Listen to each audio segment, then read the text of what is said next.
The last thing I see in my old life is a guardrail coming through a bus window. Graduation trip, 6 of us singing off-key, mountain road, 1 tired driver.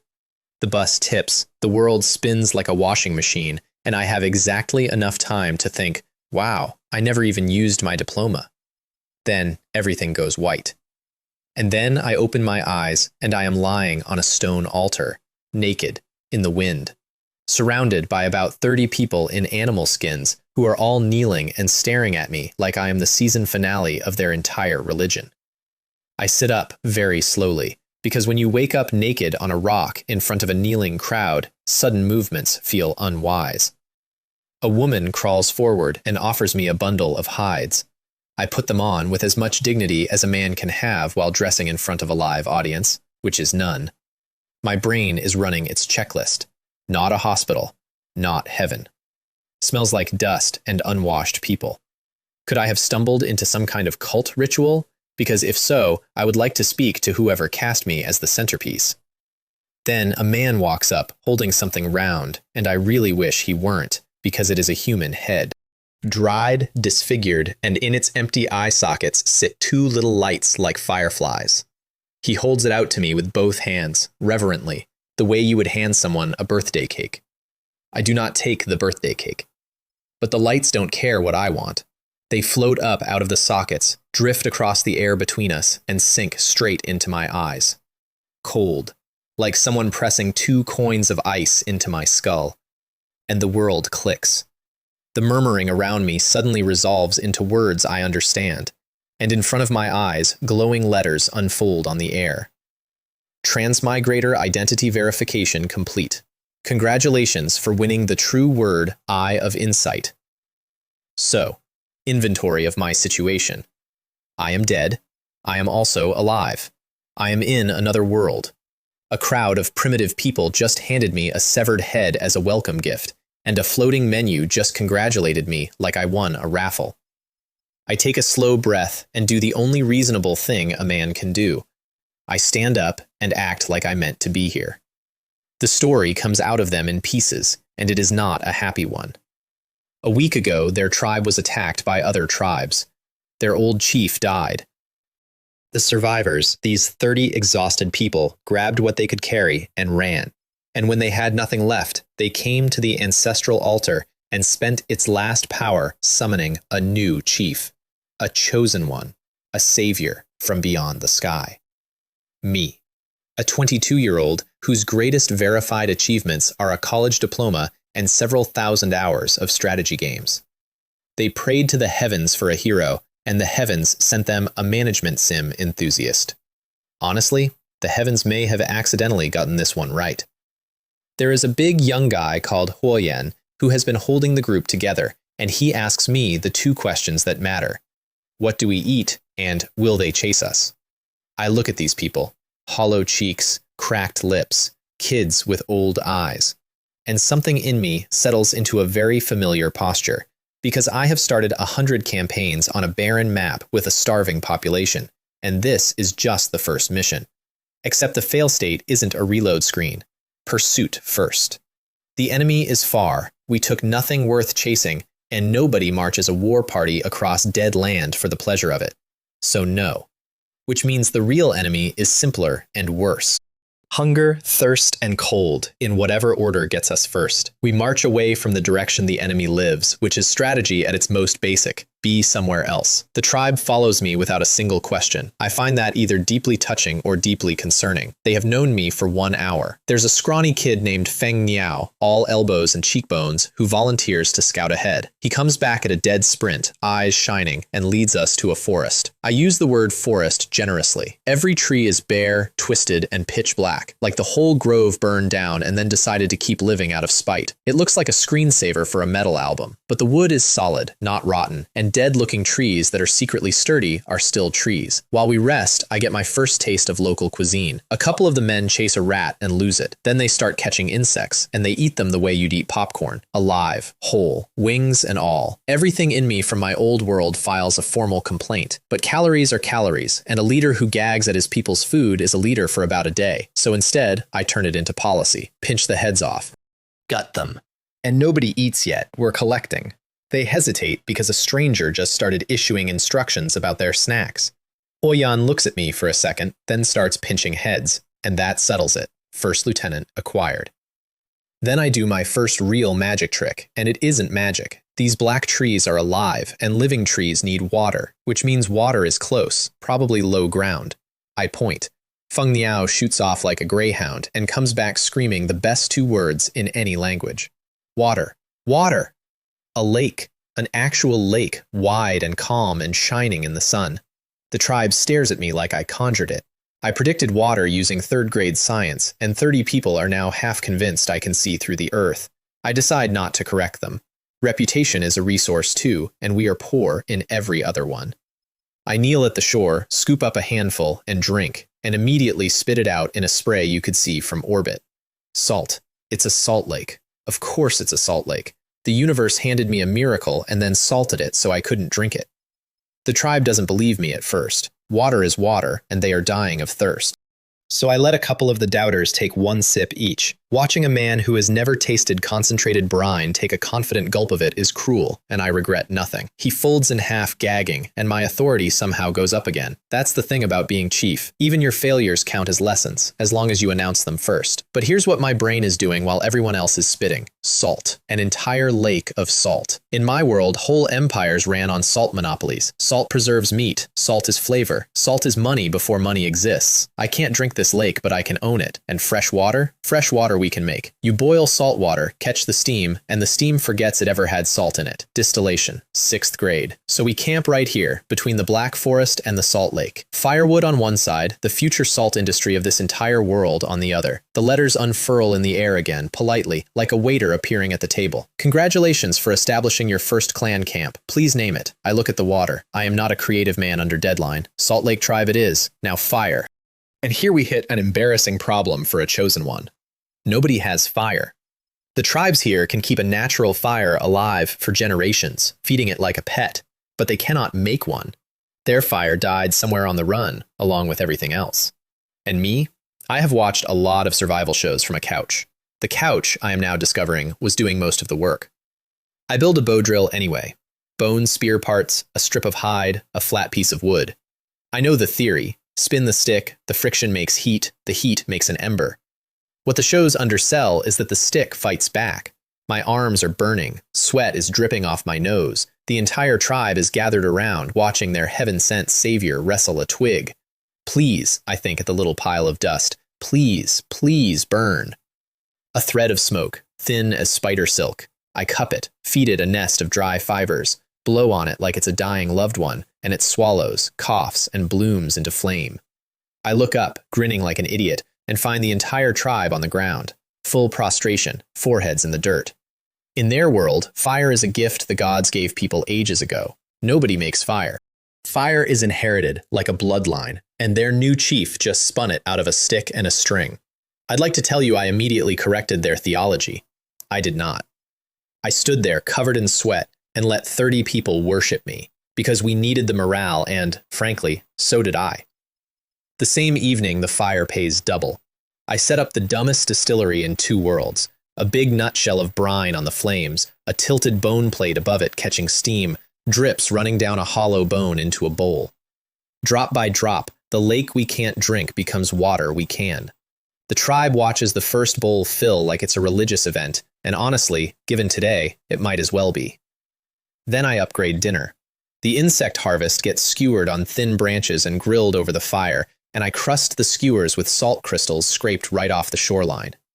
Back home, I was a semi-professional barbecue guy, in the sense that no one paid me, but everyone had opinions. Here, that makes me the greatest chef in recorded history, partly because there is no recorded history. I hand Feng Niao the first skewer. He bites, chews, and stops. His whole face comes apart.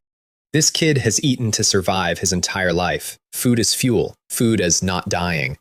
This is the first time in 16 years that food has ever been good, and he looks like he is about to cry over a grilled bug. The tribe descends on the rest, and the sounds around that fire are frankly indecent.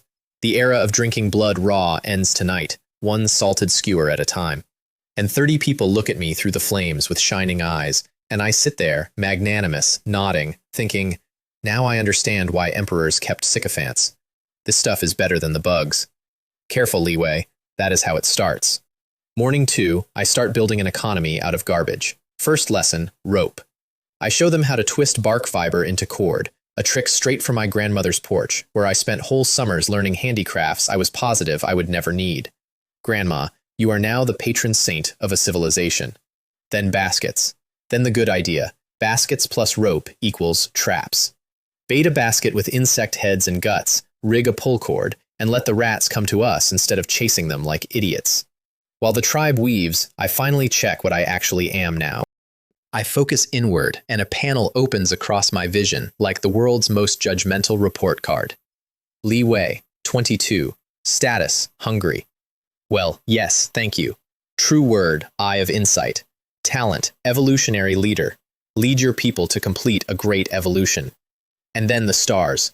Valor, 2.5. Intelligence, 2.5. Spirit, 3.5. Endurance, 2.5. Leadership, 1 star, potential 5. Subjects, 31. Territory, Salt Lake Tribe. 1 star of leadership, out of a potential 5. The system looked at the God King of the Salt Lake Tribe and rated him a 1. Like a delivery app review. Fine. Fair, even. I have room to grow. Here's the real treasure, though. That true word, eye of insight, spoken in strange, ancient tones that vibrate in my chest, lets me see other people's panels. I tested on Feng Niao, the scrawny scout, 16 years old, talent, execution expert. If this is an order, I will carry it out. Bravery 2, intelligence 2, but spirit and endurance capped at 4 stars each, leadership capped at 4. I nearly choke. The star theory works out fast. 2 stars is an average person. 3 is excellent. 4 is a genius you meet once in a lifetime. 5 is world-class, history book material. And this half-starved kid who volunteers for everything has multiple 4-star caps hiding under his ribs. In my old world, he'd have been sorting packages in a warehouse. Here, I can grow him into a marshal. Then I scan the rest of the tribe, and the excitement dies politely. 2 stars, 2 stars, 2 stars everywhere, wall to wall. My people are a spreadsheet of perfectly ordinary. Also, after a dozen scans, my skull starts splitting from the inside, and the world tilts, so the eye has a battery, and the battery is my brain. Noted. I ration the magic from now on. That night, I organize us like a person instead of a mob. 2 watch shifts of 3, taught to read the time off the moon's position. Torch teams for gathering. 8 baskets done. I fall asleep in a drafty hide tent on my first full day as a head of state, and my last thought is that we have water, fire, salt, and traps, and this morning we had none of those things. Day 3, I wake up to a woman kneeling at my tent flap. It's Liu Li, the one who gave me the hides on the altar. Apparently kneeling is just how you say good morning to a chief here. We're changing that immediately. I teach them a fist-to-chest bow instead, partly because a leader whose people are permanently in the dirt learns nothing about them, mostly because I cannot start every workday looking down at the tops of heads. It does things to a man. See, emperors, sycophants, earlier note. Then I split 31 people into an actual government. Feng Niao gets water distribution and the hunting team. Liu Li gets crafts with 4 hands under her, 2 on fire and bark duty. Huo Yan takes 10 for gathering, branches, stones, insects, 6 walk patrols. Everyone has a job, everyone knows whose orders count, and just like that, we're not refugees anymore. We're a very small, very hungry country. The trap demo is my favorite part. I set the basket, lay the bait trail, hide the pull cord, and we wait. A rat trots in, whiskers twitching, follows the snack trail like it's on rails, and the basket drops. The tribe erupts like we won a war. For them, this is sorcery, food that catches itself while you do something else. A door to a new world, 1 rat wide. The first kill, though, I keep for myself. The rat has to die, and the chief can't be the guy who makes other people do the unpleasant parts while he narrates. So I take it and snap its neck, and my stomach rolls, city boy to the last. Handing it off would have been running away with extra steps. Nobody sees any of that. What they see is the chief doing what needs doing without a flicker. Meanwhile, Feng Niao catches 3 more rats in the time it takes me to stop feeling my pulse in my ears, because of course he does. That afternoon, I dive the Salt Lake twice, all the way down into the stinging green murk, and confirm something important. No fish. Nothing lives in it. Which means it isn't fed by a river, it's fed from below, groundwater through salt rock. Somewhere under our feet is a salt mine the size of a town. I surface with this beautiful thought and nearly faint, because beautiful thoughts are not calories, and I've been running on grilled bugs for 3 days. 27 rats by sundown. A mountain of branches taller than a man. And me elbow deep in riverbank clay, shaping lumpy little bowls, because the next unlock on my tech tree is pottery, and pottery means containers, and containers means storage, soup, and civilization.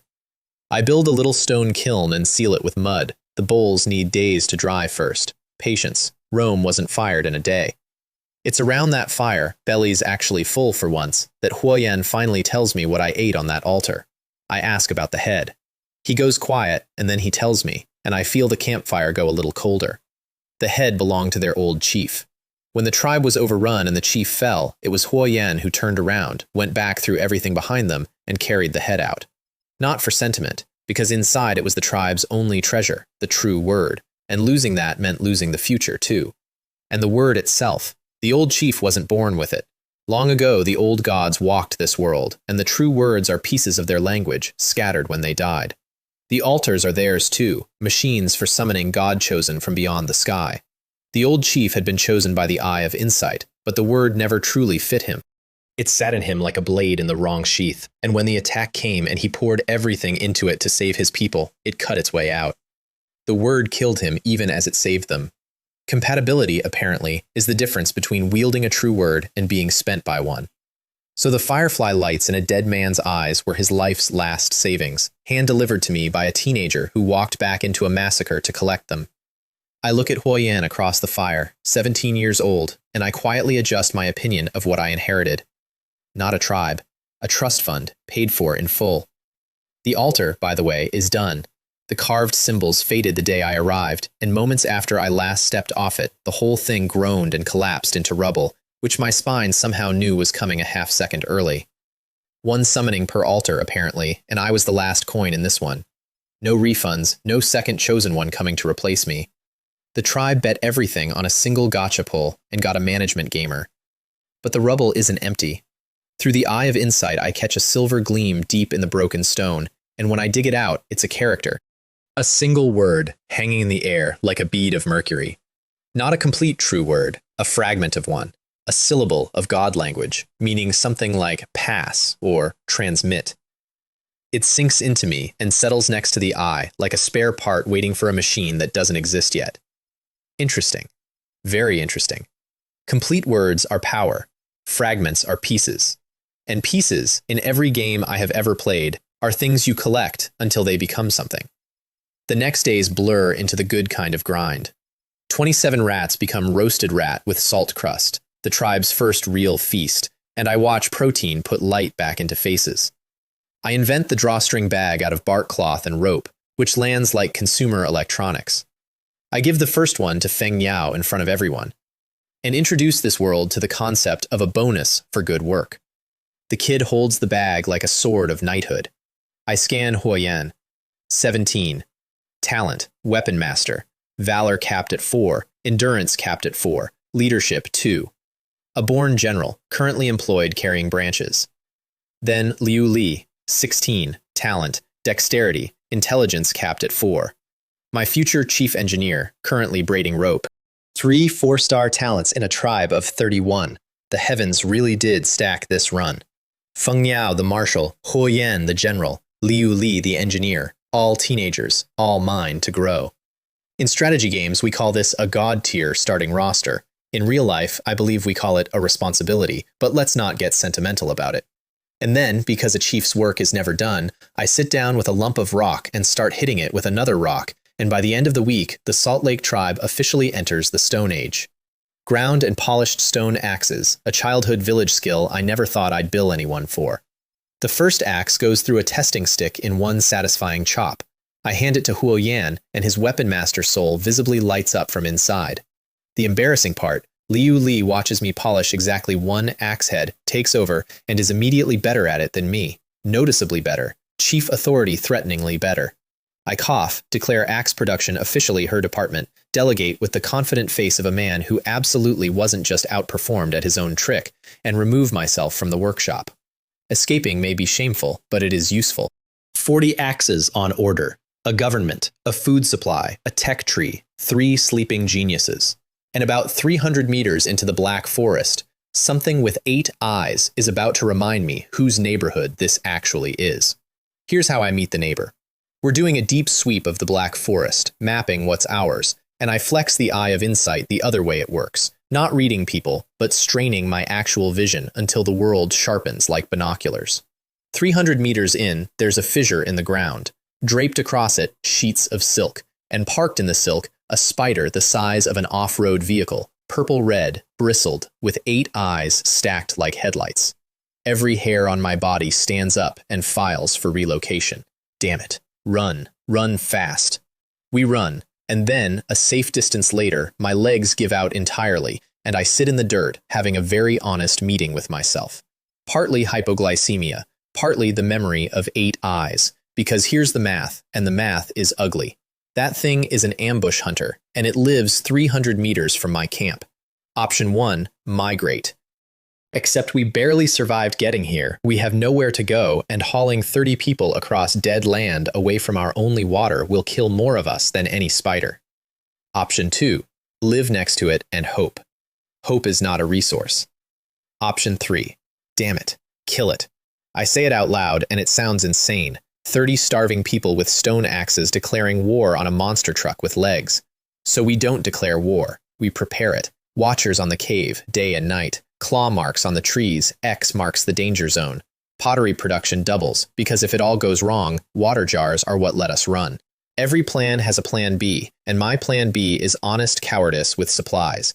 The kiln fires for 3 days, sealed in mud, and gives me my first pottery. Ugly, lopsided, cracked bowls that look like they were made by an enthusiastic child. They hold water. I could kiss every hideous one of them. Liu Li moves to jars full time. Meanwhile, I invent artillery. A sling, 2 cords, a leather pouch, a stone, and about 10,000 years of battlefield dominance in my old world.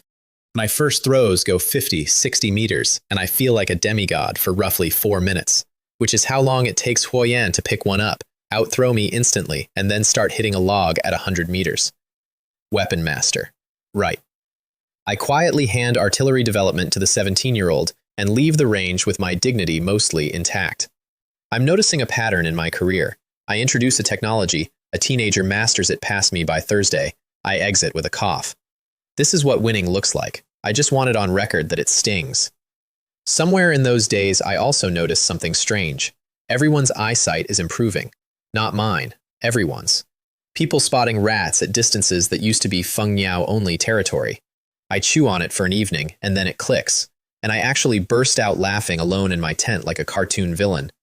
My talent. Evolutionary leader. It doesn't just mean lead your people well. My upgrades propagate. The eye of insight sharpened my vision, so my subject's vision is sharpening, diluted but real, like a buff aura radiating off my character sheet onto the whole faction. If I grow, 30 people grow. If I ever become something more than human, then someday, so do they.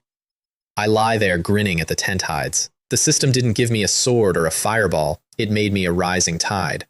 Fine, then let's rise. The spider, of course, does not wait for my training montage. It comes to us. Drizzle day, tactics rehearsal in the trees, and a watcher crashes through the brush screaming that the giant spider has left its cave. Then everything happens at the speed of panic. Slings crack against its carapace and bounce, clack, clack, like pebbles off a bus. It moves wrong for something that big, fast, and silent, yanking itself along its own silk lines to cover ground in lurches. It closes on Huoyan, and my clever, rehearsed plans evaporate. Instead, my brain grabs a documentary fact and squeezes. Spiders don't see well, they feel vibration. It found us because we make noise, and it's targeting me because I'm the one shouting orders. So I shout the stupidest order of my career. Everyone scream. Scream and keep moving. Don't stop screaming. 30 people run through a black forest howling like maniacs, and the spider stops dead. Too many signals, every direction, all equally loud. Its whole hunting computer blue screens. It stands there in a rain of noise, turning, and I could almost feel sorry for it. Almost. Then it web shots one of my men, a rope of silk, a scream that isn't tactical anymore, and he's being dragged across the ground toward the fangs while two others haul on him and lose, and an axe swings at the silk line and might as well be chopping steel cable. He's looking at me while he slides. He yells at the others to let go and save themselves. 16 days I've known these people, and this man is spending what he thinks is his last breath on math that trades him for them. No, absolutely not. Feng Niao arrives at a dead sprint with a burning branch because that kid executes orders I haven't even given yet, and I tie the torch to a bone spear and charge the biggest living thing I have ever seen, roaring, because loud is what it hates and fire is what everything hates. The silk burns through, snaps like a guitar string. I jab the flames at those 8 stacked eyes, and the spider reverses, hissing, hating everything about tonight, and flows back into the dark. Huoyan's thrown axe catches it as it goes and draws a line of green across its flank. Green blood. It bleeds. The carapace is a wall, but the wall has doors. We stand there in the drizzle, 30 lunatics and 1 smoking spear, all still alive. And something shifts in how they look at me. Less foreheads in the dirt god worship, more the way soldiers look at an officer who charged first. I'll take that trade every time. And I finally understand why the spider came. We've been vacuuming rats and insects out of this forest for 2 weeks. That was its food. 2 apex predators, 1 pantry. It didn't attack us out of malice. It attacked because it's us or it over groceries. Which I respect, and which is exactly why one of us has to go. 1 week later, we go to its house. The plan has layers, because I don't intend to fight it. I intend to process it. Bait on open ground, drumming feet to ring the dinner bell. It surges out.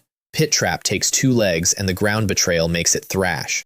Then my newest invention comes spinning in. Bolas, rope with a stone on each end, whirled and thrown, and cords wrap those long, clean limbs mid-flail. 1 throw, 2, 3, until 6 more legs are lashed and tangled, and the terror of the Black Forest is doing a furious, shrinking dance in the dirt. Then axes, emailed where Huoyan's blooding taught us, the joints, the seams in the armor where green shows through. It takes a while. It is not cinematic. It screeches, and then it doesn't, and the forest is very quiet. My people stand in a circle, chests heaving, staring at a mountain of monster that owned their nightmares for a month. Somebody whispers, "It's dead?" And I put my foot on the carapace, because some moments require theater, and I give them the only after-action report that matters. Do you know the biggest difference between humans and beasts? The brain. The cheer that goes up scares birds out of trees 3 ridges over, and then the victory lap turns into a jackpot. The cave, once we clear the silk, and we keep the best webs intact because pre-built monster netting is free real estate, goes deeper than any spider needs. The eye picks up black stones in the walls, stones that stain my fingers sooty. A suspicion crawls up my spine wearing a tuxedo. I carry one back and toss it into the campfire, and it catches, and it burns slow and hot and steady, better than any wood we have. Coal. The spider was nesting on a coal seam. There is a coal mine under the Black Forest, and its previous owner just became dinner. Which, speaking of, spider legs, cracked open, turn out to be packed with white meat like king crab, and the resulting feast is the single greatest culinary event in this world's history. 2 legs feed the entire tribe. There are 8.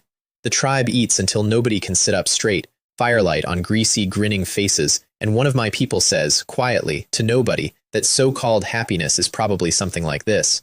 Feng Niao, mid-feast, suggests we salt-cure the extra meat for storage, planning ahead while holding a drumstick the size of his arm. That kid is going to run half a country someday. Coal changes everything. That's the part I keep turning over while the fire dies down. Coal means fuel without logging crews. Fuel means freed hands. Freed hands mean we can afford the one thing no starving tribe can.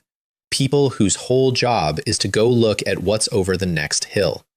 I order stone pickaxes in the morning. The Salt Lake tribe is about to found its Department of Exploration. And exploring, as it turns out, is how you find the other monsters, the ones that walk on 2 legs and have chiefs of their own. First, I teach Huoyan to make maps.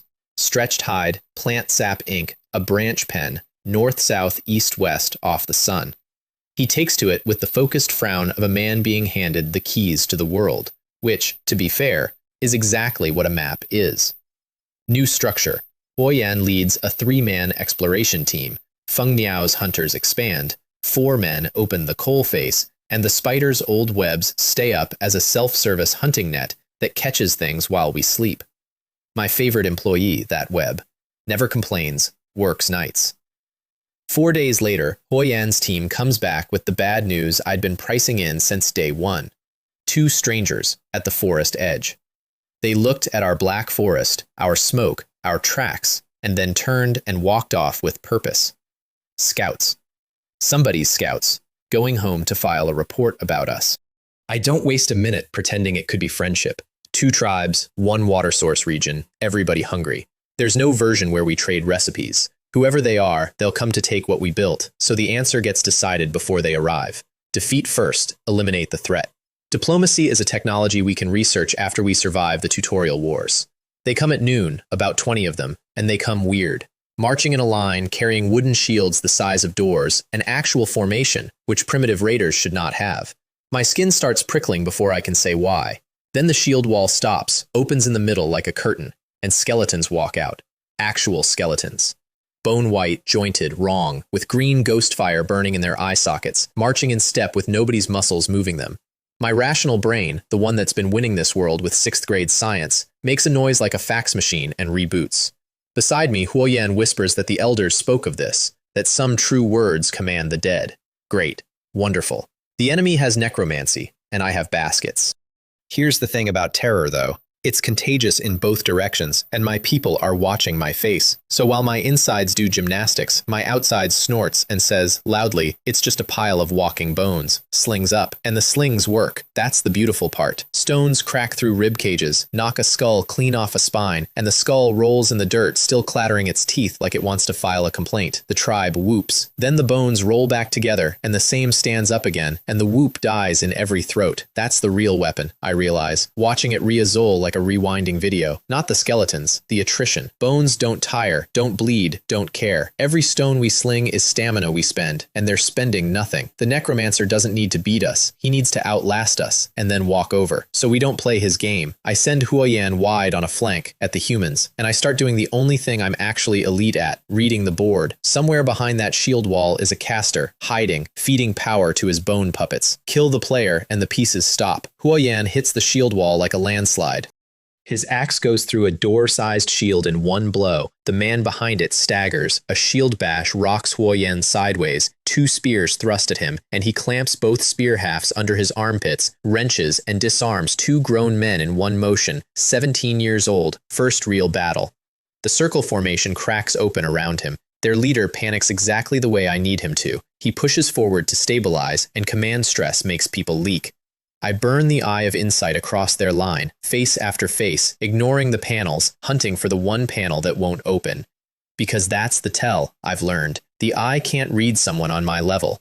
Ordinary warrior, ordinary warrior, ordinary, and then one shabby spearman in the second rank, dressed like nobody, and the eye slides off him like a card declined. Found you. Feng Niao's voice can peel bark off trees when he wants it to. He marks the target, screaming it across the field, and Huoyan comes off the broken flank like a beast descending a mountain. The shabby spearman forgets to be a nobody, turns and runs, which is its own confession, and Huoyan's thrown spear takes him through the shoulder. He staggers, keeps running, right into the spinning arc of my bolas, and goes down in a tangle of rope and dust. I'm on him with a spear at his throat before the dust lands, and I ask the question that's been itching since the shield wall opened. Are you a transmigrator? His face does something complicated, and then, in my own language, from my own world, yes, brother, what a coincidence. For one full heartbeat, I feel it, the pull of it, another person who knows what a bus is, what a phone is, what my world smelled like. One heartbeat. That's exactly how long it takes him to roll, snake a hidden bone dagger from his hides, and lunge at my stomach, screaming, "Die, you idiot!" The eye of insight didn't just sharpen my vision, it sharpened everything the eyes feed, and the eyes feed the hands. I see the lunge like it's underwater, and my spear moves before my ethics do. It catches him through the neck. He doesn't die fast. He looks at me while it happens, and his eyes plead, and his hand still holds the knife he was just trying to open me with, and I learn the heaviest lesson this world has taught me yet. Mercy is a luxury item, and he already showed me the price tag. I finish it. Die then. My first human kill. In a video game, it's a stat. Standing over him, it's a weight that moves into your chest and doesn't pay rent. I let myself feel it for exactly as long as the battle can spare, which is 3 seconds, and then I go back to work. Because 31 people are watching what their chief does after. What their chief does is loot the boss. As his body cools, something rises off it, a knot of glowing script, and drifts to me like it's been reassigned by head office. A true word, skeleton control. And the moment it settles in next to the eye, every fallen skeleton on that field shivers, reassembles, and stands up facing the other way. You want to end a battle without killing 19 more men? Have their own bone monsters pivot in unison toward them while you stand behind the line with glowing eyes and announce that their leader is dead, weapons down, kneel. The enemy breaks like a dropped bowl, weapons hit the dirt in a clatter, and 20 strangers discover a sincere and simultaneous passion for kneeling. Their real leader, the flesh and blood one, who ran the tribe before the dead guy fell out of the sky and took over, turns out to be a stocky 20-year-old called Wei Xiong. I read him while he kneels. Talent, steady and measured. Spirit and command, capped at 4 stars. Another purple-tier genius, and this one comes with a fully functional adult brain. He offers surrender terms on the spot, coherent ones. Annex us, he says. Keep my people together, and they're yours. I give him my recruitment pitch, standing in front of a reassembled skeleton honor guard, green fire in 40 eye sockets behind me, and the pitch is short. Pledge loyalty, or you can choose to die. It's a good pitch, strong visuals. Wei Xiong looks at me and at the bones, and I watch something that isn't fear move behind his eyes, something more like a gambler seeing an interesting table. He kneels all the way. I get the distinct feeling he wants to find out how far this lunatic goes, and honestly, Wei Xiong, so do I. The intel comes out on the march. Their tribe summoned their chosen one the same way mine did, to win a war against neighbors. Their altar collapsed too, single use, same as ours. And the dead man found his skeleton control out on the grasslands, which means 2 things. 1, true words are lying around this world like unexploded ordnance. 2, there are grasslands, real ones, with soil and grass, unlike our lovely gravel and salt resort. The farther we walk toward their camp, the less parched the ground gets, and something in my strategy gamer hindbrain starts quietly redrawing the map with expansion arrows. Halfway there, Wei Xiong asks to go ahead alone, to explain things to his tribe so nobody panics and does something fatal. My new subordinates go tense, waiting for me to see the trap. I look at him for a second and say, of course, go ahead. He blinks. He walks off. Huoyun sidles up, radiating concern, and I explain the actual math. If Wei Xiong runs, I've lost 1 clever prisoner and learned it early. Cheap tuition. If he comes through, I've bought a 4-star administrator's loyalty with 1 sentence of trust, and everyone in both tribes watched me buy it. Low risk, huge upside. Also, and this part I don't say out loud, I already scanned him. Steady and measured doesn't gamble on runs across open ground. He'll be back. He's back before sundown, with his whole tribe's surrender arranged like a signed contract. Steady, measured. I do love it when a panel tells the truth. Before we absorb his tribe, Wei Xiong asks me one more question, private, testing. Aren't you afraid I'll betray you? If you wanted to betray me, I tell him, you shouldn't have asked. And if you do, I'll simply defeat you again. But you won't get to pledge twice. He grins like I gave him a present. Later, I find out why. His old chosen one was all calculation and no spine, a schemer who hid in the 2nd rank dressed as a nobody, and it got him exactly what hiding gets you. Apparently, what Wei Xiong always wanted in a leader was someone who says, come at me, and means it. Noted. Dominance as a retention policy. The Black Moon tribe surrenders without a single stone thrown, Wei Xiong walking ahead of us into his old camp, like a man introducing his new business partner. The system chimes about occupying Black Moon Camp, and I walk into my inheritance and have to physically stop myself from rubbing my hands like a cartoon miser. A freshwater lake. Fresh water. With fish in it.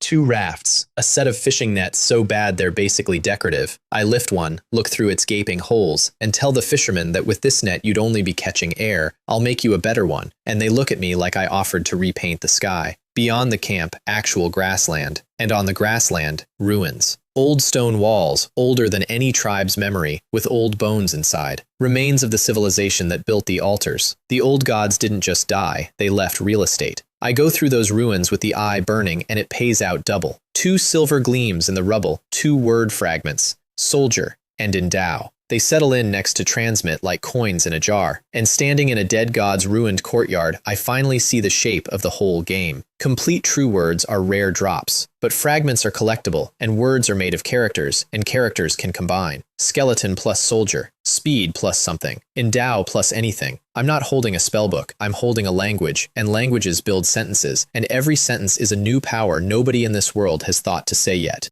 Infinite possibilities. Limited only by grammar and my power reserves. I stand there grinning in the ruins until Huoyan gently checks whether the chief is unwell. The Black Moon conversion completes that evening, and the conversion tool isn't the skeletons. It's soup. Fish soup, seasoned with our salt, ladled out to people who have eaten unseasoned survival paste their whole lives. I watch big scarred men go silent over their bowls, absolutely speechless, having a religious experience about sodium. Fastest cultural assimilation in history.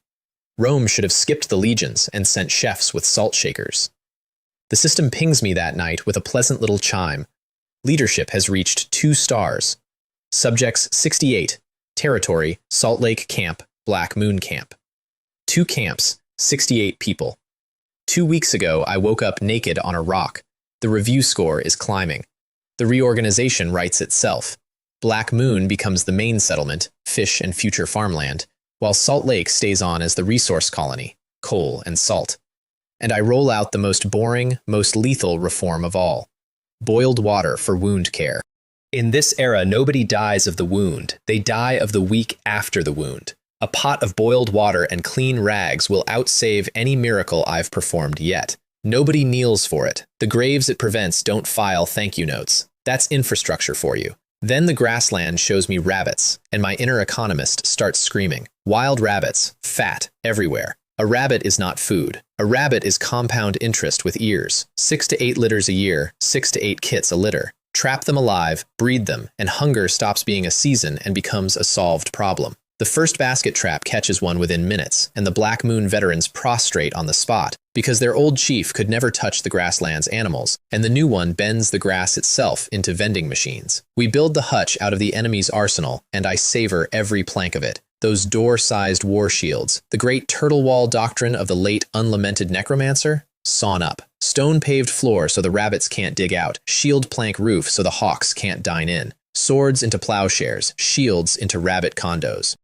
And thanks to a stretch of my old life spent researching pets I never got to own, I even know the feeding rule.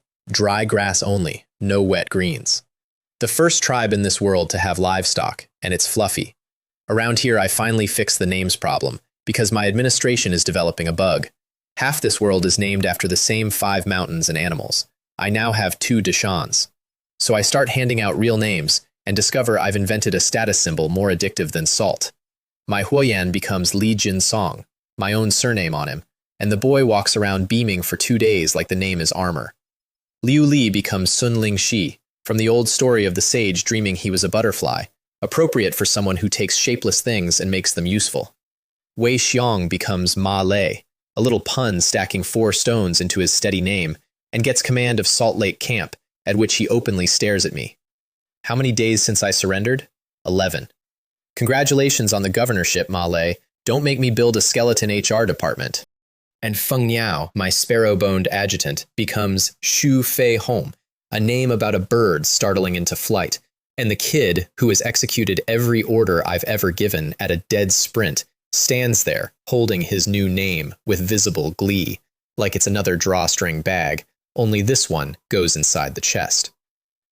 I also teach Shu Fei Hong the 100 family surnames, and let everyone in both camps pick one. For a week, the hottest entertainment in the territory is people trying on surnames like hats. Behind the sitcom, the machine grinds forward. Prisoners of war mine coal, fed the same rations as everyone, which quietly blows their minds. A transport team shuttles between camps chosen by talent scan. Rafts go from 2 to 4, doubling the fishing fleet. Snare traps replace basket traps, better catch rate, 0 babysitting. And at night, I do my homework. The homework is necromancy, and I am a much better student than my predecessor. The dead transmigrator could raise about 20 skeletons. My first serious attempt raises all 39 we have, every bone in inventory, standing at attention under the moon, and I feel the drain, but I'm nowhere near empty. My 3.5-star spirit, apparently, is a bigger fuel tank than his ever was. The bad news, my new employees are idiots. Skeletons parse advance and attack, and that's the entire vocabulary. Pick up that rock produces a bone man staring at me with green firelight and 0 comprehension, like I asked a vending machine to do my taxes. So I stopped trying to train them and upgrade the firmware instead. This is the night I test the real theory, the one from the ruins. I take skeleton, take my fragments legion, take control, and push them together in my head the way you'd push magnets, feeling for the click. Skeleton soldier control. The words come out of my mouth in tones that make my back teeth buzz, and across the camp, my skeletons change. They straighten, their joints firm up, and when I hand one a bone spear, it holds it, grips it properly, and runs a thrust. The old necromancer's puppets couldn't use tools, mine just enlisted. Upkeep costs more, of course. The new word drinks steadily instead of sipping, and a test spar tells me an honest truth. One skeleton soldier still loses to one living warrior. But nobody fields one skeleton. The value is the swarm that never tires, never fears, and now carries spears. I also try teaching one to sling, and it's hopeless. Some skills are apparently out of syllabus. Fine, even the undead have electives. One more discovery, and it's the quiet kind that changes everything. Spent power regrows, and it regrows back a little bigger, like muscle after training. True word capacity responds to a workout plan. So I give myself one, and it comes with a hard safety rule that I write into my own constitution. Spend no more than 30% a day, keep 70 in reserve. Always. Because in this world, the day you're empty is the day something with 8 eyes or a shield wall decides to visit. Growth on a schedule, reserves on a rule. That's not magic, that's compound interest again. It's rabbits all the way down. The next stretch is an infrastructure sprint, and I want you to understand that for a man like me, this is the fun part. Some heroes live for the sword, I live for the org chart. Xu Fei Hong gets the exploration team, and his leadership star ticks from 1 to 2 almost immediately. The kid grows in any soil. We invent hide water skins, which sounds small until you realize it means patrol ranges just doubled. The handicraft team gets promoted into a whole equipment department with Meng Die as department head, 16 years old, running the industrial base of a nation. Rabbits multiply in their shield-roofed condo, and when the eye catches one doe turning violent, I isolate her, and she turns out to be pregnant. Even Rabbit HR reports to me now. We found a Ministry of Agriculture, currently staffed by fishermen, 1 rabbit keeper, and 1 visionary preparing compost for fields that don't exist yet. That man is farming pure faith, and I respect it enormously. And then I make the announcement that detonates the camp. Effective immediately, 2 meals a day. You have to understand what that sentence means here. Nobody in this world eats twice a day. You eat when there's food, which is sometimes, and hunger is the permanent background music of being alive. When it sinks in, when people realize the chief means it, means every day, morning and evening, forever, the camp erupts. Grown warriors cheering. People too excited to sleep, lying awake anticipating breakfast like children before a festival. I stand there watching my great civilizational reform land, and the reform is lunch. This is the actual tech tree, by the way, not the skeletons. Breakfast. Speaking of skeletons, I plant mine around the camp perimeter as permanent defense installations, which has the side benefit of making our walkways the creepiest real estate in the world. Visitors will simply have to cope. The grassland ruins keep feeding me bones. The whole plain is an ancient battlefield, a mass grave with grass on it, which is ominous lore and excellent logistics. Then one morning I sneeze, and the entire camp stops moving. I mean stops. Faces go gray. People freeze mid-step, staring at me. Because here, that sound has a name, the curse of the old gods. It arrives in someone's nose, spreads mouth to mouth, and kills, has always killed, since anyone's grandmother's grandmother. Nobody fights it. You wait and you bury. And I stand there with a drippy nose, looking at 30 terrified faces, realizing I'm about to fight a plague with the toolkit of a guy who watched a lot of daytime health programming. It's a cold, I tell them. It's called a cold. And then I declare war on it like it owes me money. Masks cut from sling leather, boiled water only, everyone drinks 10 bowls a day, and yes, I will be checking. A quarantine tent for anyone who so much as sniffles. I demo how to mix hot and cool boiled water so you can chug it fast without scalding. I list the symptoms that matter, fever, chest rattle, and the ones that don't. And then I do the part that I know matters more than all of it. I walk into the quarantine tent myself with the patients. Because I'm the only person in this world who knows what to watch for, and because a chief who quarantines his people while standing safely upwind is teaching everyone that the sick are disposable. Do you know what to check for? I do. Lee Jin-song plants himself at the tent flap as volunteer caretaker, and when I tell him he's risking the curse, this 17-year-old wall of a boy just says, "I believe in the chief," with the exact tone of a man stating the weather. There are moments this job pays in a currency better than salt. That's one. The cold burns through and dies. Everyone recovers. Nobody follows it into the ground. And in the tribe's oral history, quietly, without me writing a word of it, the story becomes, "The curse of the old gods came for us, and our chief met it at the door and sent it away." Decoctions of boiled herbs, 10 bowls of water, and rat skewers for the patients. No fish for colds, my grandmother's rule. But sure, miracle. Meanwhile, because disasters carpool, the frontier acts up. Sneaky scouts probe the Black Forest edge and bolt when our patrol shows. The report reaches me from Ma Lei, and I read his response before I read the threat. Messenger sent immediately, salt harvesters pulled to guard duty, miners split into 2 shifts so production doesn't stop. The man has been governor for a month, and he's already running my playbook better than my old self would. Steady and measured, ladies and gentlemen, draft him in every lottery. But the strategic picture underneath is genuinely bad, and I sit with it that night. This is the tax on expansion nobody posts about. 2 camps means my strength is cut in 2, and an enemy gets to pick which half to visit. Concentration of force, the oldest rule in the book, and I'm violating it by owning things. The plan. Shu Fei Hong holds Black Moon. I take Jin Song and 5 men to reinforce Salt Lake at dawn, and each of us marches with a disassembled skeleton strapped to his back, which is both deeply practical and the worst hiking club in history. And before we march, everyone eats breakfast.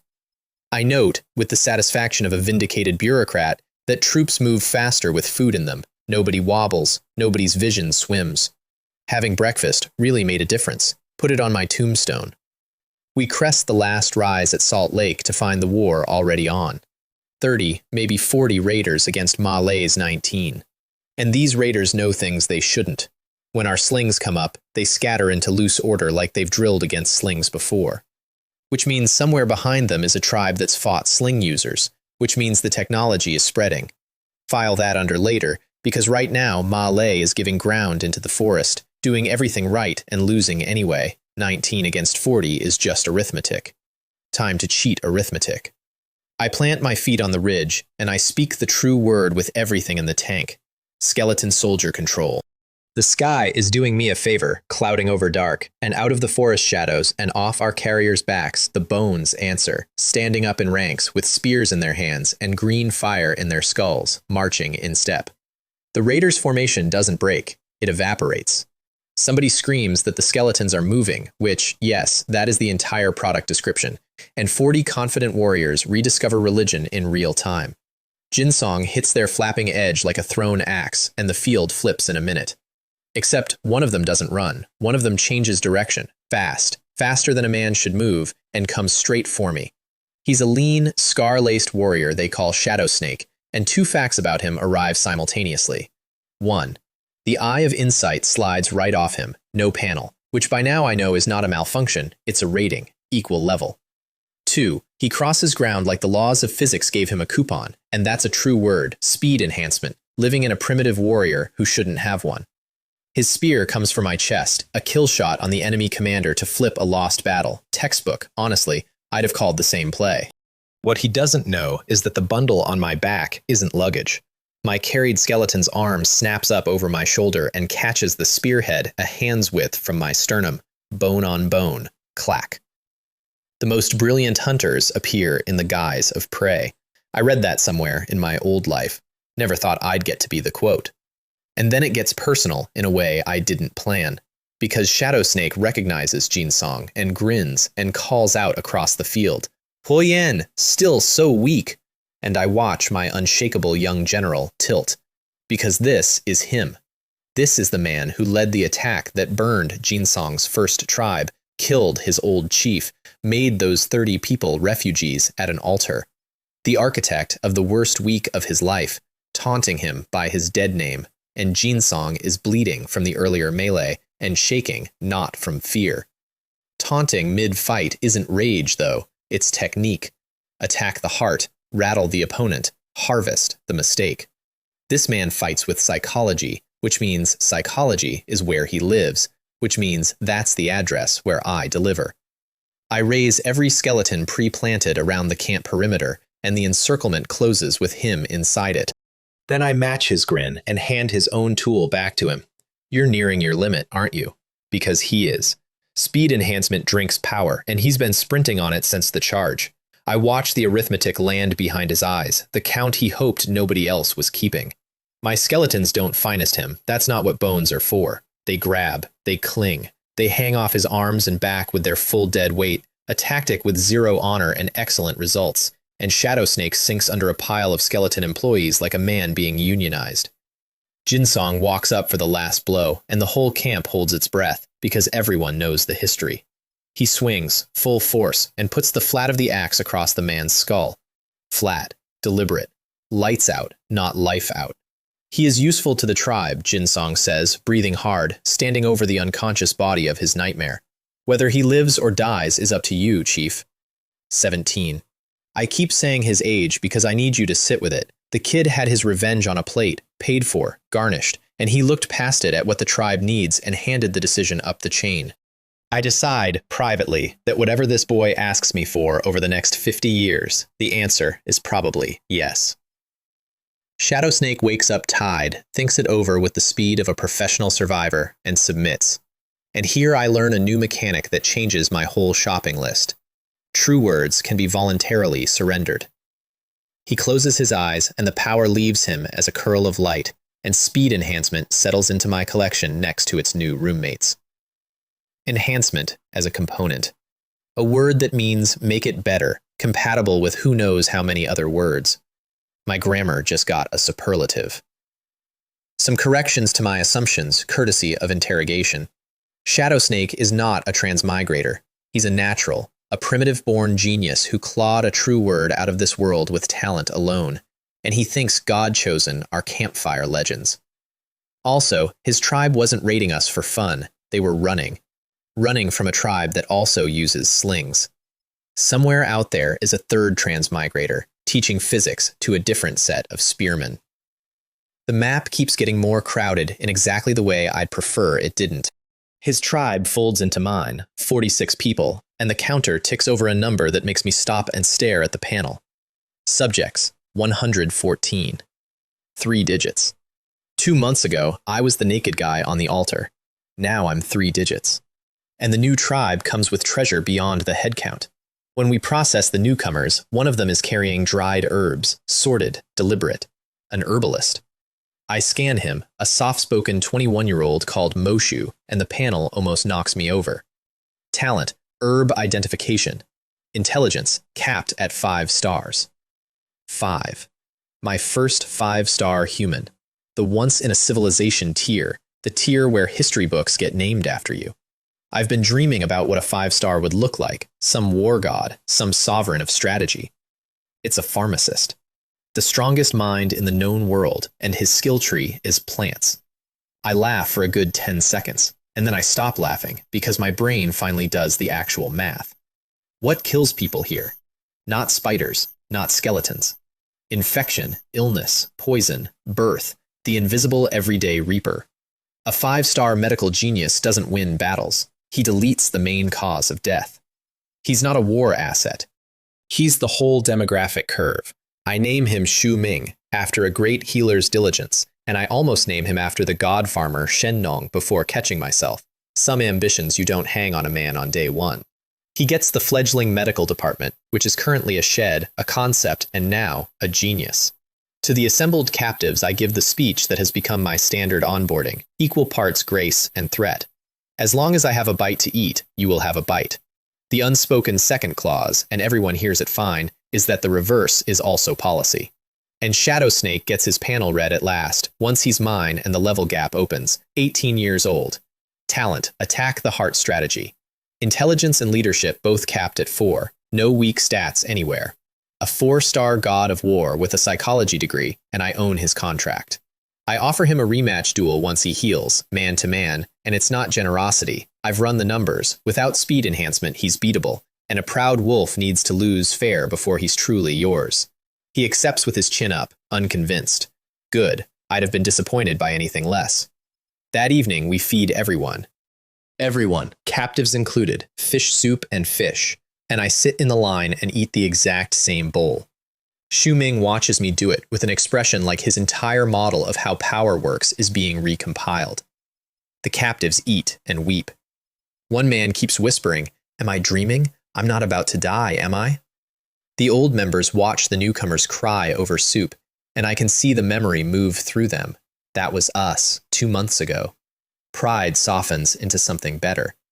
Also, several newcomers get fish bones stuck in their throats because they inhale the food like it might be revoked, and the veterans conduct emergency fish anatomy seminars mid-meal. Civilization is 2 meals a day and knowing where the bones are. Shadow Snake doesn't sleep that night. I know because I don't either, and I watch him sitting by the fire, staring into it, quietly rebuilding his entire cosmology. The legends are real, the chosen exist, and one of them owns him now. In the morning, he watches the whole camp line up and asks, in the voice of a man checking whether the ground is real, You eat 2 meals a day?" The camp preens. "Oh, absolutely. Every day. Without breakfast, how would we have strength to work? My people have gone from starving to smug in 8 weeks, and I have never been prouder." I lean in, dead serious, and tell him, "Your tribe ate once a day? No way. How did you even handle that?" He looks at me with the betrayed eyes of a man being bullied by his new landlord and says nothing, because what is there to say? The bullying is nutritional, and it is complete.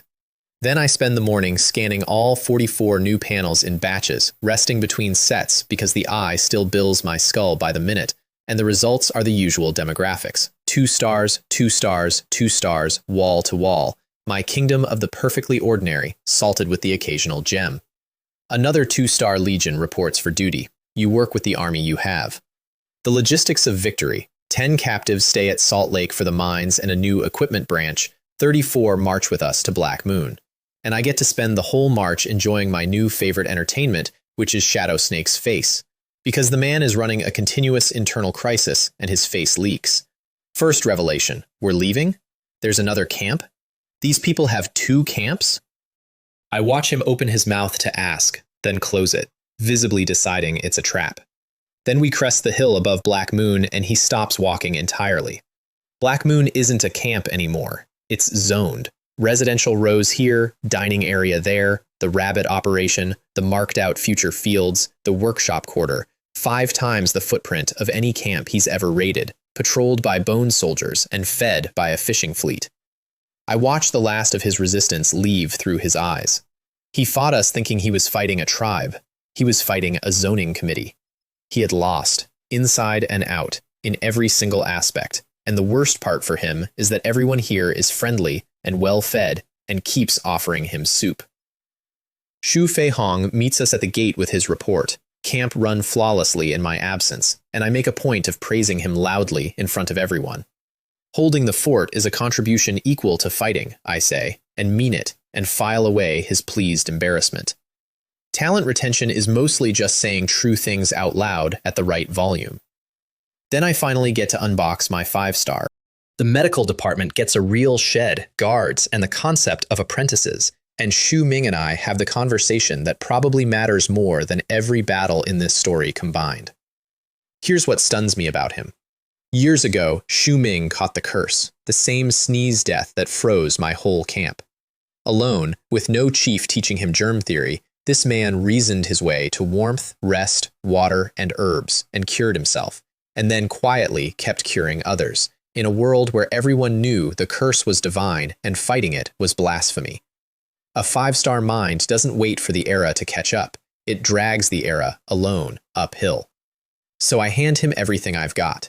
Decoction, the art of boiling herbs, and I quote him my childhood doctor. Boil water 3 times and 100 poisons are gone. Washing wounds, drying and storing herbs, combining them, testing them, writing down, well, remembering, we don't have writing yet, add it to the list, what works. And the big one, growing herbs on purpose, a medicine garden, so the pharmacy stops depending on luck walks.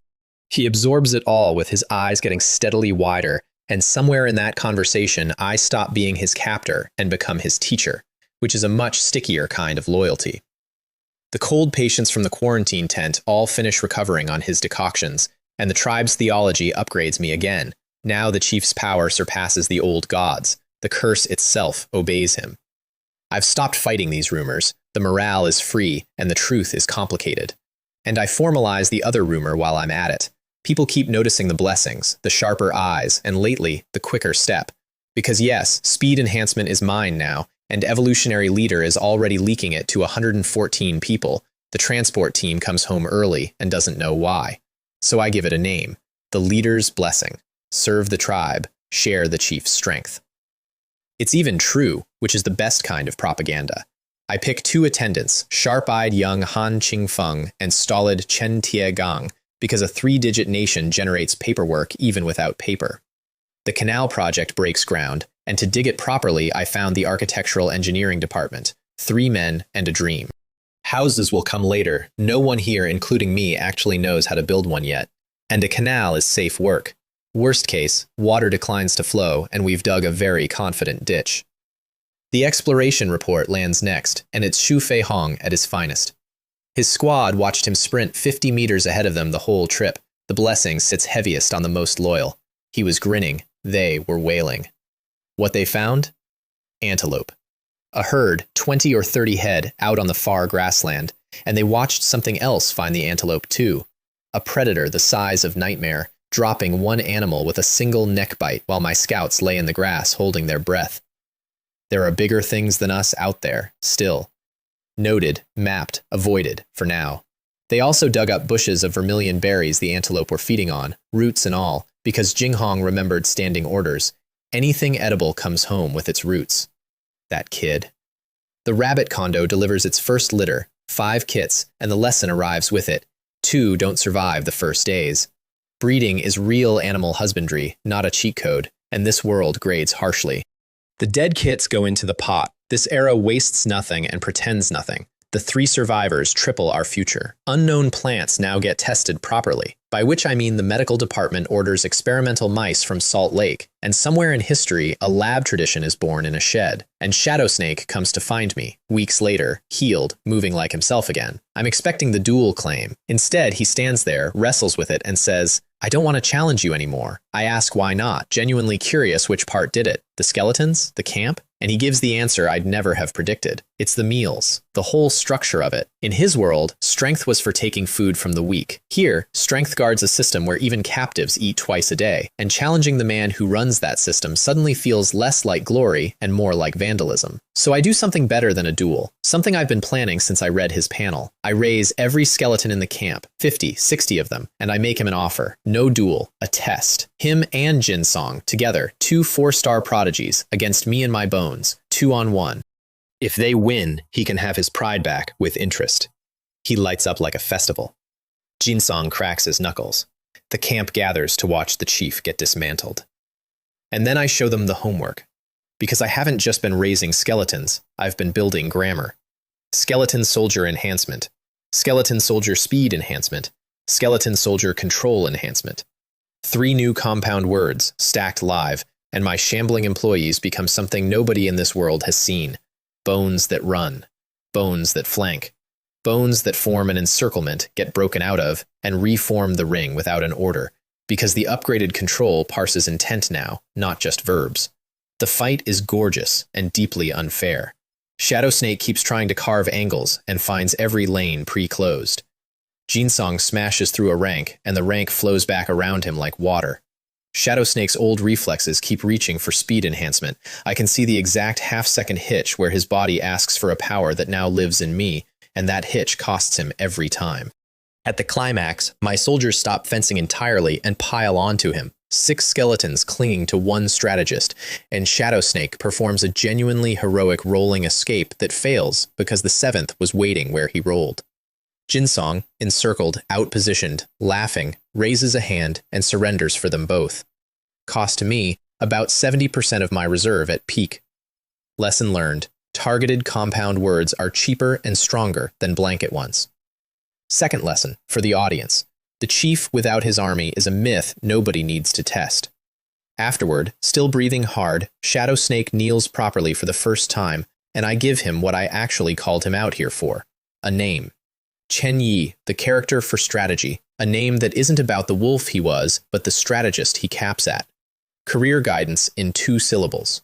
He repeats it slowly: Chen Yi, like trying on a future. The bone infantry gets its doctrine codified while I'm at it. Tiers of undead: plain skeleton, cheap and dumb; skeleton soldier, armed and steady; triple buffed skeleton soldier, roughly worth a trained human, at premium upkeep. My army now has a price list. Expansion means delegation, so Ma Lei gets recalled from Salt Lake to run Black Moon, with Chen Yi assisting, an arrangement I'm quietly proud of, the steady hand and the sharp mind checking each other's homework. Because I'm taking an expedition out to the far grassland, where the antelope are, where the good soil is, where the future 3rd camp should stand. That's where I see them. We're glassing the plain from cover. Well, eyeing it. The eye of insight is the only optics in this world, when the antelope herd suddenly breaks and runs, and across the grass comes the reason. Horsemen. Except no, not horsemen. The torso rises out of the horse. Centaurs. Actual centaurs. Half man, half horse. 6 or 7 of them, running down the herd at full gallop and shooting arrows from bows while galloping and hitting. I lie in the grass doing threat math with my mouth dry. I've been so proud of my slings. These people are born cavalry with archery on top. Mounted archers are the cheat code of my world's entire military history, the thing that ate empires, and here they are as a species. You cannot outrun them. You cannot catch them. And every plan I have shatters on that simple pair of facts. So we do the strategically mature thing. We avoid them entirely. The 3rd camp gets sighted far from the herds, along the river, at a hill with clean sightlines, a natural watchtower. Grassland camp, founded at a respectful distance from the neighbors with the dimensional advantage. Each camp I plan goes faster and cleaner than the last. Practice makes cities. Home again, and Meng Di ambushes me with a completed miracle. While I was away, she finished the first handcart. Wheels, axle, handles.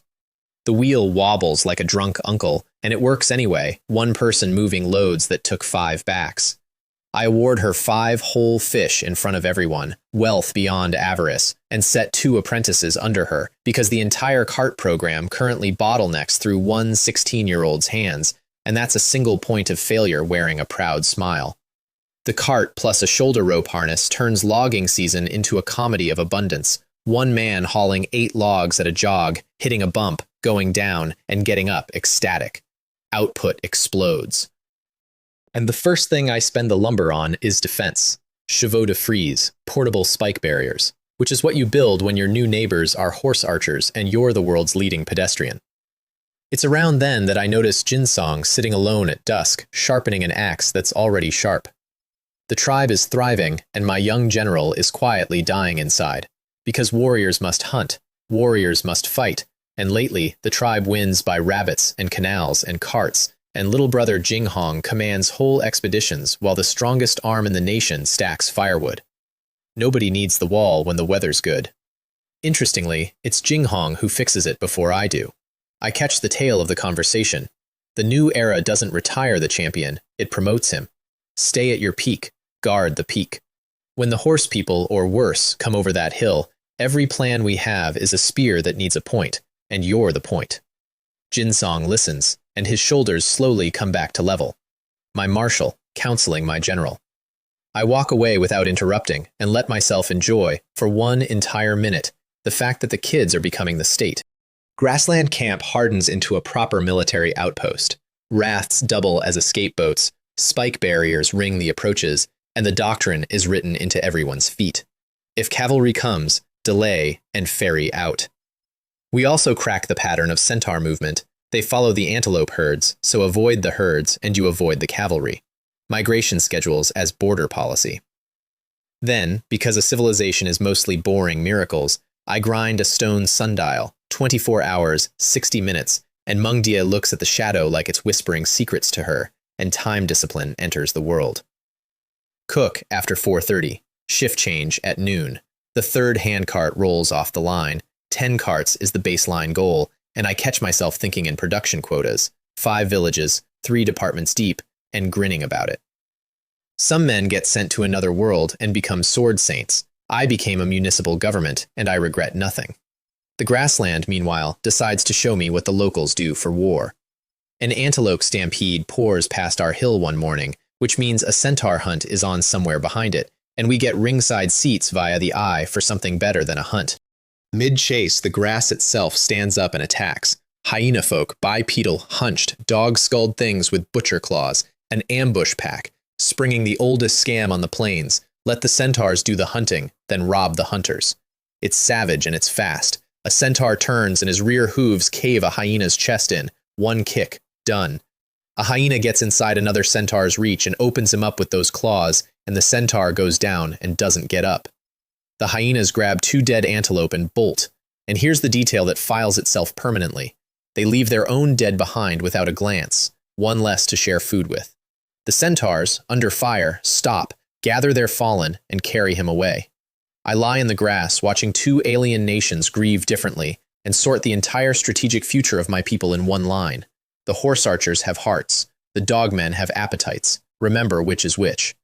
And then, because I am who I am, I look at the abandoned hyena corpse cooling in the grass and think, free sample. We creep out at dusk, me, Jinsong, Jinghong, 3 heads of state on a corpse raid, speed enhancement idling as our escape insurance. First discovery, and it's a bruise on my pride. Skeleton soldier control does nothing. The corpse just lies there being heavy. The word works bones, not bodies. Flesh is somebody else's department. So we haul the whole thing home, which is exactly as pleasant as it sounds.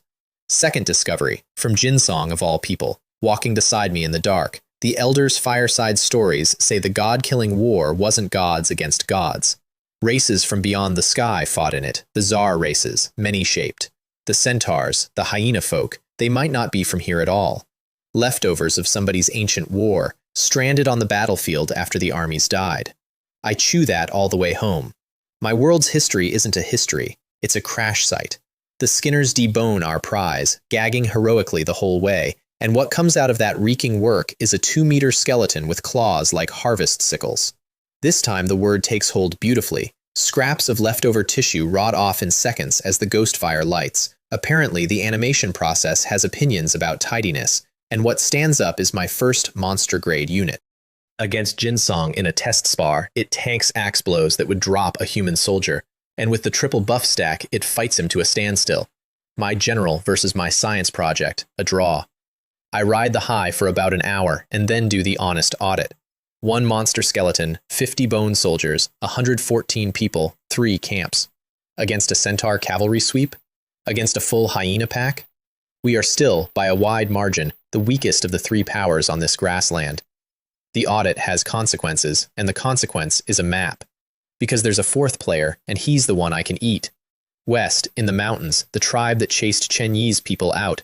The one with slings, the one that's maybe a transmigrator, sitting on mountain resources, timber, stone, who knows what ores, with vassal tribes around it paying tribute. An alliance with centaurs is premature when the strength gap is too large. An alliance is just charity with extra steps. But the mountains are winnable. I announce the pivot west, and Chen Yi catches fire in real time. Just say the word, leader. Revenge as fuel, ambition as engine. His old intel spills out. The western range, barren at the edges, richer and fiercer the deeper you go. And once, before the slingers came, he ruled a piece of it as king. He gets picked for the campaign over Ma Lei, same star count, different blade. And Ma Lei takes rear command and logistics without a flicker, because he's Ma Lei. I can't think of a better candidate, and I tell him so. 54 men, 6 carts, 5 days' march. The Salt Lake tribe is going to war on purpose for the first time, and somewhere west, a man who thinks he's the main character of this world doesn't know we're coming. The march itself is my favorite kind of proof. 5 days across the Gobi for a distance that took Chen Yi's starving refugees 7 because my soldiers eat, and fed men walk like they own the road. We stage a forward camp half a day out from the mountains, and then I unveil the plan that makes even Chen Yi's eyebrows climb. Night march, torches lit. Everyone's first reaction is that the chief has finally cracked. Torches at night are a "We are here" banner, which is the point. The Gobi has no night predators worth fearing. My people's blessed eyes plus firelight make functional night vision, and when the enemy watchmen see a river of flame flowing toward them at an hour when nobody in this world makes war, what they feel isn't informed, it's primal. We arrive before dawn. The watchmen at the mountain's foot are yawning at their posts because night attacks aren't a thing here. Nobody can see, nobody would dare, and then one of them spots the torches and his scream cracks across the camp. "Enemy attack!" And I give them something so much worse than an attack. 50 skeletons walking out of the pre-dawn dark, ghost fire eyes, spears level, in step. One defender's voice carries over everything, cracking on the high note. "They're moving! They're actually moving!" The slingers on the palisade panic fire into the dark at nothing, scattered, wasted. The double-buffed bone soldiers hit the gate line, and 30 defenders' worth of resistance dissolves in minutes, almost bloodlessly, because terror does the work steel would have cost. Then the sun rises on the camp we've just taken, and the campaign goes quiet for a moment in my chest. Because Jinsong has stopped walking. He's standing in the middle of the yard, looking around slowly, and I realize where we are. This is his home. This is the camp his tribe held before Shadowsnake's people burned them out of it.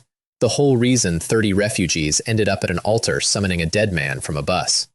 The war that started my story started here, and my general has just walked back into his own house through the ruins of the people who took it. Full circle, closed with interest. And speaking of interest, one of the surrendered defenders turns out to be Ye Zi, formerly one of Chen Yi's own men, who switched sides when the slingers won. He kneels to Chen Yi, swears his old loyalty with tears in his voice, and then goes for the hidden knife the moment Chen Yi turns his back.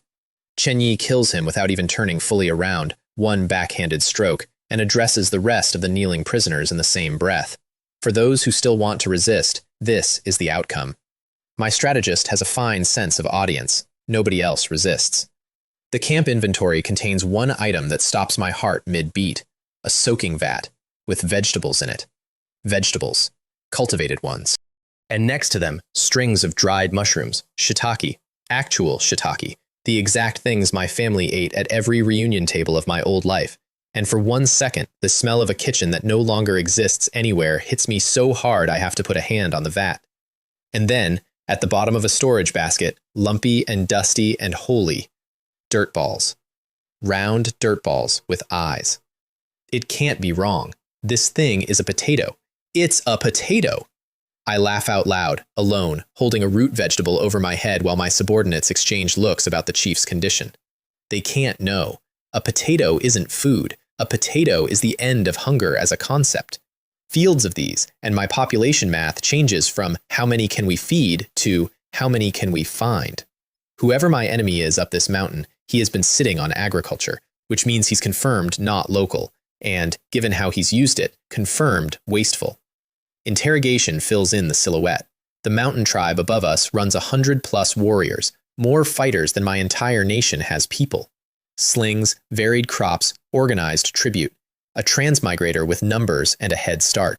So the next morning, with the enemy surely warned and the whole camp braced for the assault order, air thick, knuckles white on spears, I give the command my army will be quoting for years. Very good. Now, let's have breakfast. The tension pops like a soap bubble. Men blink, look at each other, and start laughing. And the laughter does exactly what I need it to, unclench them. Only Chen Yi catches the second layer, and he plays straight man beautifully, bellowing, "How can we fight on an empty stomach?" Somewhere up that mountain, an enemy is pacing his wall, waiting for the assault, burning nerves by the hour. Let him. My men are having porridge. Psychological warfare travels on logistics. Mid-breakfast, the enemy himself walks down to meet us under an open sky, and the moment he opens his mouth, I know everything I need to. Luo Changhai, transmigrator, from my own country, my own world, and he leads with it, arms wide, beaming. Fellow countrymen, no need for our own people to fight. Let's ally, let's trade. And you know what? The trade itself is real. He's got pheasants penned, laying eggs, stable protein, vegetables, potatoes. What he wants is salt, and when I confirm we have it, actual physical need crosses his face. The man's been eating bland mush for a year, and his mouth was going bland to the point of insanity. We strike the deal, chickens and seed crops for salt, prisoner exchange, smiles all around. He walks away waving. I watch his back recede, watch the exact moment he thinks he's out of my sight, and watch his shoulders change. And I turn to Chen Yi and say, quietly, summon the warriors from the other camps. Chen Yi doesn't even ask. He's been reading the same book. A man like that doesn't tolerate a rival on his own mountain. How can one allow others to sleep soundly beside one's bed? The chickens arrive on schedule, the pleasantries continue on schedule, and both sides arm on schedule. The only difference between us is that Wang thinks his schedule is secret. 2 nights later, I sleep deep and even, and Chen Yi stands watch over the camp, counting enemy campfires on the mountain, 100+ warriors worth, privately terrified, publicly serene. And in the morning, he asks me, honestly baffled, how I slept. Respond to all changes by remaining unchanged, I tell him. Wang needs me tired. Therefore, I rest. My strategist looks at me the way Meng Die looks at the sundial and adds sleep discipline to his tactical vocabulary. Because that's Wang's actual plan. And it's not a bad one. He knows we night marched, knows fatigue debt compounds, so he times his attack for evening, when my sleep-shorted army should be at its worst hour. He even opens with an offer, delivered from beyond sling range with lordly generosity. Surrender, hand over your resources and your skeleton word, serve me, and I won't treat you poorly. My counteroffer is 1 sentence, delivered with a smile into the darkening air. Hesitate all you want. After dark, the advantage is mine. It's a bluff, a pure, unbacked, 100-proof bluff. Skeletons get no night buff. There's no such mechanic. But Wang is a modern man, a gamer, raised on undead factions with nocturnal bonuses, and I am betting his entire assault timing on the fact that he cannot afford to disbelieve me. I watch the sentence land, watch him do the math with the sun already dropping. And he breaks. He attacks right now, at dusk, early, off his own schedule, into my prepared positions, exactly as bought and paid for. Shit, I think warmly, watching his line surge forward in disorder. This bitch actually bought it. The battle opens with Wang's warriors doing to my skeletons what I once feared someone would. Focused, disciplined smashing. Bone soldiers crumple under massed clubs. Fragile, his men shout, gaining heart, pushing deeper. What Wang forgot to price in is the fine print of necromancy. Broken isn't dead. My skeletons re-knit themselves inside his formation, behind his front rank, and suddenly his assault has an interior, and the interior has spears. My living troops hold the line in shield wall, spears bristling, no heroics, just attrition, and I watch Wang's morale drain by the minute like a bathtub with the plug out. His forehead is shining with sweat at 50 meters. He's committed everything but his last reserve, 20 slingers and himself, and the assault is chewing itself apart on a defense that refuses to be interesting. Finally, he can't stand it, and in goes the reserve, Wang himself striding behind it, and I feel my face do something predatory. Finally can't hold back? Because here's what I did with the boring daylight hours while Wang was pacing his wall. I buried skeletons. Behind my lines, sure, but also out wide, shallow under the soil, along the ground his reserve would cross if he ever committed it. Skeleton soldier control, full voice. The earth behind Wang's rear guard opens, and hands come out of it. I've seen a lot of morale breaks this year. I've caused most of them. Nothing compares to what happens to 20 slingers when the ground they walked over stands up behind them wearing spears. Wang's reserve stops being a military formation and becomes a philosophical crisis with legs. Wang spins, sees the trap closed, and manages a relieved sneer. Only a dozen? He rallies, shoves men into gaps, and for a breath he's actually holding it together. Give him that much, the man can captain a sinking ship. Then the last thing I buried claws its way up, and it's not a soldier. 2 meters of hyena man skeleton with harvest sickle claws and the triple buff running, and Wang's voice comes out about an octave over command pitch. His response to the monster is the purest self-portrait a leader ever painted. He grabs his own men and pushes them at it. Go, all of you, go! And when they waver, everyone come and protect me. That sound you hear is 100 warriors simultaneously understanding who they work for. The rout is total. Wang scrambles backward through his own collapsing line, and I raise my voice over the field with the sentence that finishes armies. Your leader has abandoned you. Weapons start hitting the ground in waves. Speed enhancement carries me through the wreckage after the crawling figure in the fancy hides, and my men ring him in. What follows is ugly in the specific way that only cowards make ugly. He kowtows until his forehead splits. Sobbing, we're from the same soil. We're both Chinese, brother. Remembering our shared homeland exactly as late as it might save him. I stand there hearing the echo of another transmigrator saying brother with a hidden dagger warming in his sleeve, and I give Wang the whole truth in 5 words. Brother, you made the first move. He hears the verdict in it, and the coward does his last cowardly thing. Mid-plea, he bolts, and as he runs, his mouth starts working around ancient syllables, some true word he's been hiding, foam on his lips, and the pronunciation catches in his throat like a fishbone, and whatever the word was meant to do, it does it to him. He goes down mid-stride and doesn't get up. I stand over the second transmigrator this world has fed me, and there's no triumph in my chest, just a tired, level note that scares me a little with how steady it is. We keep arriving in this world, my people, my era's people, and we keep bringing our worst habits with us. Probably not the last one, I think, and go back to work. The loot explains his death. From his body drift not 1, but 3 word fragments.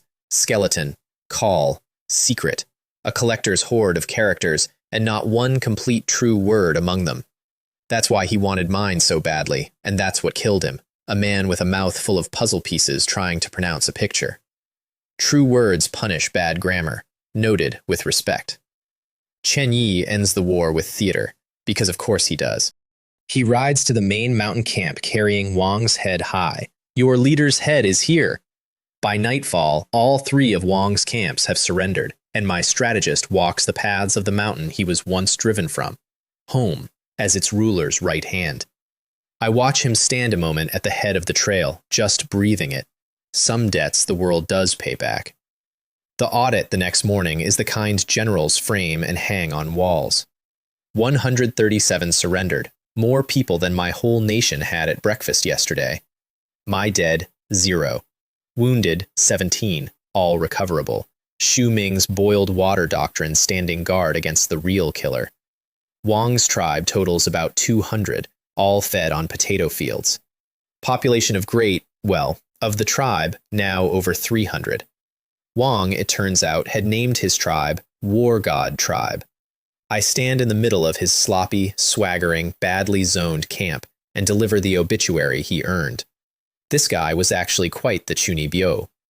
It's renamed Barren Mountain Camp by lunch. Death to cringe. Long live zoning.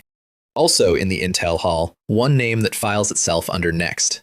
Deeper in the range lives the Manshi tribe, whose leader Meng Yan controls flying stones, a true word user, a real one, running a tribute racket over every deep mountain tribe. Wang got beaten by him once and was migrating outward when I interrupted. So the mountain has a landlord, and someday soon the landlord and I are going to discuss the lease. But first, the glorious garbage heap Wang left me. His camp is a case study in cheat codes without brains. No zoning, fields wedged against sleeping huts, growth strangling itself, a settlement layout you'd delete the save over. His steward, a mild fellow named Luo Ping with a 2-star everything and a lonely internal affairs talent, walks me through the mess with the haunted eyes of a man who's been screaming into a well for a year. I promote him on the spot. Competence trapped under an idiot is my favorite kind of loot. The pheasant coop alone is worth the war once you get past the smell, which you don't. The smell gets everywhere first. Wang kept his birds penned wing to wing in reeking misery.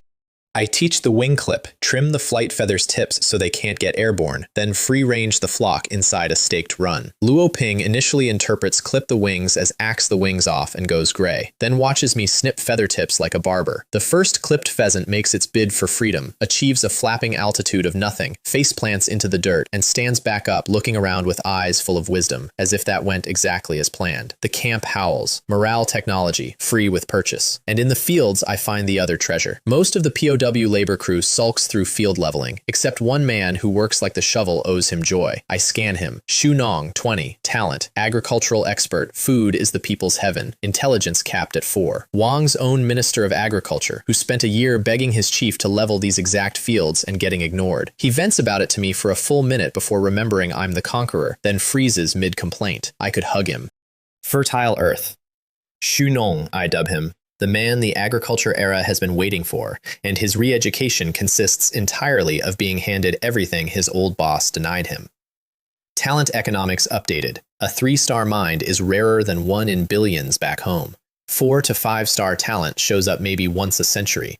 In 2 campaigns, I've collected a 5-star doctor, a 4-star farmer, a 4-star strategist, a 4-star governor, a 4-star marshal, a 4-star engineer, and a 4-star weapon saint. Either this world is dense with genius the way its plains are dense with bones, or the heavens are stacking my deck on purpose. Both options suit me. Shu Nong ships to Black Moon, deliberately hired in at group leader instead of minister. Promotion should taste earned. Resentment is a weed you don't plant on day 1. He arrives, sees Black Moon's zoning, and delivers his review of his late employer. Wang's camp was run like watery crap. I'm having that carved somewhere eventually. Ma Lei gets the Barren Mountain governorship. Steady and measured, hold until relief arrives, the perfect border Margrave.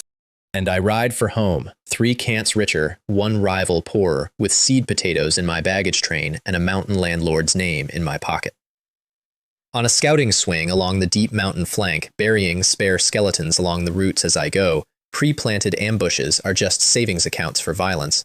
I walk into a sea of green and stop breathing for a second. Bamboo. A whole valley of it, swaying, creaking, endless, and it gets me somewhere I keep locked. There was bamboo outside my door as a kid. Same sound in the wind, same green light through the stalks.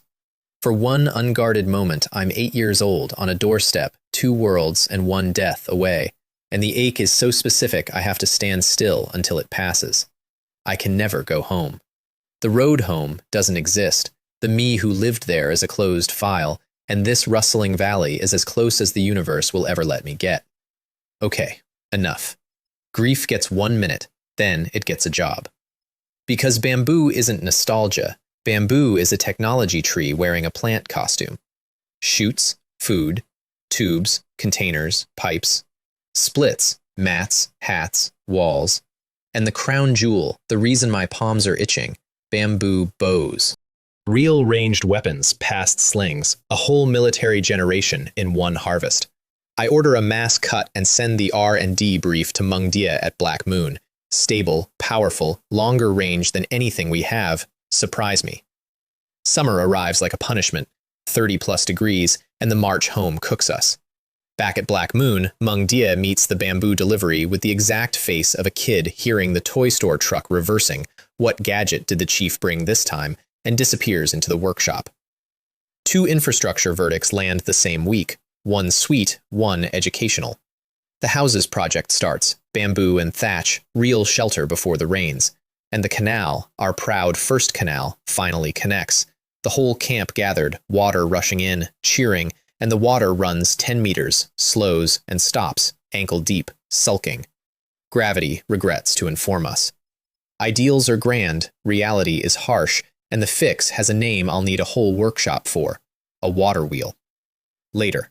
Write it on the list. The list is civilization. The house problem, though, the house problem I get to solve personally, and it turns into one of the strangest hours of my life. No nails exist. Rope rots.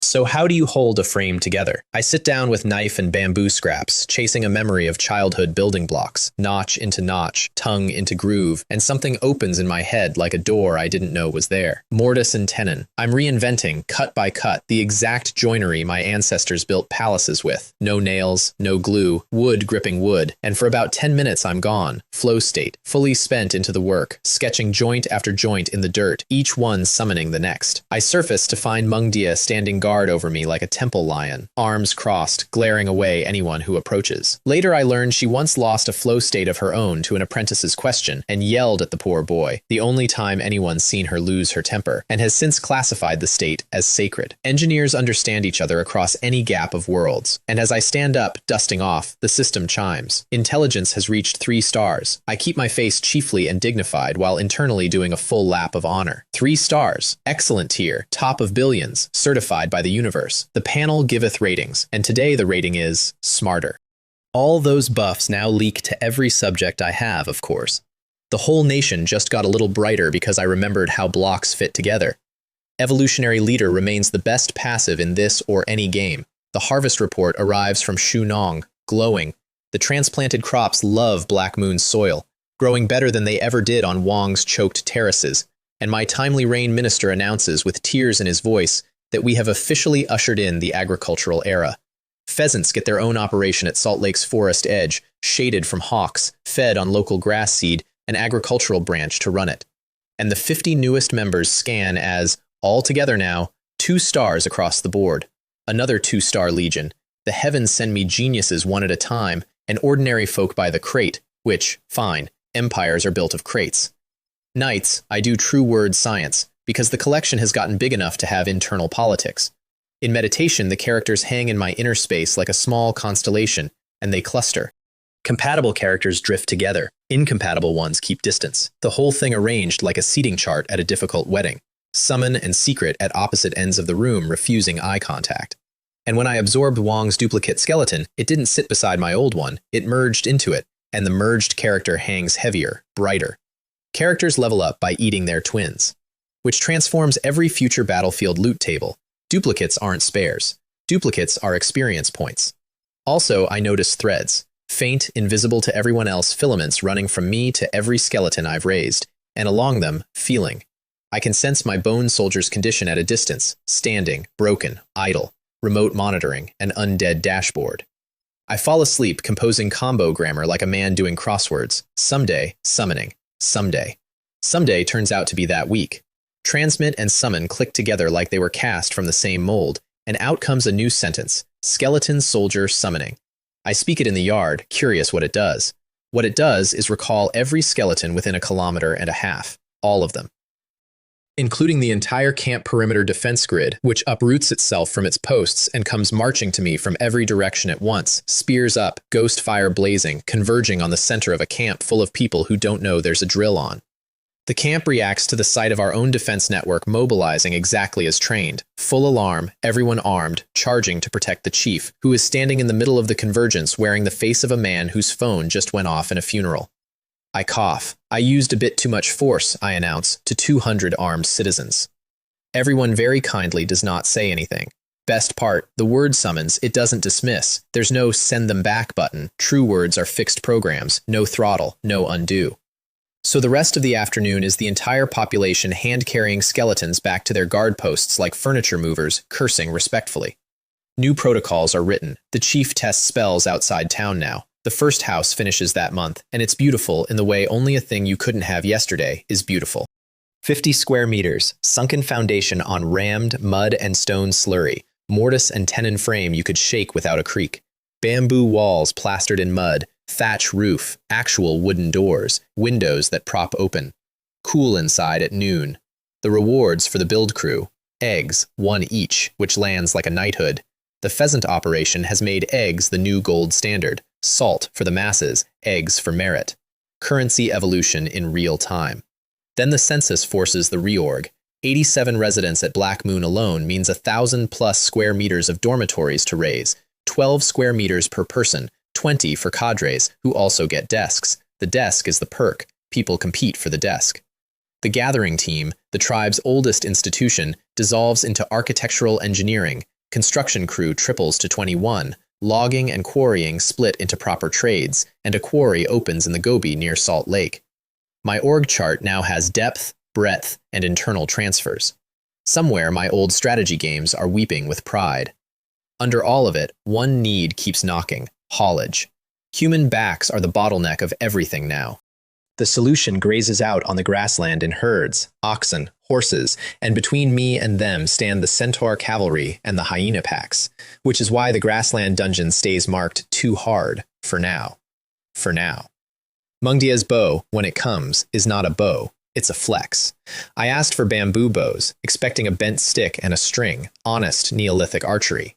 What she delivers is a 1.5 meter recurve built from interlocked mortise and tenon bamboo strips, no glue in existence and none needed, laminated by pure joinery, my own week-old invention already digested and deployed in a way I didn't think of. Was this even making a bamboo bow? This was showing off. Her panel confirms what the work already said. Her intelligence just hit 3 stars too. My 16-year-old chief engineer is now certified excellent tier by the universe, and the universe is late. The arrows are bamboo shafts, pheasant fletching, polished stone heads, and the field test becomes a private comedy of chief image management, because I've never shot a bow in my life, and missing a tree at 30 meters in front of the whole workshop is not an option for the demigod of the Salt Lake tribe. So I start at 20 paces. Solid, unmissable, dignified 20 paces. Mungdia watches me pace it off and nods gravely, interpreting my cowardice as methodical testing discipline, incremental data collection from controlled distances. Respect visibly increases. I say nothing. Science takes many forms.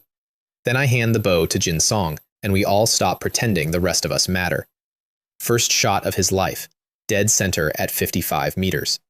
He keeps backing up, 90, 95, ranges where our arrows wobble like drunk dragonflies, and keeps hitting. Is Weapon Master really this monstrous? The bow's ceiling tests out at 121 meters direct, 249 in an arc, and the only real limit found all day is the man was born in the wrong century for archery contests. Chen Yi shoots, misses, shrugs without a flicker of the old rivalry. His name did its work. The wolf who'd have raged at losing is a strategist now, and strategists delegate marksmanship. One production problem. The masterpiece takes Mungdia 10 to 12 days per bow. That's not a supply chain, that's an art gallery. Mass production needs glue, so glue R&D spins up, and until then, handmade laminates go to aces like Jinsong, while the line troops get simpler self-bows. Elite gear for elite hands, a doctrine is born of a bottleneck, like most doctrines. Dinner, meanwhile, has quietly become the best evidence of everything. Watch the plates. 3 roast potatoes, a piece of lake fish, stir-fried vegetables in rendered lard, vegetable soup. That's the standard line ration now, richer than anything Wang's tribe ate at its peak. People are visibly filling out, shoulders squaring, kids getting loud the way only fed kids get. I catch my own reflection and find faint abs, which I want on record came from honest labor, not training montages. And it's the surplus itself that unlocks the next era, because I finally get to say the sentence no tribe in this world has ever been able to afford. Some of you will now train full-time and not work. Professional soldiers. Understand, in a subsistence tribe, that phrase is madness. Every pair of hands feeds mouths. A full-time warrior is a full-time hole in the granary.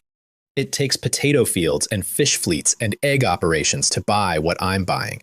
10 elite recruits at Black Moon, combat talents only, plus Jinsong and Chen Yi makes 12, drilled as dual-range all-rounders on Jinsong's model, bow at distance, melee in close. I give the induction speech in my best military instructor cosplay, obey orders and protect our home, and stand ready for the genre-mandated troublemaker to swagger up and challenge authority so I can discipline him as an example. Nobody swaggers. According to the plot, there should be a troublemaker. There isn't one. They all worship me. The disciplinary set piece I mentally rehearsed dies in committee, and I stand before ranks of shining-eyed volunteers feeling, absurdly, a little cheated. The problems you don't have are the strangest thing about doing this job well. 5 more recruits stand up at Salt Lake, and out west, Malay's frontier starts humming. His people expand into the Bamboo Valley and bump into the deep mountain tribes, Manshi's tributaries, border friction, small skirmishes, nothing he can't handle, and his dispatches arrive dutiful and dry as tax forms. The Margrave holds the march.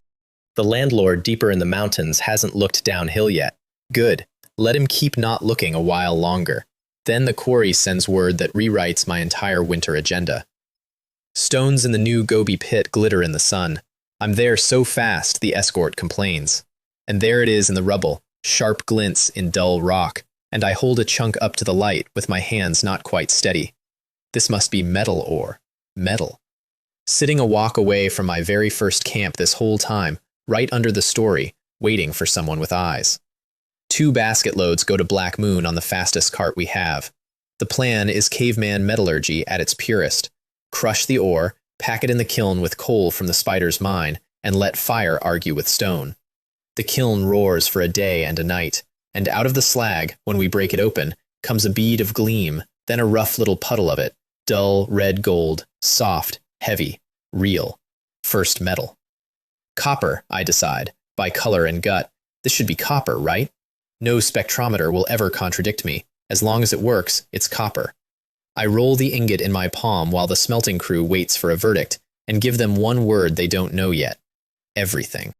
And the very first thing I forge, the object I choose to spend humanity's first ingot on, is a hammer, a forging hammer. The crew is visibly puzzled. No blade, no spearhead, but the logic is the whole game. Tools make tools. A copper hammer forges the next 100 things better than stone ever could. A copper spearhead just stabs. 10 steps ahead is the only place worth standing. The vision behind my eyes as I quench it. Rattan and hide armor our stone weapons couldn't cut. Hyena hide our slings bounced off. We failed to penetrate. Over and over, that's been the wall. Metal is the answer to every we couldn't. It's also, whispers the strategist in me, the answer to problems I haven't met yet. The landlord's flying stones, the horse people's speed, the things in the deep mountains Chen Yi only heard legends of. Summer peaks and tries to kill us in its own way, so governance pivots to heat, mandatory siesta from 11:30 to 1:30, shade sheds at every worksite, Shu Ming's herbal cooling tea by the vat, and, my proudest small invention, mosquito coils rolled from his repellent herbs, smoke spirals against the whining plague of the wetland nights. Civilization is a sword, yes. It's also a nap schedule and bug spray. I've now lived without both, and I'm telling you which one you'd miss. The copper economy stands up fast. The quarry rebrands as an open-pit copper mine with an unlimited hiring policy. Copper pickaxes replace stone ones, and mining speed jumps a generation in a week. The forging department is founded around the first anvil, and the first true weapon off the line is my design brief made metal. The crescent halberd, a head that thrusts like a spear, hooks and parries like an axe, and slashes on the draw. It eats double the material of a plain spearhead, and I approve it anyway. Elite doctrine in one sentence. My few must each be worth many, so my few get the expensive toys. Mengdie, handed a copper budget, promptly invents the ballista, independently, from first principles, at 17. She presents the concept sketch with shining eyes, and I have one of the harder conversations of my administration, shelving my genius's masterpiece. Because a giant bolt thrower is a 10,000 yuan shell fired at 50 yuan soldiers. Our enemies are meat and hide, not walls and ships. I filed the design in the someday drawer, where it sits next to the water wheel, radiating patience. She takes it well. Engineers respect cost curves. Copper arrowheads enter production, and one decision I make against my own quartermaster's instincts: the skeletons stay on bone and stone. Because skeletons get smashed and abandoned on lost fields, and every copper blade in a skeleton's hand is a future enemy's copper blade. Attrition units stay cheap. It's cold math, and the skeletons, to their credit, file no grievances. Armor comes next, and it comes from my grandmother again, gods rest her across 2 worlds, rattan. Woven cane armor, light, cheap, and shockingly tough against slash and stab, the same weave as her baskets, scaled up to war. Its one great weakness is fire, and I'm making a bet I'd never make against a modern enemy, that primitive opponents won't figure it out mid-battle. Risk accepted. The basket empire militarizes. Training the new elites produces my favorite comedy genre, the genius who cannot teach. Jinsong demonstrates a simple move, and 10 recruits attempt it and produce chaotic interpretive dance. His simple is 5 corrections deep into mastery, invisible to him, unlearnable from outside. So I step in with the modern cure: decomposition. 1 thrust, alone, 100 times. 1 slash, alone, 100 times. Then pairs of moves, then chains. Jinsong watches his own art get cut into teachable slices, with the fascination of a man seeing his native language diagrammed for the first time. Mid-drill, the system rings its little bell. Black Moon Camp has reached village level. Village. I look around at the dormitory rows, the workshop smoke, the market day bustle of the yard, and let the words settle. It's an arbitrary title from a menu, and it still lands somewhere real. When I woke up on that altar, this nation was 30 people and a severed head. Salt Lake's upgrade is next on the list. Straw sandals roll out because the summer ground burns feet through nothing, and the strategic review writes itself in my evening notes. Here's the review.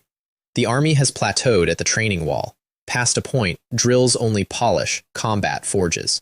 The economy's bottleneck is haulage, human backs again, and the cure grazes on the grassland in herds we can't touch.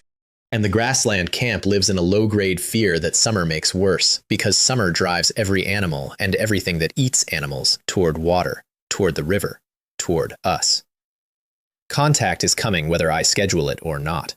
There's no such thing as guarding against a thief forever. Better to be the thief. While I'm still drafting the plan, the grassland kicks the door in on its own schedule. It starts, because this world has a sense of humor, with the beast. The nightmare predator from the antelope plains, the one that killed with one neck bite while my scouts held their breath in the grass. Shu Fei Hong is on the hill at Grassland Camp when it comes over the horizon at a limping run, wounded, bleeding, magnificent, and being chased. Behind it, spread in a hunting crescent, come the hyena folk, and the beast, with the flawless judgment of all catastrophes, is running straight toward our camp, dragging its pursuers onto us like a drowning man grabbing a swimmer. The beast hits the outer defenses first and drops into a staked pit trap, which is good news for exactly 4 seconds, the time it takes 7 hyenas to lope up, see the pit, see the stakes, and understand that the ground here is planted with lies. Jinghong, watching his concealed network get advertised to the enemy by that bastard beast, produces cursing of real historical merit. The hyenas probe like professionals, thrown stones to test for more traps, spread formation. Then the rush, and Jinghong's slingers volley on his mark, and the volley does its real job, not stopping the charge but steering it. A hyena twists away from the stones and puts itself in a side pit. Stakes do the rest. This is the doctrine, and it's mine, so let me flex it once. When we built the camp defenses, I put the traps not on the main paths, but on their edges, on the dodge lines, and my captains asked why. Because a trap on the road is a trap the enemy walks around, I told them. But a trap on the flinch, paired with slingers who supply the flinch, that's a trap the enemy must follow, even knowing it's there. Force plus channel. The stone doesn't have to hit you. It has to make you step where I decided you'd step. Jinghong recited it back to me then, with his eyes wide. And now I get the report of him running it live, textbook, and I feel the specific warmth of a teacher grading his own methods in someone else's handwriting. But 7 hyenas were the probe. One of them peels off and lopes away over the rise, and Jinghong reads it right, gone for reinforcements. Cold sweat. Slingers rotate, wounded rotate, the tally of stones runs down.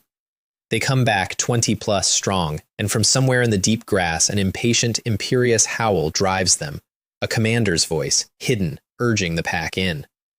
3 rotating volleys wound and slow and do not stop them. The perimeter starts failing arithmetic again, 20-something professional killers against a frontier camp's worth of part-time slingers.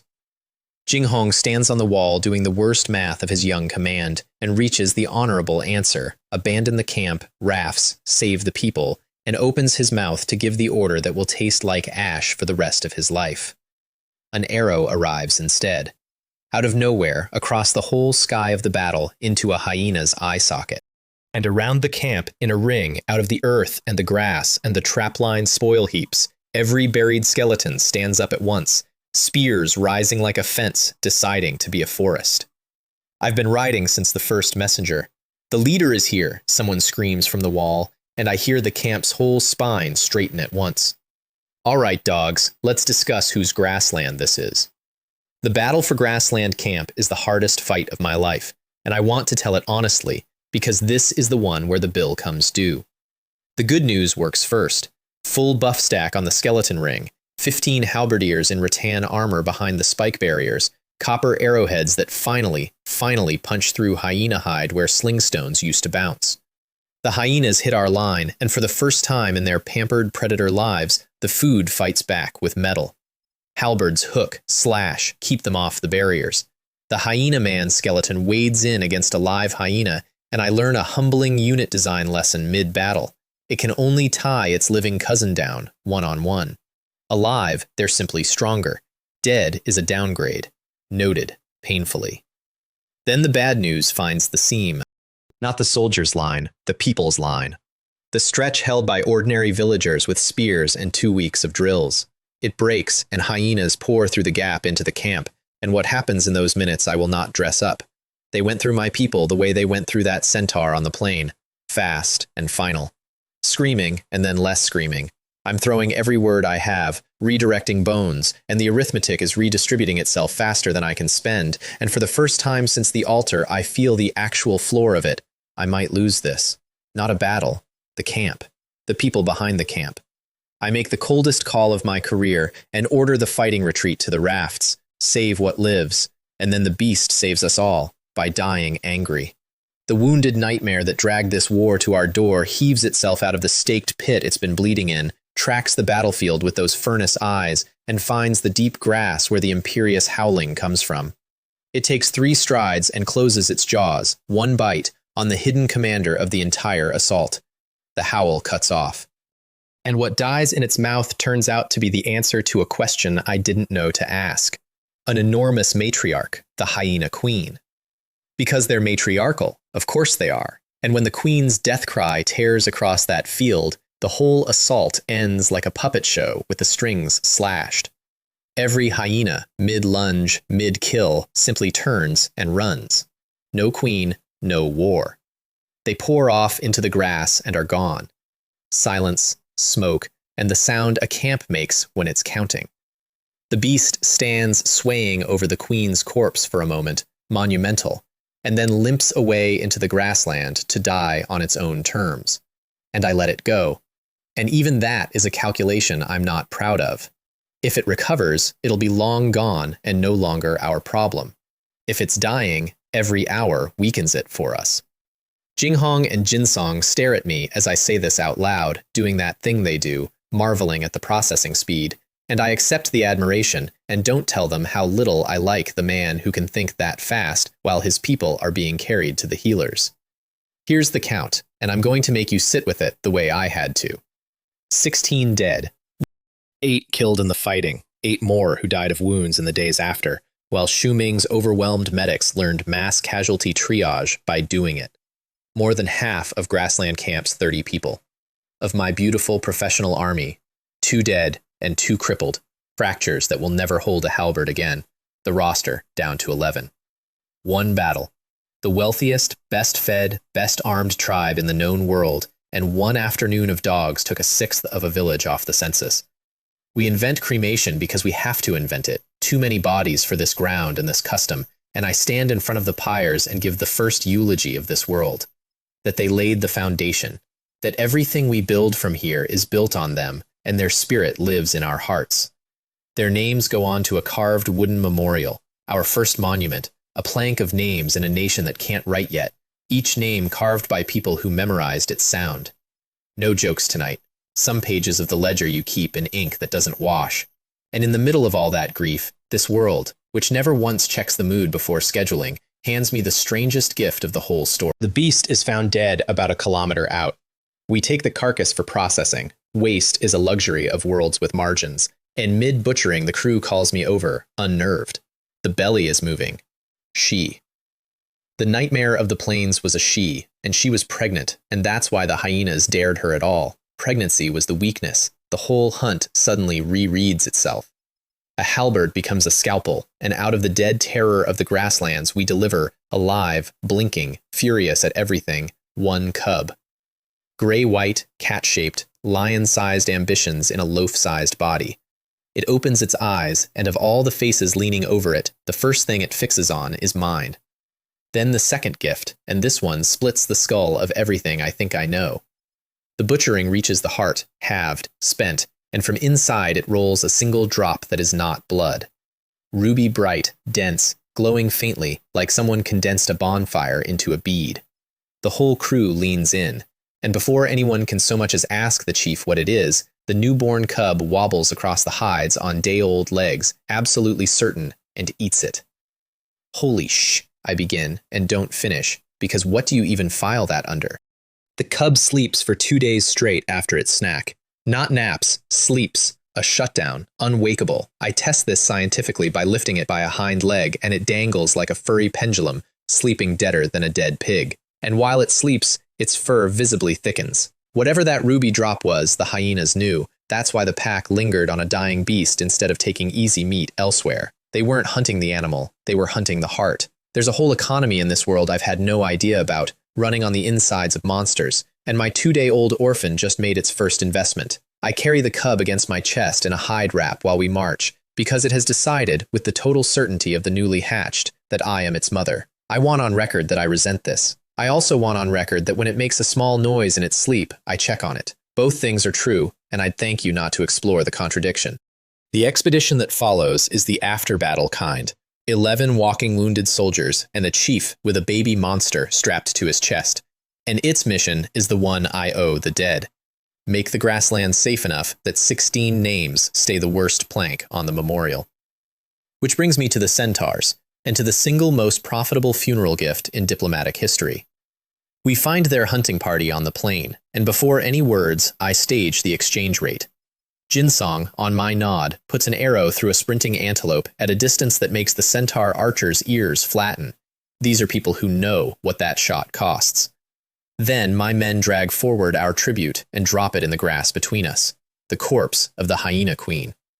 Carefully pre-mangled around the neck because the bite marks were the beast's, and today's story needs a different author. This is my sincerity, I announce. I watch the centaur leader look from the dead queen, scourge of his people, killer of his hunters, to the human archer who casually outshoots his whole line, and do the exact arithmetic I shipped him. If the archer isn't even the leader, how strong is the leader? The queen's corpse says we killed her. I never say it. I don't have to. The best lies are the ones the other side does the work on. The centaur leader straightens, taps his chest, and speaks the word I came for. Alliance. The terms are simple. Non-aggression plus a joint war on the hyena folk, and the signatory is worth more than the treaty. Lai Hu, the centaur leader, 24, and his panel reads like a cavalry charge. Talent, frenzied charge, valor and endurance, both 3.5 with 4-star caps, 14 subjects, and one line that explains a year of mysteries, residence, no fixed abode. Nomads. That's why neither of us ever found the other's camp. There's nothing to find. The whole nation sleeps where the herds stop. My private read on the alliance, filed where allies can't hear. Let the centaurs bleed the hyenas. We're still the weakest of the 3 grassland powers, and the best war is when your treaty partner fights while you grow. I like Lai Hu. I also plan around him. Both things are true. That's statecraft. The plains keep paying.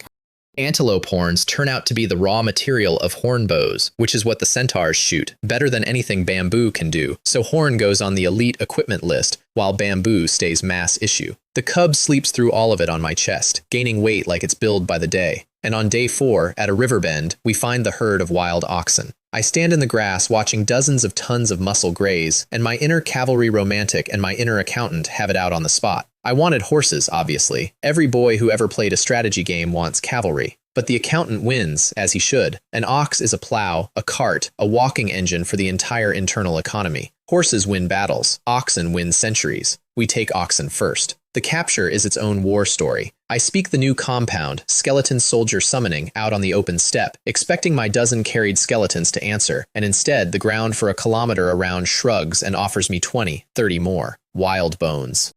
Ancient dead I never raised, answering the call anyway. Because the wilderness here is littered with corpses, this entire grassland is the God War's unswept battlefield, and my word just learned to shop local. The unit economics of my army improve every time I learn anything about this world.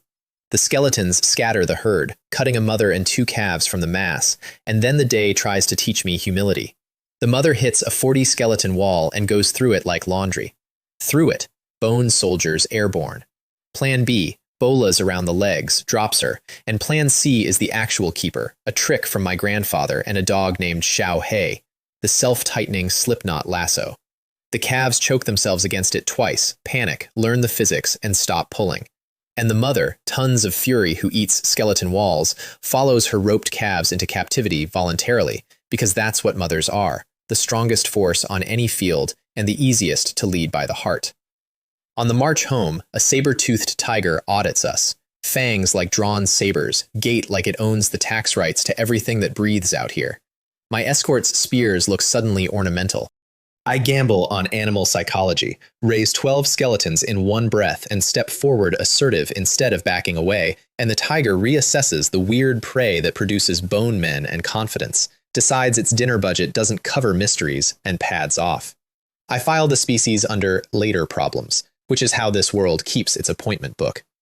The ox taming program back home is me versus bovine stubbornness, and I bring the one weapon evolution never prepared them for: pettiness.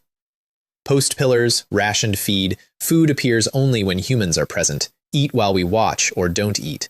The standoff phase is magnificent. Me in a lounge chair in the shade, oxen glaring bull-headed defiance, me taking the untouched food away at intervals, announcing to the yard, it's not like I'm the one hungry. The calves crack in daze. The mother holds out until watching her children eat from human hands breaks her, and then the whole herd's culture flips at once. Goal on the board, 10 ox carts before autumn.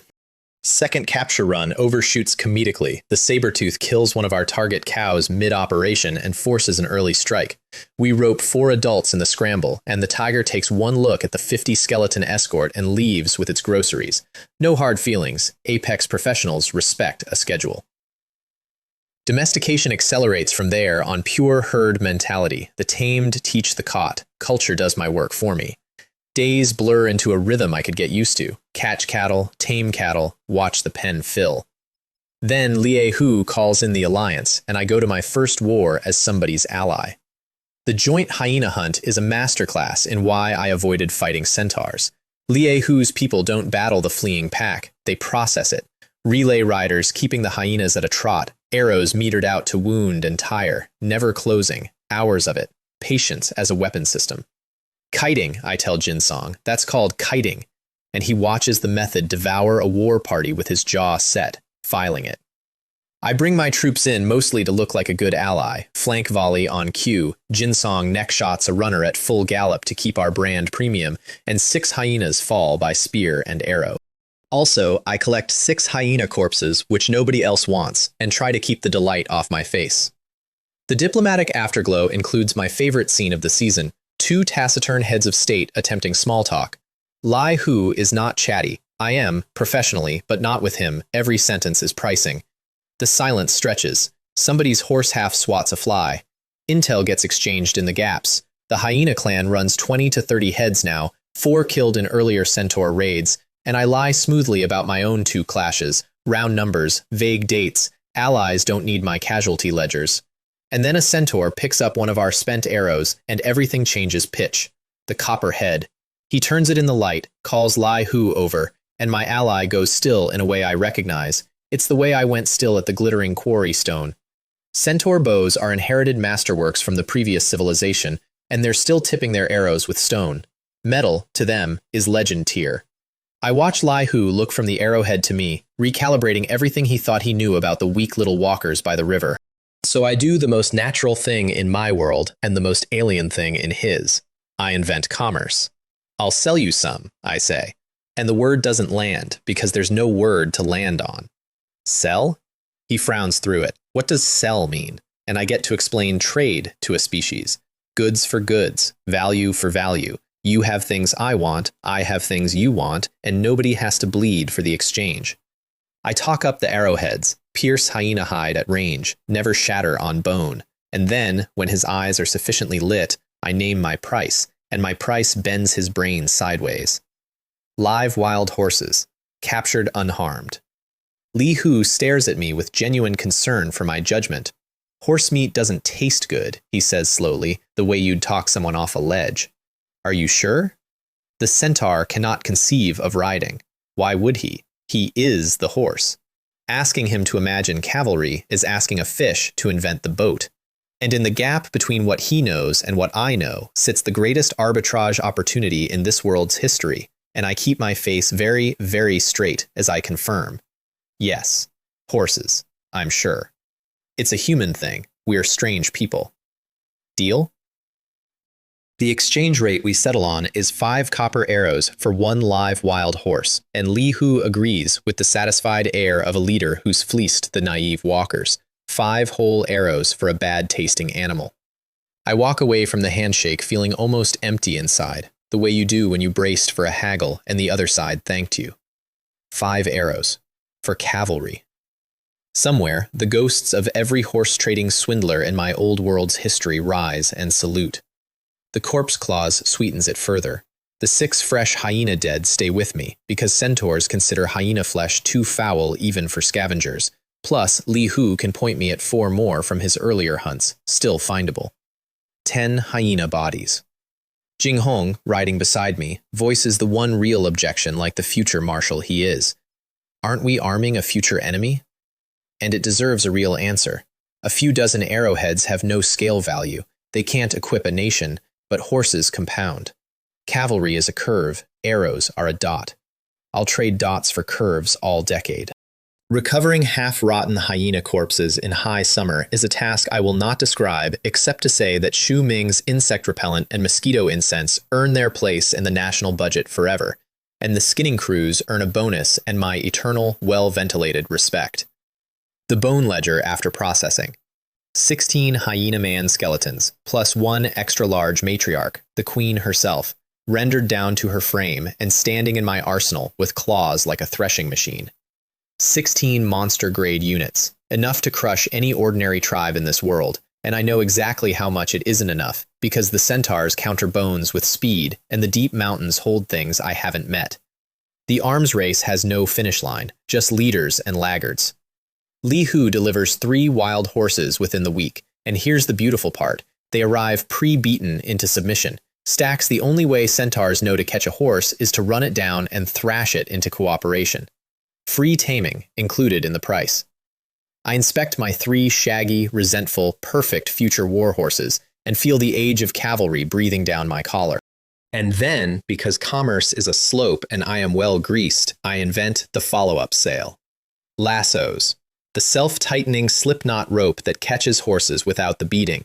I demo it, sell the concept, and extend the world's first line of credit. 10 lassos now, pay me in horses later. Li Hu takes the coil of rope like it's made of questions. He can give it first, travels through the centaur ranks in a wave of confused awe, and by the time they ride off, the diplomatic consensus on their side has hardened into, Li Wei is a good person. He even had to thank us again. Bark rope for horses, a bloody steal from their side of the ledger. From mine, I'm exchanging string for the domination of open terrain. Everyone leaves happy, which is the definition of a great deal, and also of a heist, and I decline to specify which this is. 1 cloud on the horizon, delivered in Li Hu's usual telegraphic style. The hyena clan has likely chosen a new queen. Recovery cycle for their kind, about 3 years. Their young fight combat ready at 2 or 3 years old, monstrous species. So the dog problem is dormant, not dead. 3 years on the clock. Fine. In 3 years, I intend to be unrecognizable. The horses meet human innovation next, and human innovation is embarrassingly simple. The stirrup and the saddle. Neither exists here. Both are just shaped wood and leather and the willingness to think of them. And together they turn ride a horse from an acrobat's stunt into a soldier's job. Meanwhile, the ox carts, 5 now, distributed across the camps, quietly revolutionize the boring half of everything, and the freed-up backs let me conscript 10 more soldiers, army roster to 30.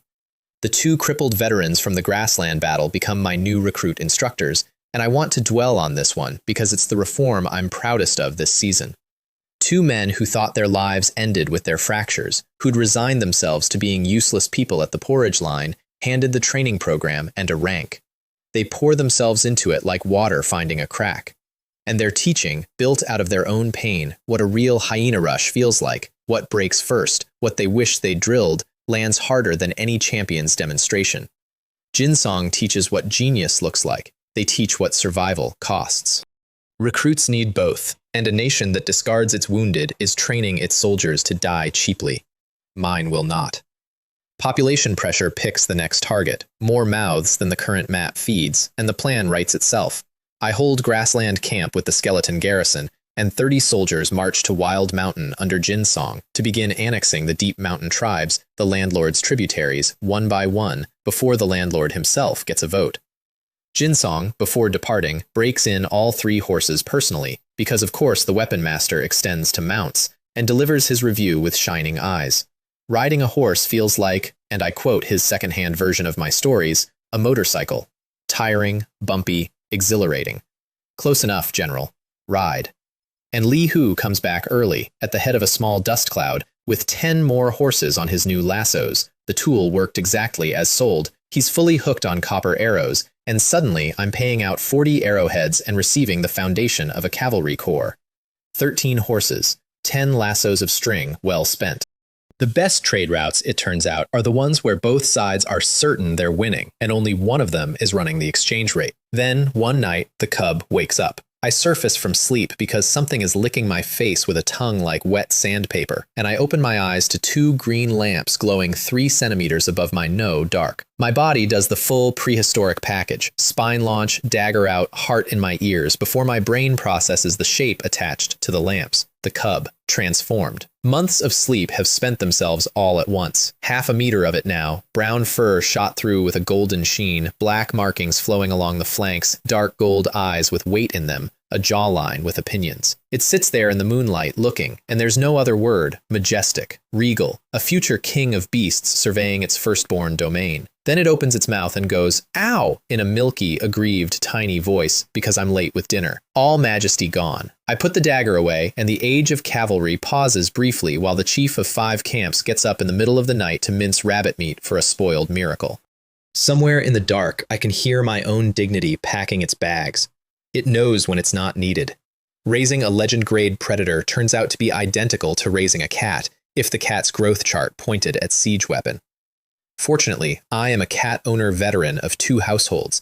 My old world companions were named Banknote and Fortune. My naming conventions have always been honest about my values, and the doctrine transfers cleanly. The cub has imprinted on me as its parent, follows me between buildings like a golden shadow, and immediately begins testing the household constitution.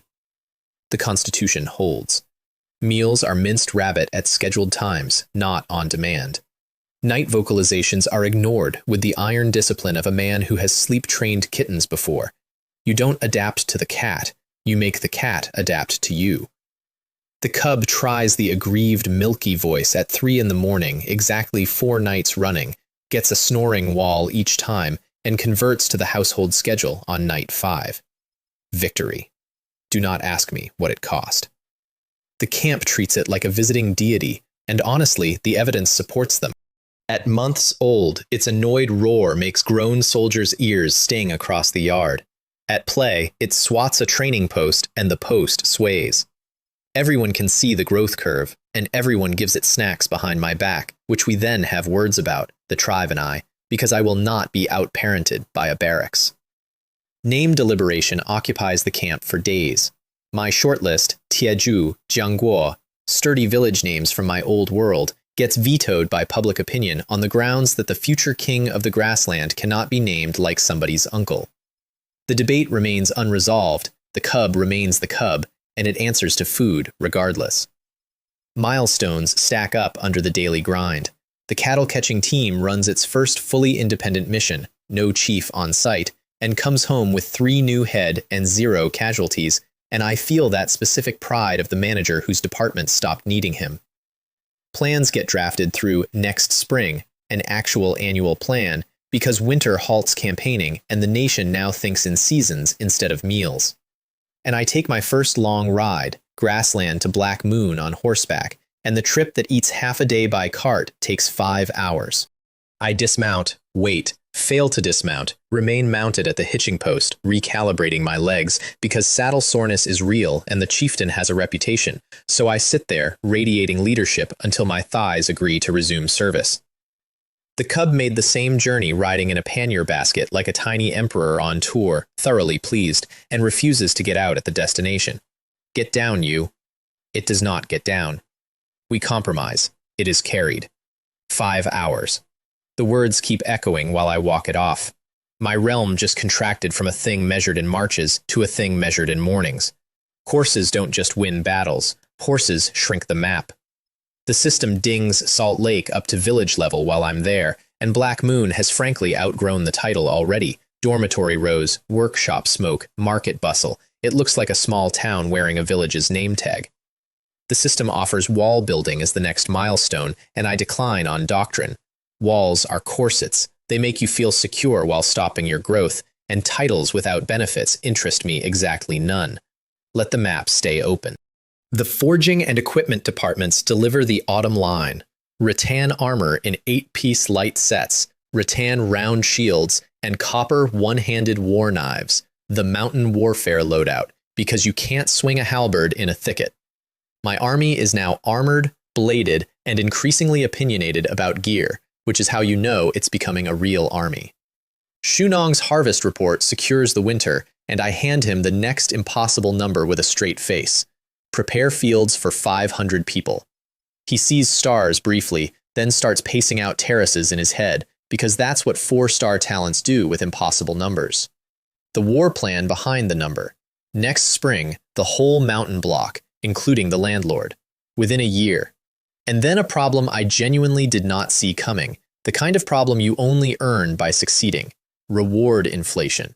My economy of gratitude has crashed. The heroes of the early days got a fish and wept. Now everyone eats fish. Eggs were a knighthood. Now the pheasant operation makes eggs breakfast. I'm an emperor whose ministers all hold every title, with nothing left to grant, and motivation is sagging into comfort, the silent killer of golden ages. The fix is one of the oldest machines my old world ever built, and I get to introduce it to this one. Money. We minted ourselves. Round copper coins with a square hole, one wen stamped on the face, black moon minted on the back, cast in batches, threaded on cords. A mint is established, staffed by 2 of the most boringly honest people I own. Boring honesty being the only qualification that matters at a mint. Trade rules get drafted. And then the East Market opens. Actual stalls in an actual row. Fish, meat, produce, tools, crafts. Wages arrive in coin. The cafeteria converts to pay per serving. Utensil rental for the self-catering crowd. A copper a set, because civilization advances stall by stall. The market's first month is silent, awkward. Everyone clutching their strange new metal. Nobody sure how wanting things works when it's allowed. Then it catches, and it catches like fire in thatch. Vendors start hawking, actually hawking, competing on volume and jokes.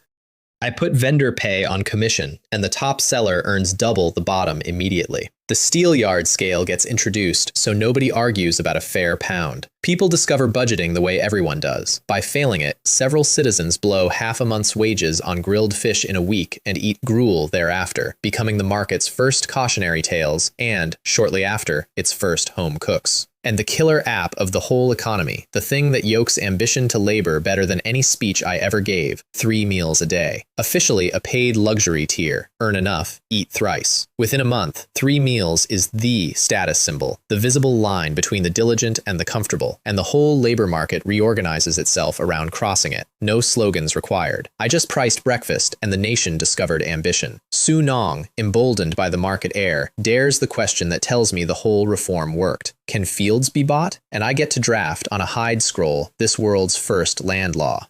Usage rights? Yes. Ownership? No. The land itself stays the tribe's. 10-year terms and a 50% harvest tax, which sounds extortionate until you know what any lord of my old world's actual history would have taken.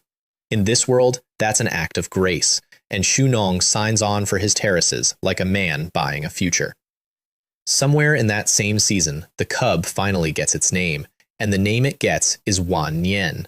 1,000 years, long life, long guardianship, a name you give something you intend to keep. It receives the honor belly up in its carrying basket, 60 centimeters of dozing gold, paws folded on its chest like a tycoon. 1,000 years, I tell it, try to be worth the paperwork. It yawns. The new war knife and shield combo gets its demo day, and Jin Song enters the weapon trance on the spot, sword and board combinations flowing out of him like he's remembering them from a previous life instead of inventing them in front of us. The army splits into doctrine tiers while he's still glowing. The elite unit, rattan armor soldiers who ride, shoot, and fight with every weapon we make, fed 3 meals a day with egg and meat at every single one, and the regular unit, 1 weapon, militia officers, standard rations. Between the tiers runs a working promotion and demotion pipeline, because a ladder nobody can climb or fall off isn't a ladder, it's a wall with rungs painted on. Chen Yi handles motivation, and his methods deserve their own chapter in whatever military academy we eventually build. He assembles the recruits and delivers the psyop straight-faced. Training will be brutal, so those who can't hack it, step forward now, no shame. Dead silence.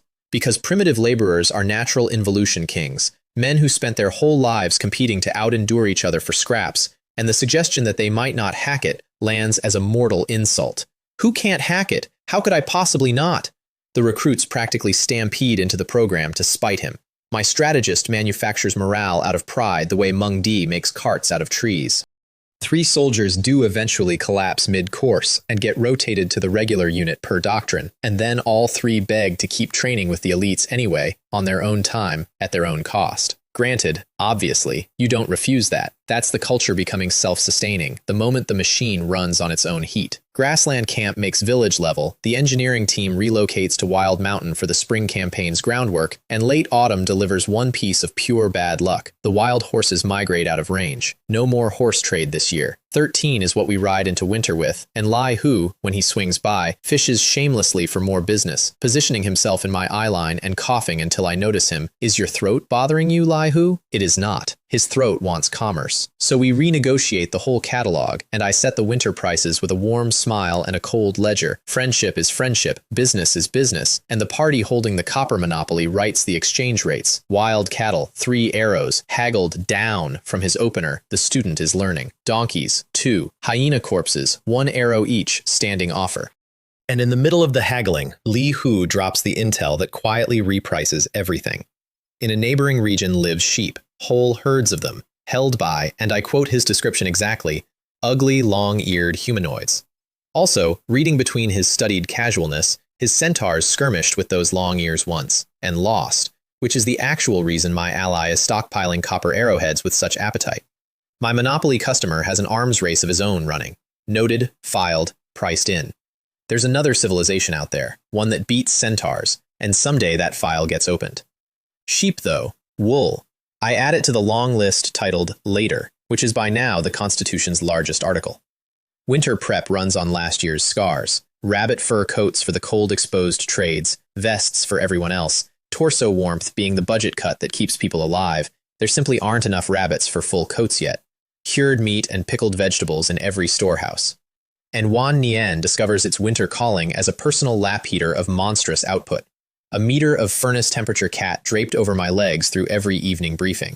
Good season for bonding, I note in the annals. The annals do not record that I sometimes schedule extra briefings.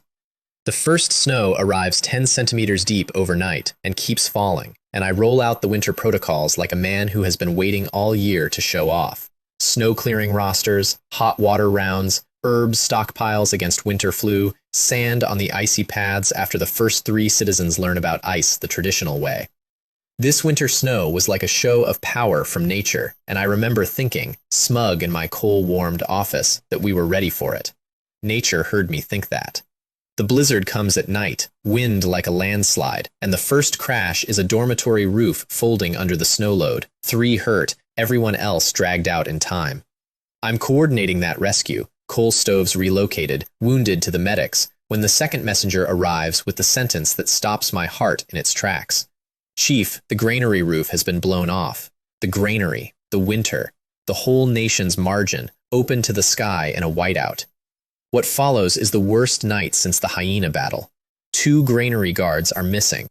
The grain is burying itself in snowdrifts as we watch. Regular skeletons prove literally useless in the wind. The gusts blow the light ones over and away. There is dark comedy in watching your undead army cartwheel off into a blizzard, and only the heavy hyena man skeletons have the mass to work in it, so 16 monster frames haul and dig all night alongside every human back we have. And Wan Yan, half a year old, walks into the whiteout like it's a spring meadow, weatherproof down to its absurd bones, and finds one of the missing guards by scent under the drifts, and when the wind won't stop howling, roars back at it, a sound that blasts the snowflakes into spirals. My spoiled lap heater, outworking grown men in a storm. I file the pride away for later. The night has no room for it. Dawn does the accounting, and the accounting is brutal. Both granary guards dead, one crushed under the stones the wind drove off the roof, the other caught in the open running for help, 7+ hours under the snow. The grain, less than a third remains, the rest scattered, buried, gone into the white.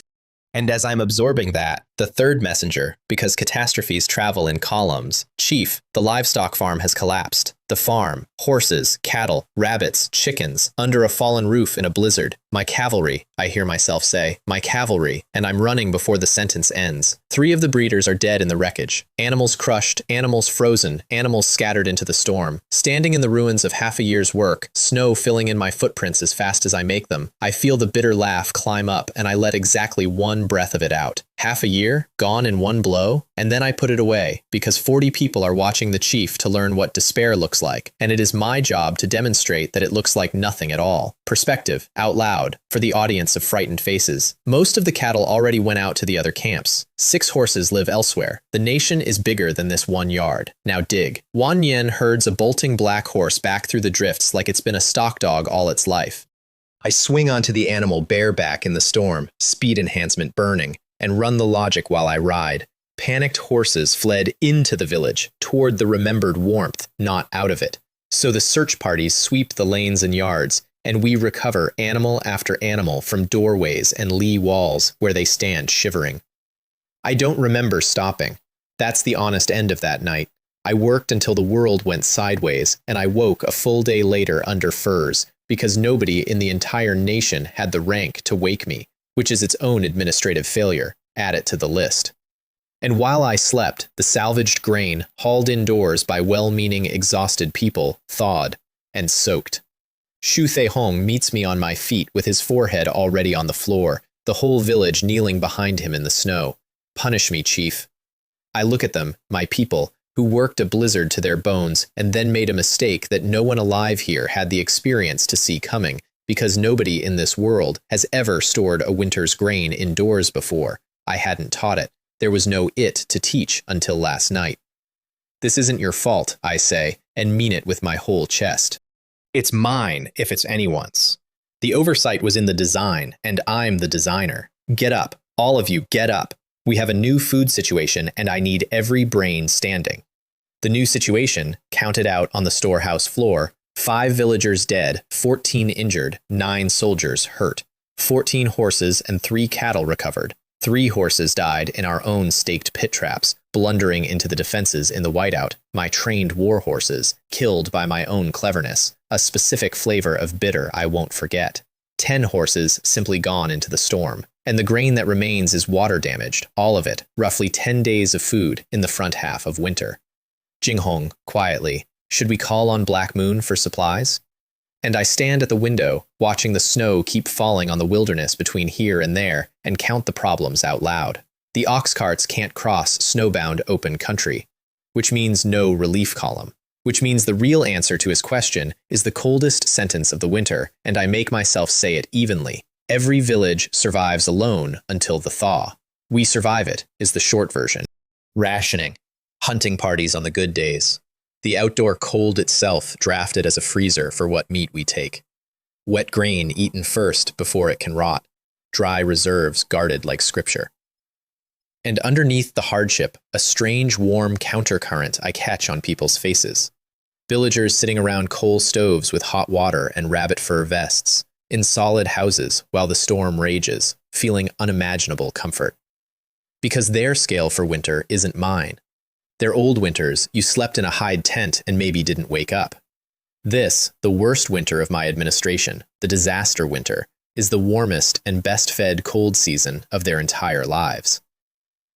Perspective, I write in the annals, is the one crop that grows in any weather. Meanwhile, out west, where I can't see and can't help, my Margrave is fighting a completely different winter. Wangshan Village, the old wild mountain camp, catches only light snow, and Malay's storehouses are full because steady and measured prepares for everything twice. His problem arrives on 2 legs. The deep mountain tribes are starving, and starving tribes probe borders. His response is textbook him. Patrols doubled, forages escorted, and when 3 captured infiltrators turn out to be scouts, he has them executed, coldly and without theater, because winter arithmetic is arithmetic. There are no spare mouths, and mercy that starves your own is just cruelty with better manners. This era shaped him. I only gave him a job title. But here's what makes Malay worth every star on his panel. He smells the setup. If they're truly desperate, he reasons, staring at the tree line, Why do they flee at first contact? Hungry men fight for the food in front of them. These keep retreating, inviting pursuit. Something's off. So his counter-strategy is the one that requires the rarest military resource: patience. We have food and shelter, they're starving in the snow. Let them dance. He fortifies and waits and refuses every lure. The lure setter, it turns out, deserves introduction, because the third transmigrator of this story has arrived on stage, and he is a masterpiece. His name is Han Tien. Acne-faced, loud, and armed with the deadliest weapon of all, he has read the genre. He arrived in this world, checked for his system, and I want you to picture a man standing alone in a primitive camp shouting, "System, are you there? If not, just say so," and receiving, eventually, a stats panel and nothing else. No powers, no shop. Numbers. And from this, he concluded, with the unkillable confidence of his kind, that he is the protagonist of this world, because I have a system. Only those with cheats are protagonists. His career so far: tried to introduce technology to his tribe and discovered they already had slings, whereupon his own warriors explained his own weapons to him at length while he nodded. Failed upward anyway, because he does have one genuine talent, and it's for talking.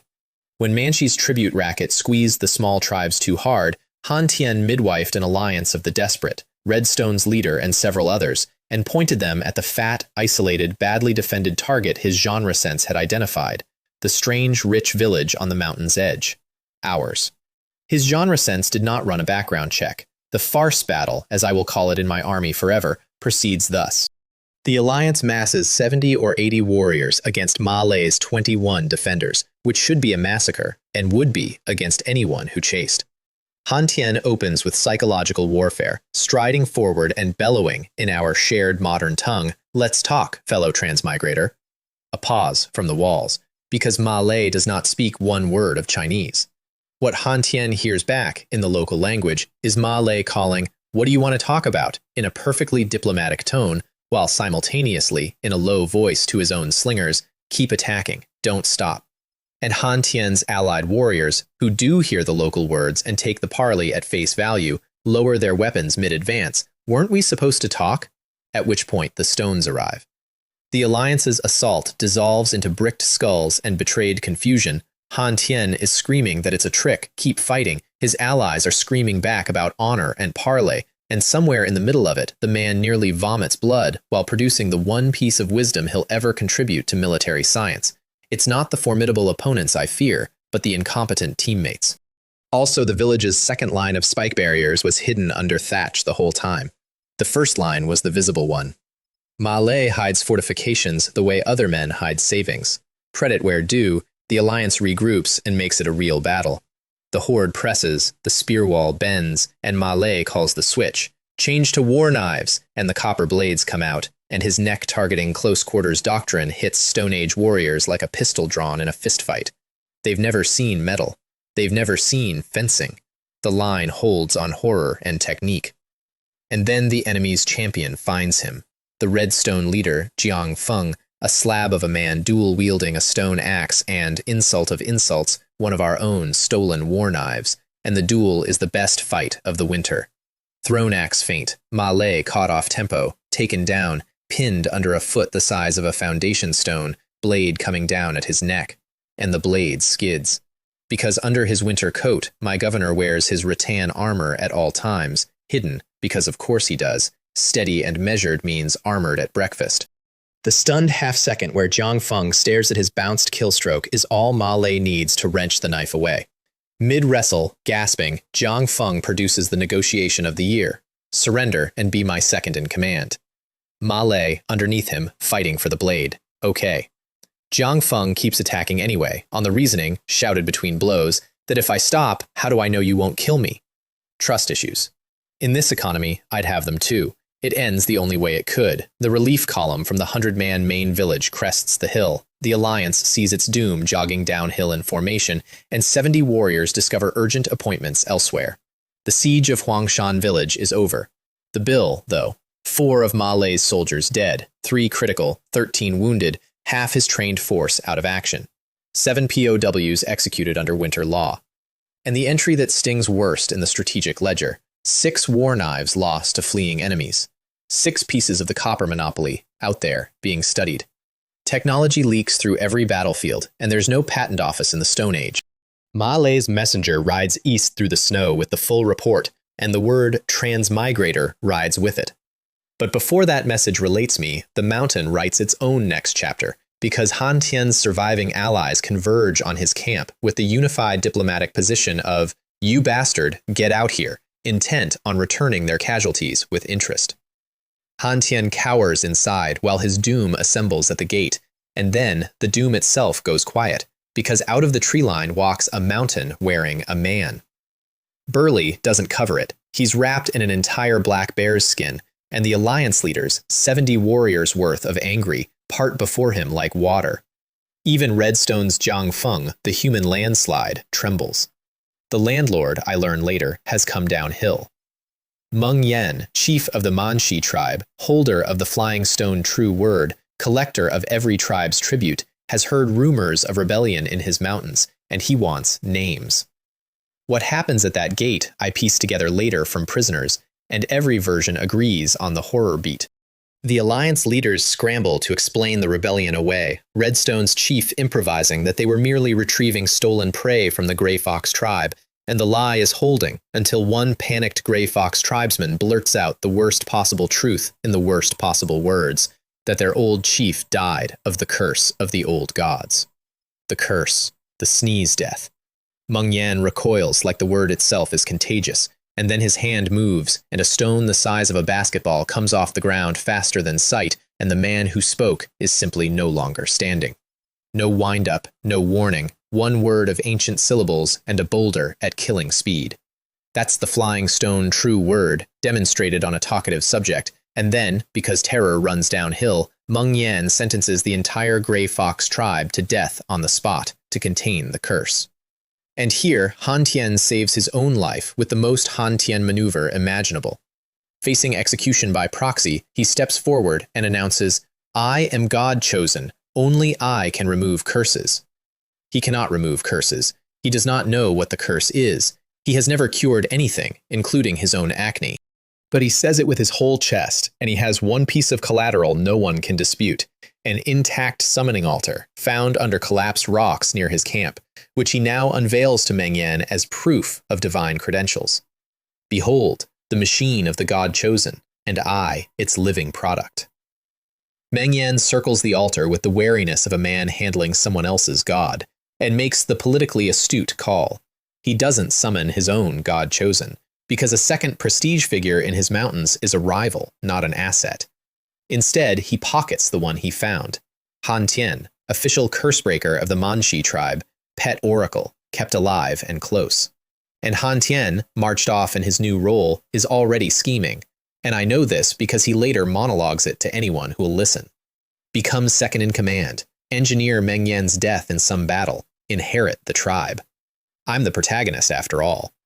The Alliance leaders slink home, each privately terrified they're curse-contaminated, and the mountains settle into a winter of everyone lying to everyone. I get all of this later. My winter has its own teeth. One night, the saber-tooth, the same one, hungry season, comes over the grassland village defenses in the dark, heading for the horse pens. Night, screaming, torchlight, Jinsong on the wall puts 3 arrows into it fast enough that the string sounds like one long note, and it keeps coming. Wan Yen, my house cat, my lap heater, plants itself between a tiger the size of a car and the pens and roars back at it, fearless, fur up, absolutely certain of its rights. The full True Word combo, skeletons, buffs, everything I can raise at night, ties the tiger up but cannot stop it, and before the scales tip, it kills 2 of my villagers, fast and terrible, and I will spare you everything except that it was fast. What stops it, in the end, isn't force. It's the oldest transaction in the world. I have a horse leg thrown to it, fresh meat, free, and the tiger takes the leg and melts back over the wall into the dark. If we hadn't lost the horse leg, I tell my shaken captains, we'd have lost a person. That's not a victory, that's a tax, and taxes end. Come the thaw, we hunt it, by daylight, on our terms, prepared. The tiger just signed its own schedule. The spring messenger circuit brings the season's full accounting. The other villages rode out the winter fine, no blizzard in the west, and Ma Lei's battle report finally reaches my desk with that one word in it, transmigrator. There's a transmigrator on the other side. Threat assessment, honestly, low. If he were capable, Huang Shan would have fallen to 80 on 21. Whoever he is, he lost a farce to a governor who couldn't understand his psychological warfare, literally. But the enemy champion who nearly killed Ma Lei, him I underlined twice in my notes. A man who takes down my Margrave in single combat is not a threat, he's a recruitment target. Orders go west, rush the replacement war knives to Huang Shan. And a second package goes to Black Moon, a blueprint I've been sitting on all winter, sealed, with the note, "Build this as fast as possible." Meng Die will know what to do with it. Everyone else can wonder. A chief needs some theater in his logistics. Late winter also delivers the strangest cavalry engagement of my career. Jing Hong and 10 riders on patrol find our centaur allies ringed by 30 or 40 starving wolves, a full pack at winter's desperate end, and wade in. First discovery. Shooting a bow from horseback at a melee where your allies are in the melee is a friendly fire lottery. We are not centaurs. The skill gap is a canyon. The column switches to halberds and does cavalry the human way, momentum and steel. Jing Hong's arrow, dismounted, saves Li Hu's flank. Jin Song, riding low against his horse's neck, opens a wolf with a slung-down slash and then, spotting the pack's giant alpha, snipes the Wolf King mid-leap with the horn bow, Meng Die's newest masterpiece, gifted to him as reward and instantly historic. The wolves break with their king, and I watch the field empty. And the centaurs stand in the churned snow staring at us, and Li Hu's people have seen something today that rearranges their cosmos more than Copper did. Humans, riding. Taming mounts was something centaurs could never imagine, one of them says, and there's a whole essay in his voice, because to a centaur, we've just demonstrated that we can borrow their entire species advantage from a different animal. The Alliance's respect index moves several points that afternoon. Out of the rescue comes the Tiger Hunt Pact, and it's a good trade for everyone. A grain loan to the hungry centaurs, and in exchange, a joint day hunt on the Sabertooth, with the carcass going to us. Li Hu agrees to that clause a shade too easily, then explains why, and casually confirms my wildest theory of the winter. Yes, the strong beasts carry a treasure in the heart, the essence blood. His people know it well. The heart is the engine, the essence blood is the fuel. So it has a name. The ruby drop my day-old cub ate has a name and a reputation, and my ally hands me the lore across a campfire like it's livestock advice. We mark arrows for loot splitting like civilized hunters. I quietly retain the Wolf King's corpse for the bone program, and the winter ends with a treaty, a hunt on the calendar, and a tiger out there somewhere, well fed on my horse leg, unaware it's become an agenda item. Before the tiger's appointment comes due, the hyenas keep theirs. The alarm bell rings out over Grassland Village, and the wall watch counts 17, 18 hyena folk coming through the grass, and among them, unmistakably smaller, 5 or 6 underage ones. That detail tells the whole story before a spear is raised. The new queen is desperate. Post-birth, pack hungry, bringing half-grown kids on a raid because the alternative is starving them at home. A year ago, this exact pack took 16 of my people, but times have changed, and I get to be the one holding the receipts. They clear the grass line and stop. Because arrayed in front of the gate, waiting, stand 15 hyena man skeletons, their own dead, remade, claws and all, and behind those, taller than everything, the skeleton of the old queen herself, the bone matriarch, Ghostfire in her sockets. I watch the raid's momentum die in their body language, the stalking crouches straightening, the heads tilting. One of them makes a sound I'd swear is a question. How long has it been? Has everything changed? Yes, dogs, everything. They come anyway, hunger outvoting horror, and I fight it as a management exercise. Because that's the other thing that's changed. I meter the true word spending like a quartermaster now, lesson learned in last year's blood. Skeleton quagmire tactics, the bone soldiers don't duel, they entangle, cling, drag, turning every hyena's charge into waiting. Traps on the flinch lines collect their tithe. One berserk hyena smashes a skeleton to pieces and is instantly swarmed by 3 more. Arithmetic, always arithmetic. The wall archers work the copper-headed volleys, and the raid folds in on itself, breaks, and runs. And then my cat commits an act of war. A big hyena peels off in flight, and Wan Nian, who has been watching from the wall with its tail ticking like a metronome, flows down and out and intercepts it alone. Not to kill, that's what stops my heart when I see it, but to hold, circling, roar feinting, cutting the escape angles with the easy footwork of a creature that has never once doubted itself. And I look closer at the hyena it chose, The size, the bearing, the way the other hyena's retreat bends around her absence, and I understand. It picked out the new queen, on its own. From a running crowd, mounted pursuit forms up around me, and we run the queen down across the winter-brown plain, and the chase teaches me 2 more entries for the cavalry doctrine. 1. Our horses now run with padded earplugs and side blinders for exactly this work, monster hunting, tunnel vision on purpose, so her flung snow and screaming break no formation. 2. The killing stroke from horseback has its own physics, because Jinsong closes at the gallop and drives the crescent halberd through her at full charge speed, a strike that slices the heart, and the momentum that makes the blow unstoppable also sprains his wrist and wrenches the halberd out of his grip, stuck. Remember that detail. The weapon report will be back. The queen goes down in a heap, the pursuit slows, circling in, and she erupts off the ground straight at me. Faking, dead, the heart cut, and she fakes death anyway, saving the last of her life to spend on the enemy leader, and there's nothing between us but air. She hits my horse's flank, and I'm falling, and what happens next I can take no credit for, because no plan survives to that depth. I hit the snow rolling, and come up drawing, one motion, the war knife leaving the sheath as a horizontal line, and the line crosses her throat as she lands where my body was rolling from. Pure instinct, pure luck. The panel's 3.5 stars of valor cashing themselves without asking me first. Her body comes down at me and misses, and it misses only because the halberd still stuck through her chest hits the ground first and levers the whole falling weight sideways, Jinsong's lost weapon, parrying for him in absentia. Silence. Snow settling. Every soldier staring. I straighten, flick the blade clean, and sheath it in one smooth arc, gracefully, deliberately, for the image, while inside my ribcage something is beating on the walls demanding we discuss what almost just happened. The soldiers see a chief who kills queens on the roll and sheathes with style. Fine, let the legend eat. I'll shake later, in private, on schedule. Jinsong is on his knees before the adrenaline even drains, head down, wrist already ballooning, formally requesting punishment. His stuck halberd, his sprain, nearly cost the chief's life. And he means it. That's the thing about Jinsong. He will carry this like a stone unless I take it off him properly. So I dock him 1 month's salary, gravely, officially, and watch the sentence land as mercy, which it is. Guilt needs a price paid or it compounds. The stubborn ones you punish gently, or they punish themselves brutally. Management. For the record that Li Hu will later receive with his jaw somewhere near his hooves, that's 2 hyena queens dead by this village, and this one actually by my hand. Our diplomatic brand writes itself at this point. Jinsong's wrist gets him exiled to Black Moon for treatment, no arguing, and the weapon post-mortem produces doctrine.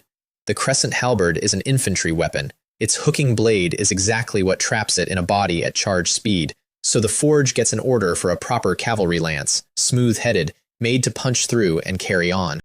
And I take the opportunity to work on my general's one flaw, the tendency to marry his weapon mid-fight.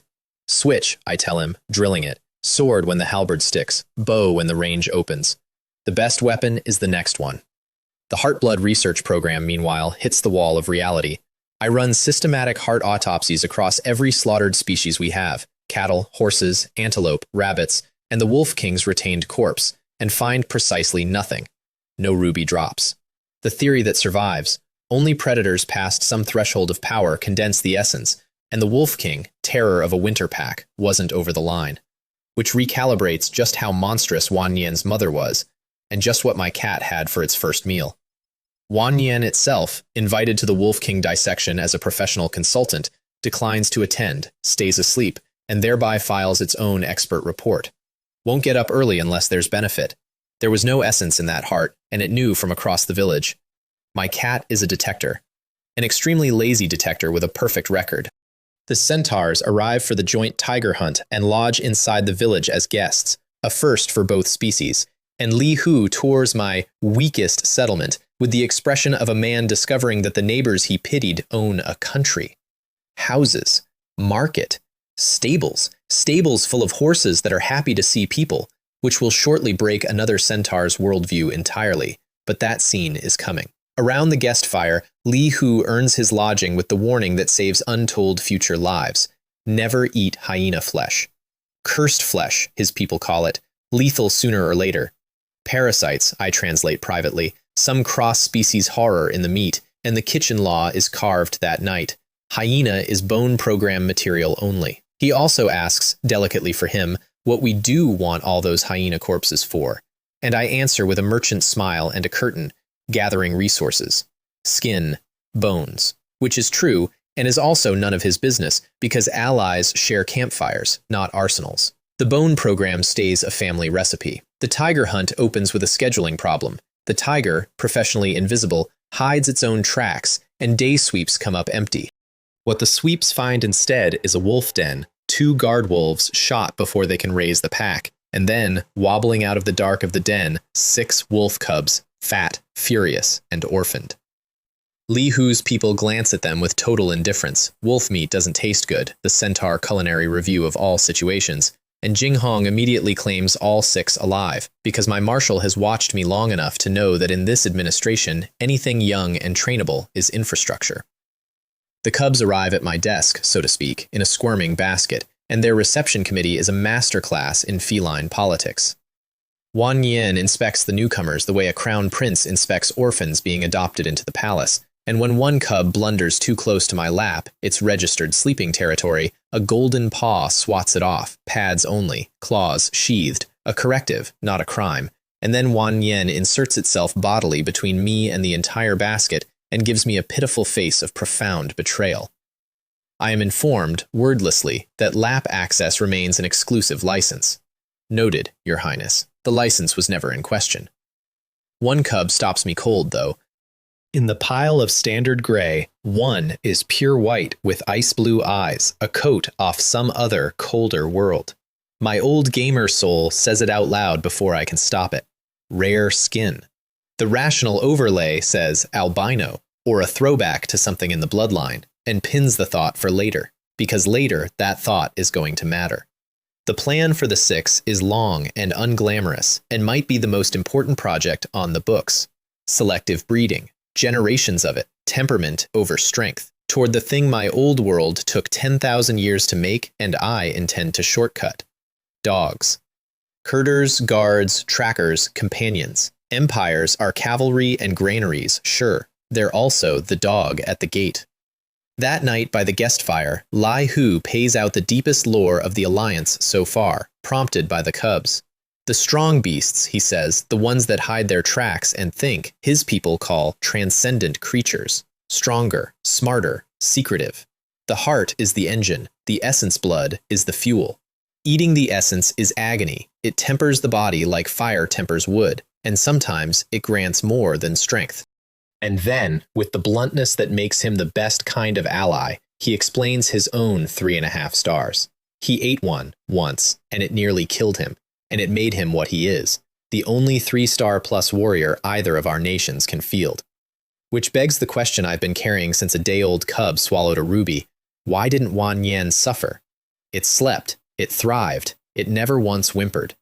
Theory that fits, compatibility, same as true words, and no compatibility could be more perfect than a mother's essence going home to her own child. The universe, occasionally, is well written. Also that night, comedy for the annals. Li Hu tastes cooked, seasoned food for the first time. Salt, lard, stir-fry. The mighty centaur chieftain goes completely still over the bowl, and his face runs through confusion, revelation, and grief for every meal he's ever eaten, in that order. Who am I? The face says. Where am I? How can food taste this good? By the second bowl, he seems to understand the meaning of life. By the third, the alliance is unbreakable. My grandmother's cooking doctrine annexes another species. His warriors have their own crisis at breakfast. The classic, you eat 2 meals a day? Every day? The village, veterans of performing this scene for captives, elves of smugness by now, does its rehearsed nonchalance. Without breakfast, how would we work? The straw sheds we lodge them in, drafty utility buildings by my standards, register to the nomads as luxury architecture. I watch my citizens realize, through centaur eyes, how far they've come from the altar, and that reflection is worth more than the tiger we're ostensibly here to hunt. The Wolf Cub program starts under Wan Yan's supervision, and by supervision, I mean the cubs get desensitization training. Paws handled, mouths handled, bellies rubbed until touch means nothing, chin flick discipline for biting, and Wan Yan oversees it all like a dean of students with a grudge. The feisty white one, provisionally Yue Ming Feng, Little White Wolf, bites everything, fears nothing, learns fastest. The hunt itself keeps refusing to happen until we stop hunting, and then it happens all at once. So let me set the last calm scene first. A search sweep finds, of all things, a horse. One of my blizzard-lost war horses, out on the plain, alive, shaggy, pawing snow off the grass, having survived the winter alone. It sees our column, and it doesn't run. It comes to us at a gallop, whinnying, a lost child finding family, and pushes its face into Jing Hong's chest while he scolds it. "You stupid horse, where have you been?" in the voice people use when relief needs somewhere to go. The centaurs watch this, and something in them permanently rearranges, a wild-born beast, overjoyed to see humans. Domestication as sorcery. Our reputation for strange miracles compounds again. Then the night the tiger comes back for its standing food order, it finds the order cancelled and the kitchen armed. Centaur night vision and hearing, the exact senses the darkness stole from us last time, mesh into my defense grid, and the ambush unrolls as designed. And I do something that costs me a little and buys the Alliance a lot. I seed the field. Main battle goes to Liehu, I call, and mean it. His hunters, his method, his glory. The kiting carousel spins up, mounted archers rotating past the tiger in relays, arrows metered into legs and haunches, never closing, patience as a blade. The tiger, met for once by something that won't hold still and won't run out, tries to disengage, and learns that explosive speed loses to endurance.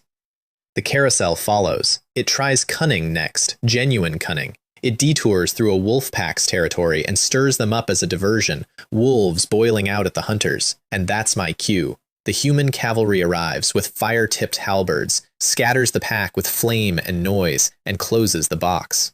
Encircled, exhausted, arrows in every limb, the saber-toothed tiger, the winter tax collector, the killer of 2 of my villagers, sinks down in the trampled snow and dies.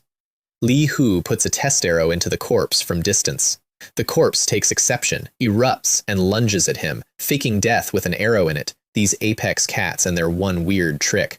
And the discipline holds, distance kept, final volley delivered, my grappling hook drags the truth out of it at last. This time, an arrow to the eye socket files the confirming paperwork. Apex predators get 2 deaths, apparently. Professional courtesy is exactly 1 more than we gave it. Then 6 humans, a squad of centaurs, and every rope in inventory spend half a day hauling a car-sized carcass home. The sagas will omit this part, so I'm recording it. The mightiest hunt of the era ends with all participants lying in the snow beside the trophy, wheezing, and the chief of 5 villages announcing to the sky, "I'm exhausted. I need a nap first." Glory has a gross weight. Nobody warned me. The farewell, when the centaurs ride out, has an unexpected softness to it. They stayed extra days helping rebuild the cafeteria their tiger smashed through. They live for breakfast and dinner now, converted congregation of the seasoning faith. And when I make the real offer, join us, lodge here, Li Hu declines with the first fully unguarded sentence he's given me. I have my own things to do. There's a quest under that sentence. I can hear its shape, and I don't push. Instead, I gift him a parting quiver, copper-headed, no charge, and watch the transaction category change in his eyes from trade partner to friend. Sun through the clouds as they ride out, hooves throwing snowmelt. Some alliances are ledgers. This one, I think, has become the other thing. The tiger keeps paying after death, and the first hint is my cat's behavior. Wan Yen, who wouldn't cross a room for the Wolf King's heart, camps beside the buried tiger carcass, sits there, guards it, sleeps on the mound. The lazy detector is pointing, hard, and I've learned to read the instrument. The dissection proves it out twice over. First, as the crew works, the carcass begins to glow, a soft silver shimmer rising off the bones, and out of it drifts a knot of ancient script that makes my breath catch. A true word. Beast. Absorbed into my collection before the steam stops rising. So the lore assembles itself itself. Transcendent creatures can carry true words in their flesh, and the glow surfaces depending on the creature's strength and how long since death. Every monster in this world is now, potentially, a loot table. I look at my hunting doctrine and watch it rewrite itself in real time. Second, the heart, halved, and there it is, a soybean-sized ruby drop, dense with compressed fire. Essence blood, the second I've ever seen. And now the dilemma I'd been dreading in advance. Who eats it? Option 1.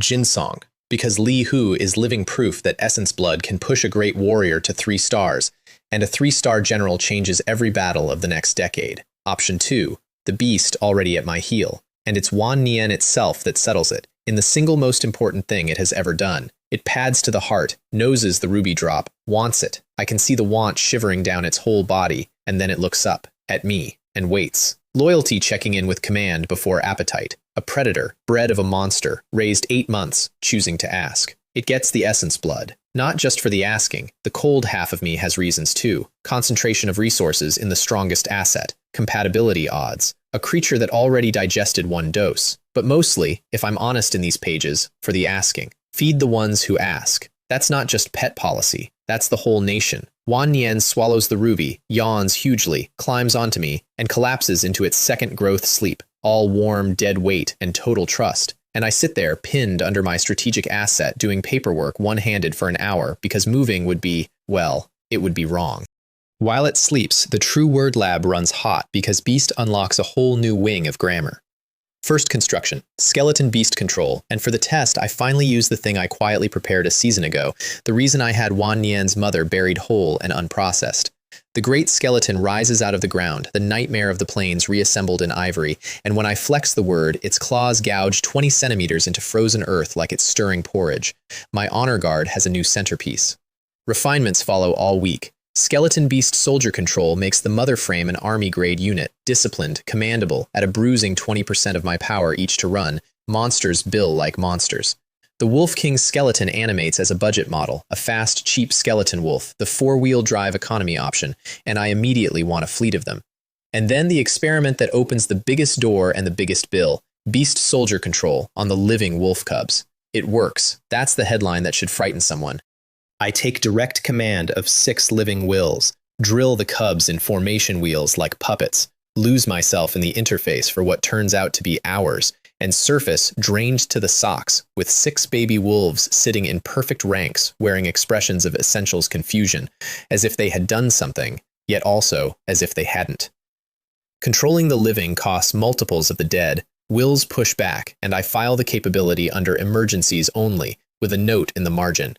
The fact that I can puppet living creatures is information that goes in no speech, ever. Reality then invoices us for the hunt season. The tiger, for all its legend, renders out as skin and bones, winter-starved, barely any meat.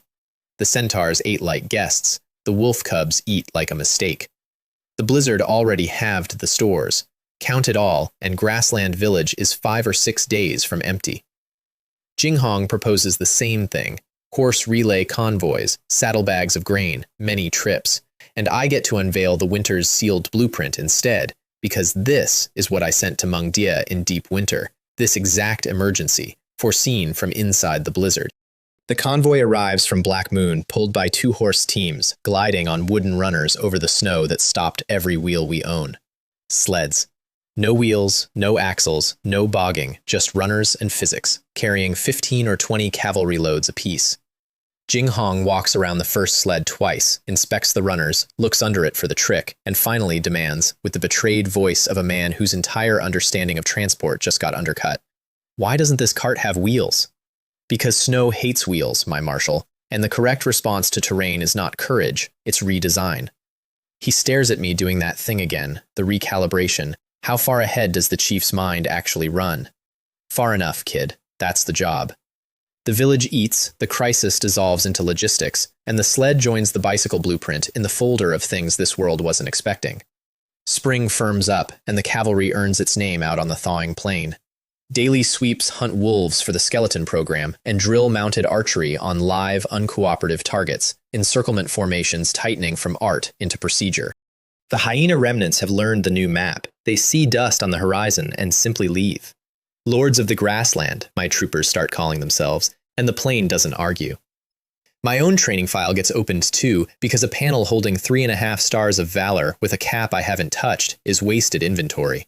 Personal combat drills join the chief's schedule, blade work with Jinsong when his wrist allows, riding, the flying stone reflexes. And the beast soldier control experiments produce 2 party tricks with doctrine implications. 1. I run the word on my own warhorse mid-ride, and the synergy is absurd. Perfect gait, perfect obedience, a stabilized archery platform underneath me, horse and rider as one nervous system. 2. And this one comes with my own villain laugh echoing over the plain.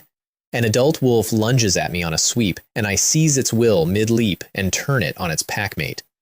Watching a predator's own ambush repossessed in flight does something delicious and slightly alarming to a man's self-image. Doctrine note: adult wild wills are barely worth the cost. Too strong, too foreign.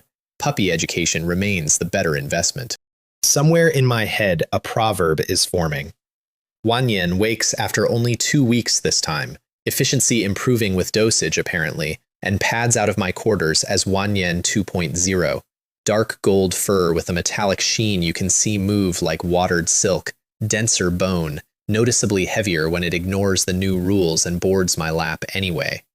Its appetite graduates to biggest meat eater in the nation, an actual line item now. Oh no, another glutton, groans the kitchen. And the pecking order updates itself in one frame of comedy. Yue Mingfeng, the fearless white cub, pounces at the returning king in play, and Wanyan, without visible effort or even full attention, catches it mid-air with one paw and pancakes it flat to the grass. Puff. Holds it there a moment like a paperweight, and releases. The wolf reconsiders several life choices. The court has a hierarchy again. Spring's strategic agenda closes the file the winter opened. Mountains first, the landlord and his racket, then back to the grassland for the wider world.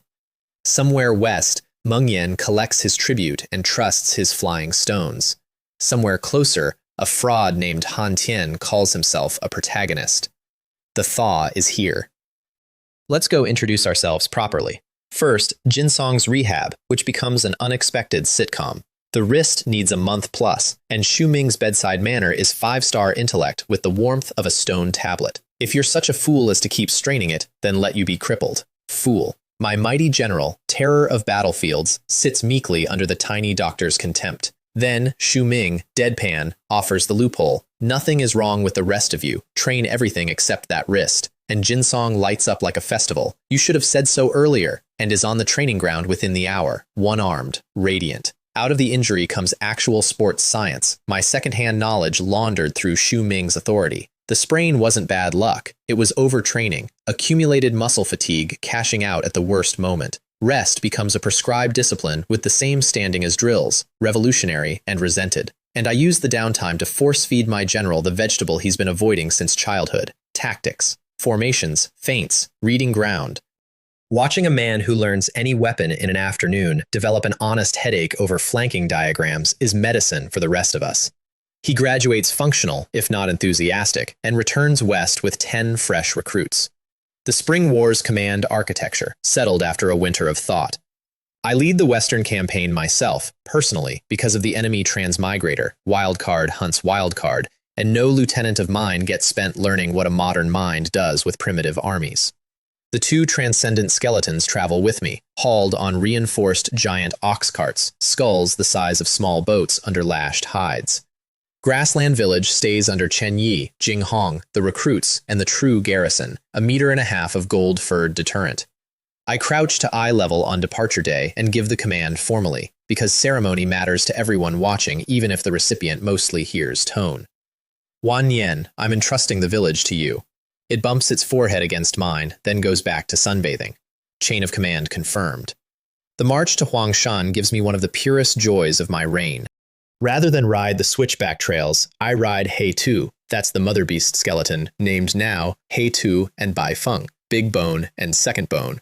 My naming budget remains fully spent on the nation, and I regret nothing. Straight up the cliff faces, claws punching into rock, ignoring the concept of paths entirely. Which means I crest the ridge above Huangshan village at sunrise, mounted on a colossal ivory monster with ghost fire eyes, backlit. The village's reaction proceeds in 2 acts. Act 1, monster, total panic, bells, spears. Act 2, recognition, and the panic converts at a favorable exchange rate into awe. Which was the entire point of the route. Huangshan is my farthest holding, mountains high, emperor far away, and far provinces breed forgetfulness. A god king who descends from the sky on a bone titan twice a year is a cheaper garrison than a regiment.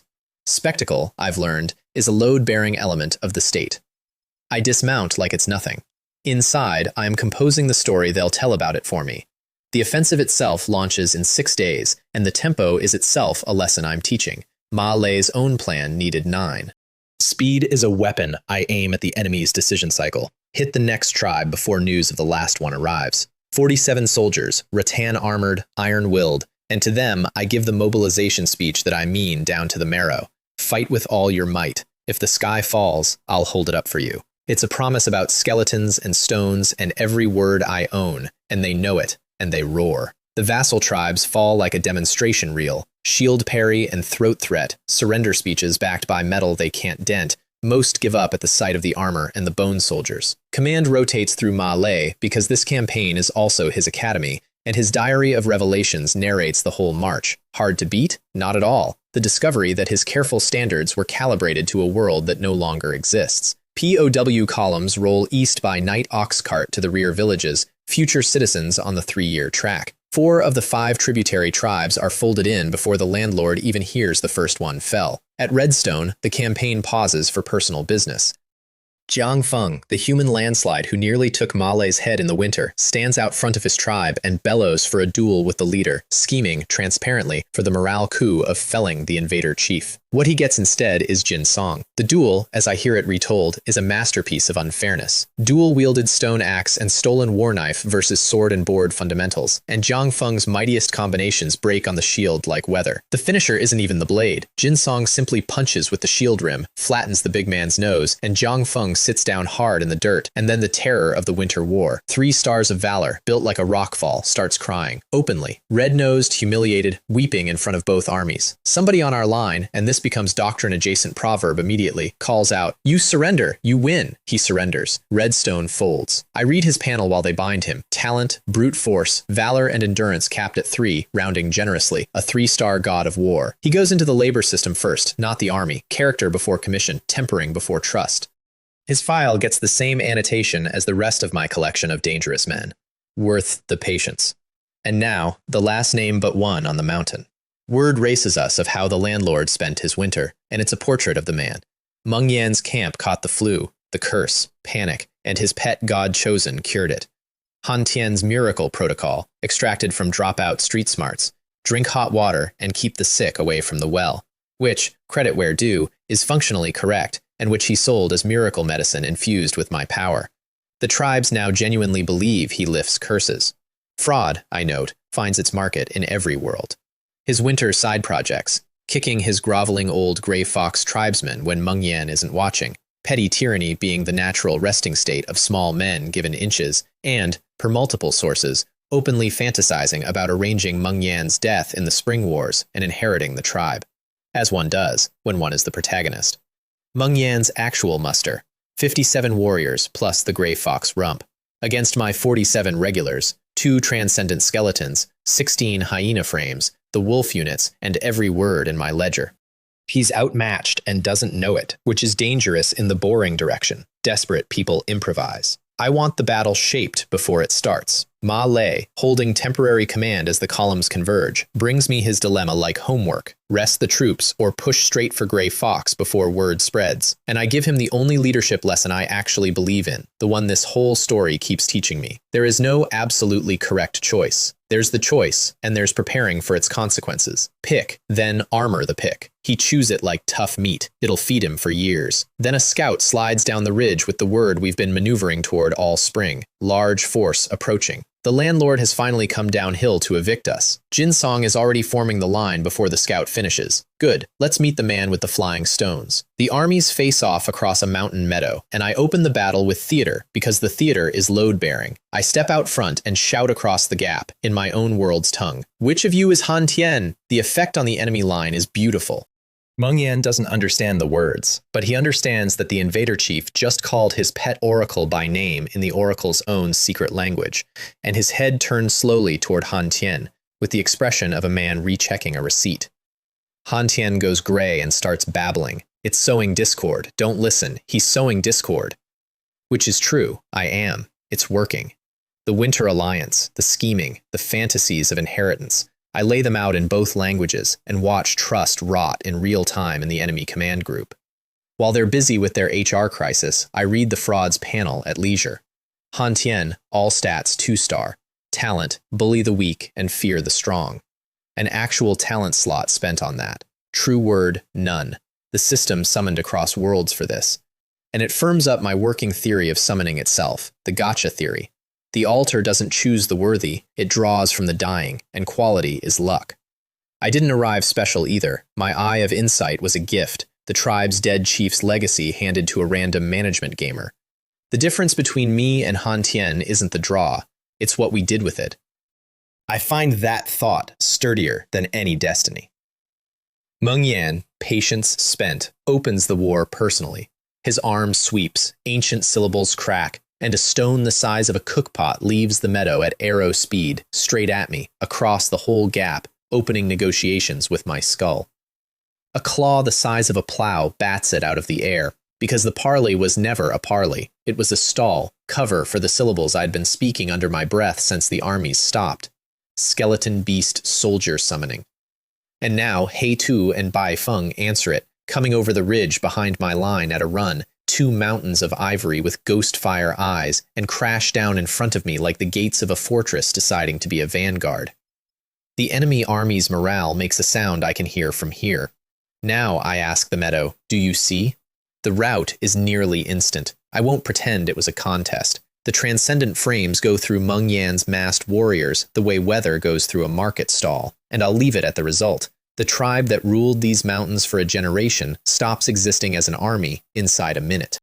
Han Tian, protagonist of this world, turns to flee and is trampled by his own routing side, which I note without comment because no comment improves it. Meng Yan himself, credit to his spine, cuts his way clear and runs for the deep tree line, and the pursuit package I send is Jin Song plus the skeleton wolf pack. The chase becomes a duel in a ravine, and I promise the duel is worth the retelling. Meng Yan smashes wolf after wolf with flying stones, grows cocky, and turns on Jin Song with the bear coat trick, pearls the whole black bearskin as a billowing screen, and drives a point-blank flying stone through it. The impact hurls Jin Song 5 meters back, and the rattan shield he took the hit on cracks through, but holds enough. Then I arrive, resurrect the smashed wolves smarter, my control, my tactics, not their instincts, and take up position leaning against a tree, conspicuously idle, waving at him once, and the wave does exactly what it's engineered to do. Meng Yan fixates on the smug, unarmed leader, itching with hatred, and stops watching the terrain. The bushes behind him stand up. The old hyena queen's skeleton, all claws and mass, body slams him into the ravine floor. He tears free, somehow, genuinely strong, this one, and bolts again, and Jin Song ends the chase with the improvisation of the year. No halberd left, wrist still taped, so he throws the shield. Spinning, flat, a whirring copper-rimmed discus that takes Meng Yan across the back of the skull and drops him mid-stride. My weapon master looks at his own empty shield hand with mild interest. That's not how you use a shield, he says, mostly to himself. It is now, General. Everything is a weapon if your talent is deep enough. Bound and hauled up, Meng Yan gets the standard ultimatum, the one that recruited Wei Xiong and Chen Yi and half my command staff. Your word and your service, or death. And I learn a boundary of my own system, because I test the extraction on the unwilling, conscious man, and the word doesn't budge. True words leave the dead, or the willing. The living, unwilling, keep their grip. He answers the ultimatum by lunging at me, roped, screaming that he chooses to kill me. The lassos choke him down mid-lunge, and I look at him thrashing there, at the panel, at the talent all bent around dominance, at the eyes with nothing in them but the mountain he used to own. And I make the assessment coldly and say the epitaph honestly. Obsession with power, permanent instability, a blade with no handle. Not worth it. What a pity, I tell him, and I mean the pity more than he'll ever believe. What a real pity. The knife to the heart is quick. The war ends administratively after that, which is my favorite way for wars to end. We show the bound, then dead chief's fate to his main camp, and the camp surrenders whole. The spoils inventory, read aloud to my officers with rising eyebrows. The true word flying stone attack, my first purely offensive word. Telekinetic artillery, whole new wing of the arsenal. Meng Yan's head goes on a pole at the pass, era-appropriate signage. I've stopped apologizing to my old sensibilities. This world reads power in exactly one font. Every prisoner scans as 2-star, an entire 2-star army. The heavens prostate shipping policy continues. And in Meng Yan's own tent, a bonus that makes me laugh out loud. A stone etched with the character give, a true word fragment he could never use, incompatible with him, kept as a shiny rock by a man who slept a hand's reach from the exact power he lacked. The universe has a sense of irony and no mercy at all. Then, at the Grey Fox site, we find the reason for the whole winter's theology, the altar. An intact altar of the old gods, whole, humming, symbols alive, the machine that makes people like me. I approach it the way you approach an unexploded shell that once paid your salary. The eye of insight, pressed against the deep symbols, pushes where it shouldn't, and the altar pushes back. Pain like a hook through both eyes, blood-warm tears that turn out to be actual blood, vision browning out at the edges. I keep my back to my escort until my face is mine again, dignity is policy, and file the finding. The altar's grammar outranks me. And then the system, silent for months, surfaces with a prompt I did not ask for. Inject true word power into the altar? No, absolutely not. Not yet, not blind, not standing in blood I just wiped off my own face.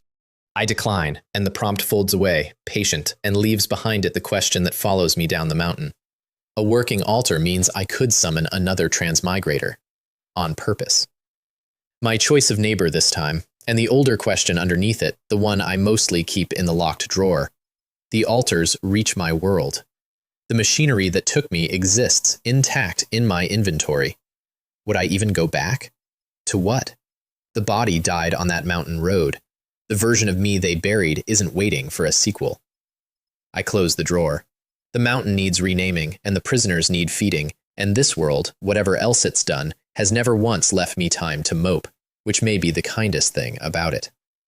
Han Tian's corpse is confirmed in the trampled field, and I stand over the third transmigrator of my acquaintance, the one I never fought, killed by his own side's feet, and manage a melancholy that lasts, clocked honestly, less than a second. He read the genre and thought it made him the lead. The genre had other notes. One more find rounds out the campaign, spotted near Redstone's camp.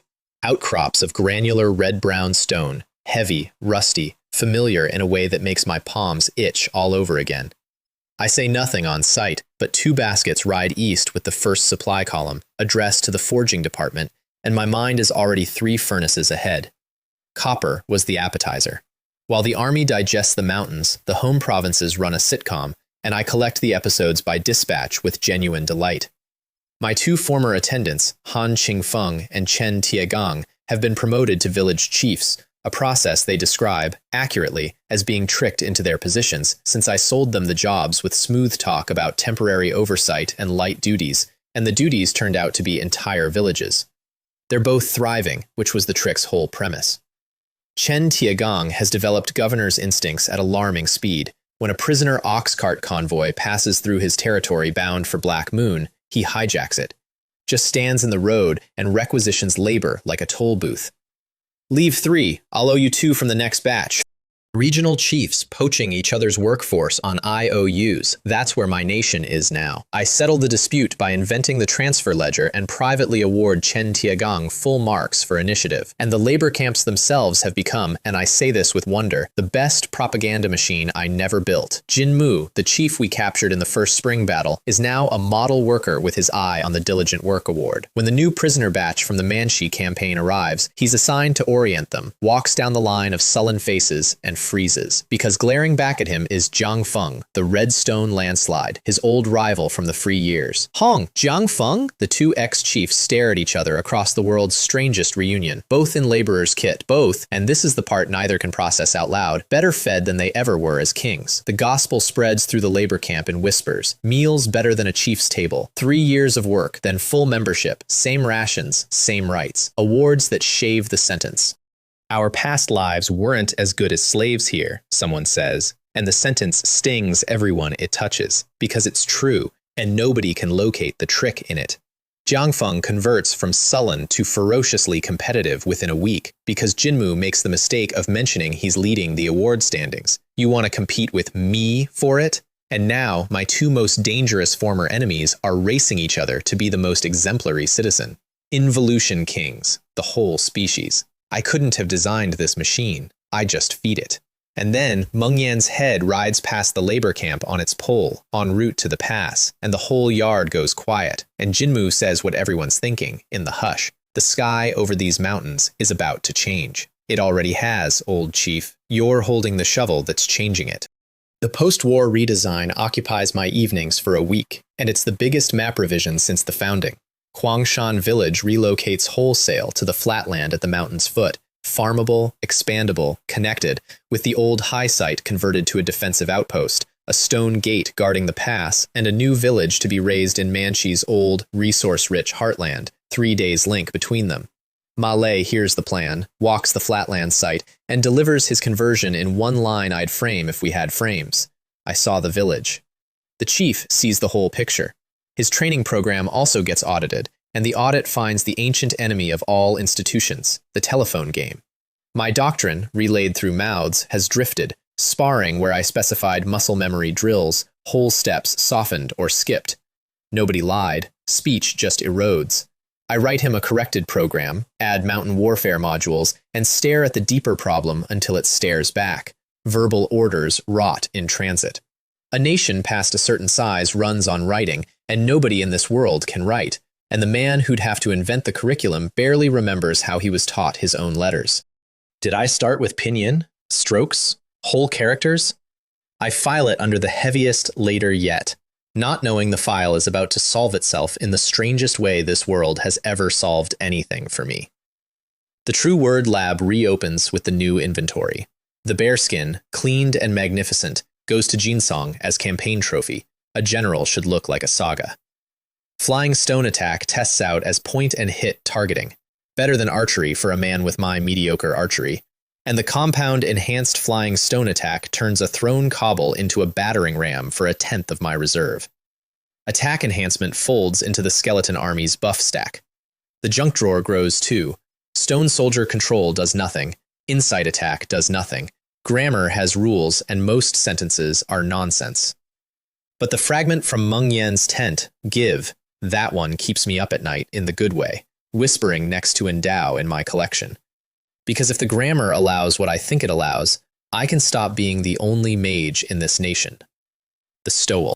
I build the sentence carefully, skeleton soldier control bestowal, and test it on the most trustworthy vessel I own, Ma Lei, summoned to a quiet yard with no explanation, because how do you explain that you're about to attempt the first magical delegation in history? The word drains me to the dregs, gray fog at the edges of my vision, and a gray-black orb of light sinks into my governor's brow. And it works better than my wildest draft. Ma Lei now holds a copy of Skeleton Soldier Control. A copy. I keep the original, full function. And threaded through the gift, I can feel it like the skeleton themes, a leash. I can revoke it. Any moment, any distance. Loyalty-proof power sharing. The exact invention every empire in my old world bled itself hunting. The ability to arm your lieutenants without arming your rivals. I stand there drained and grinning like an idiot while Ma Lei blinks at the new furniture in his mind. Then the universe, which keeps its own books balanced, presents the invoice. Ma Lei opens his mouth to speak the word, and cannot. Physically, cannot. The syllables need a resonance of tongue and throat that his body has never done. His jaw knots. His eyes water, and what comes out sounds like a man gargling gravel in reverse. I try to teach it and discover I can't. The pronunciation was never taught to me. It arrived installed, intuitive, another quiet privilege of the summoned. My governor, owner of a functioning magic license, cannot say the spell.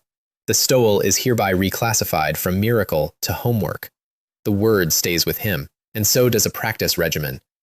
Somewhere in the mountains tonight, the most dignified man in my administration is gargling ancient syllables at a wall by my direct order. Empire building, I'm finding, is mostly this: miracles with rough edges, and men of substance filing them smooth. I ride home for spring plowing with the ledger of the campaign settling in my head, the mountains taken, the landlord dead, the fraud trampled, an altar in inventory, iron-colored stone in the forge queue, and a magic school of exactly one struggling student. Behind me, Meng Yan's head watches the pass. Ahead, the fields are waiting for the plow, and the plow, this year, has an ox in front of it. Home greets me with my favorite kind of status report, the visible kind. Chen Yi has the recruit program running on his signature fuel, terror with a curriculum. Is your brain stuck in a door? 2 more rounds, delivered across the steppe in a parade ground voice, while recruits sprint in full kit and elect, wisely, silence. And the garrison's other officer patrols on 4 paws. Wan Yen has taken the entrusting the village order literally and now works the grassland like a beat cop. The dispatch that made me laugh out loud in the saddle: a leopard-class beast wandered into claimed territory, and Wan Yen crushed its skull with 1 paw, and then sat with it a while, as if inviting the grassland's other residents to come check the math. The soldiers have started saluting it. Lord Wan Yen, they say, fists to chests as it passes on patrol, and the beast has learned to tilt its head in gracious acknowledgement before continuing to lunch. My cat outranks most of my government in the troops' hearts, and honestly, it's earned. Nothing transcendent has approached the village since it took the post, a living talisman with a food budget. The spring census makes everything official. 173 new laborers absorbed from the mountain campaign. Total population, 379. And agriculture gets its revolution on schedule. The plow. The ox-drawn plow, iron-shod wood, cutting and turning the sod in 1 pass, 1 ox and 1 plowman replacing 5 diggers. And I hand Shunong the tool and the target in the same breath. Grow food for 800. He sees stars, visibly, sways a little. 800 when we are 379. But that's the expansion doctrine in 1 number. The nation absorbs any number of people as long as food leads population. Surplus first, then mouths, never the reverse. He recovers because 4-star talents metabolize impossible numbers into terraces and starts pacing out new fields before I've dismounted. And then, the water wheel. The canal that failed a year ago, the ankle-deep monument to gravity's veto, finally gets its answer. A great bamboo wheel on mortise and tenon bearings, no glue anywhere near the water because Mengdia's glue can't swim, primed by hand with buckets until the scoops bite. The whole village gathers to watch it, faces politely arranged into, and then what happens? And then the wheel takes the river's push, turns itself, and keeps turning, lifting water in a glittering rope ladder of scoops, forever, powered by nothing anyone can see. Shunong runs the whole length of the canal alongside the arriving water, shouting, "Lake water is gushing in! Lake water is gushing in!" And at the end of it, he turns and kneels in the mud. I explain the physics to the crowd, current, scoop, lift, and watch comprehension land on maybe 1.5 faces, Mengdia's fully, half of Shunong's.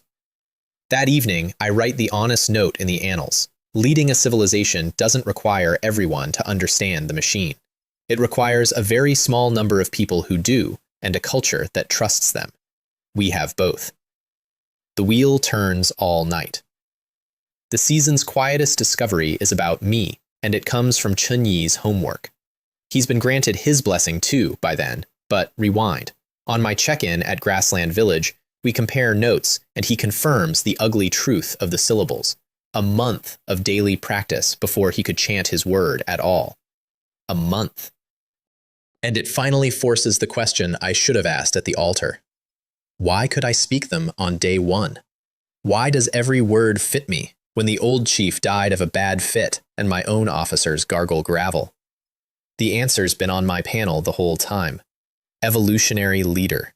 Survival of the fittest. Adaptation as a talent.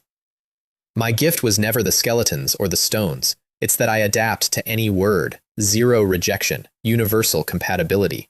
The one summoned man whose sheath fits every blade. The system didn't hand me power. It handed me sockets. Everything else, this whole nation, has been plugging things in. And the blessing program, once I see it clearly, becomes the crown jewel of internal policy. Because here's the compounding secret nobody else can see.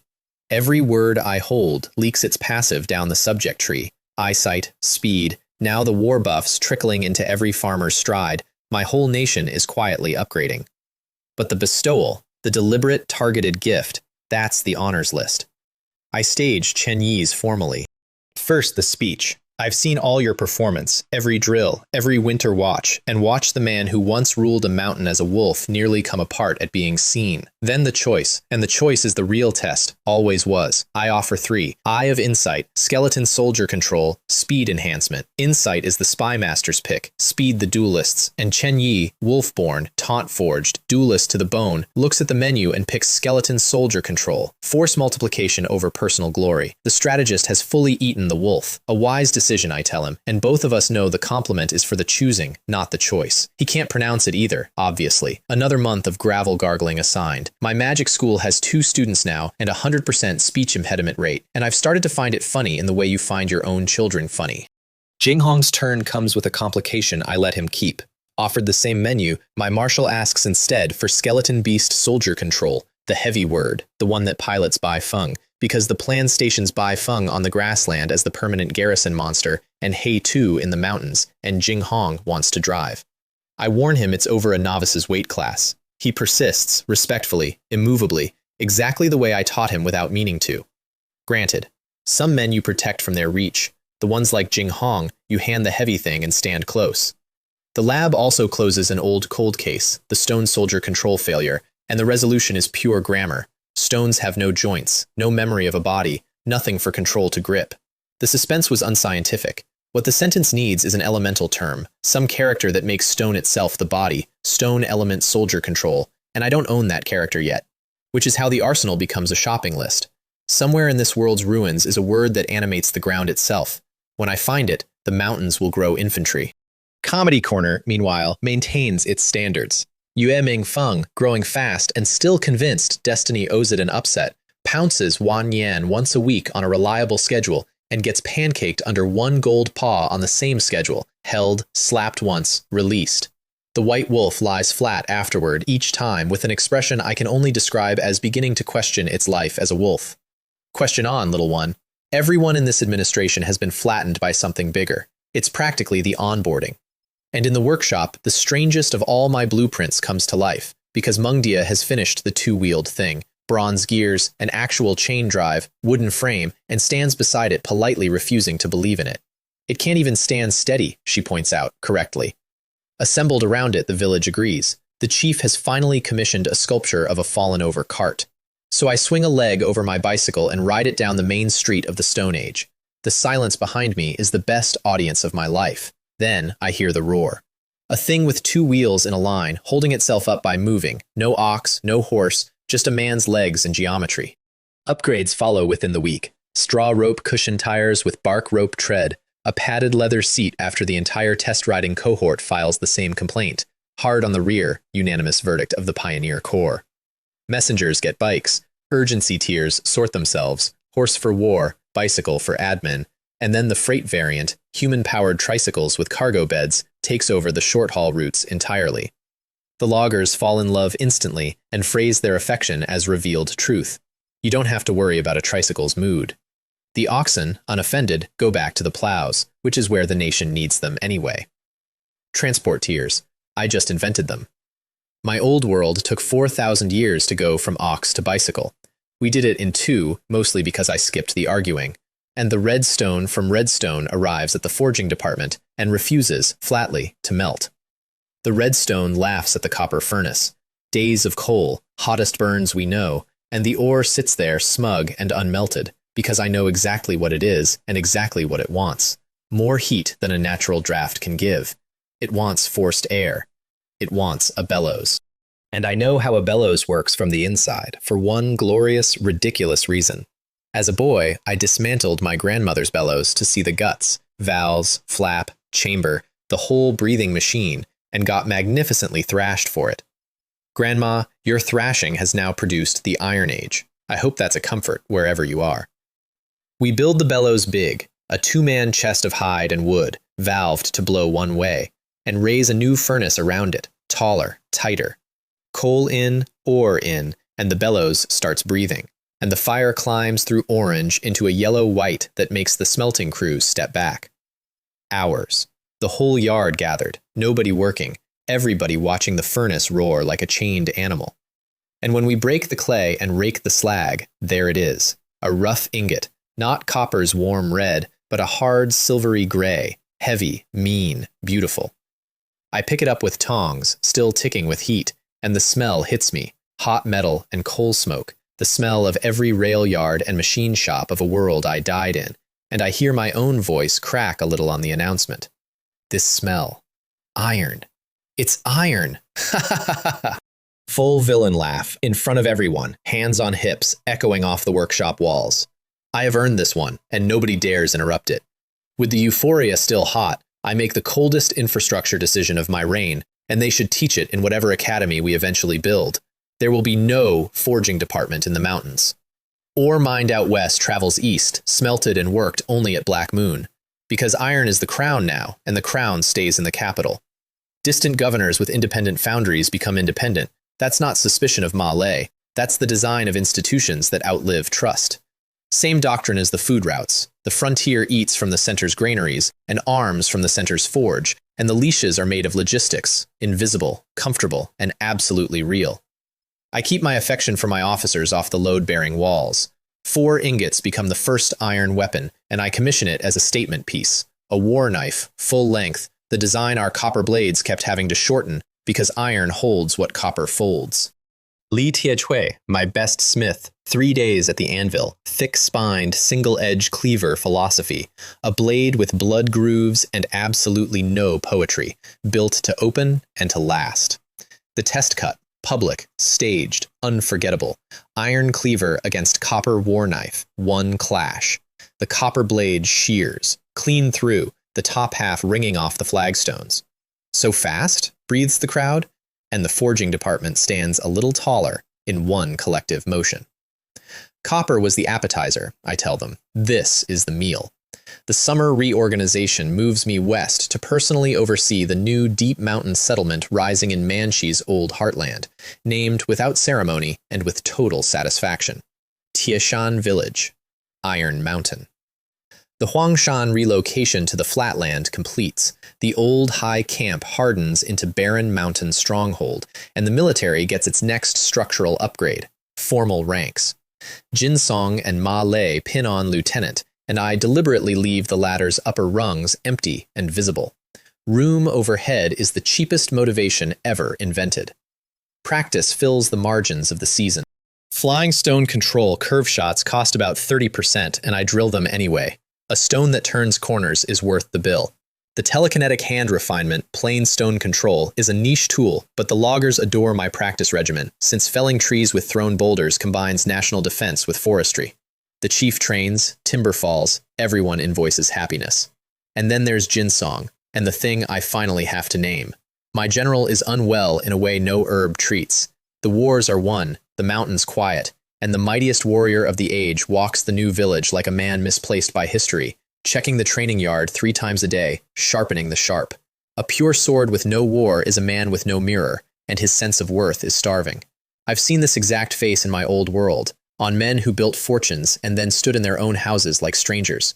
Nouveau riche anxiety, success outrunning the self. I do 2 things. The first is the gift. I call him in and hand him the first iron war knife. The knife, the one that shears copper, and I say the words plainly because Jinsong does not metabolize subtext. You are my most valued, trusted subordinate. Not were, are. The wars made you, and the peace does not unmake you. And I promise him the next blessing, formally, on the record. He holds the knife like it weighs 100 jin and can't get a full sentence out, which is answer enough. The second thing I do about Jinsong takes longer, and it arrives from a direction I could never have planned, so let me set it up properly, because we've come to my favorite part of this whole chronicle. It starts with the altar. All summer it's been sitting in my inventory, humming its question, summon or don't. And I've been turning the risk over and over. A random draw could hand me another Luo Changhai, another knife in the sleeve brother, another Han Tian with protagonist disease, a spoiled modern mind loose in my nation with modern knowledge and zero loyalty. The upside, a professional, an engineer, a doctor, a chemist. One educated mind could jump us decades.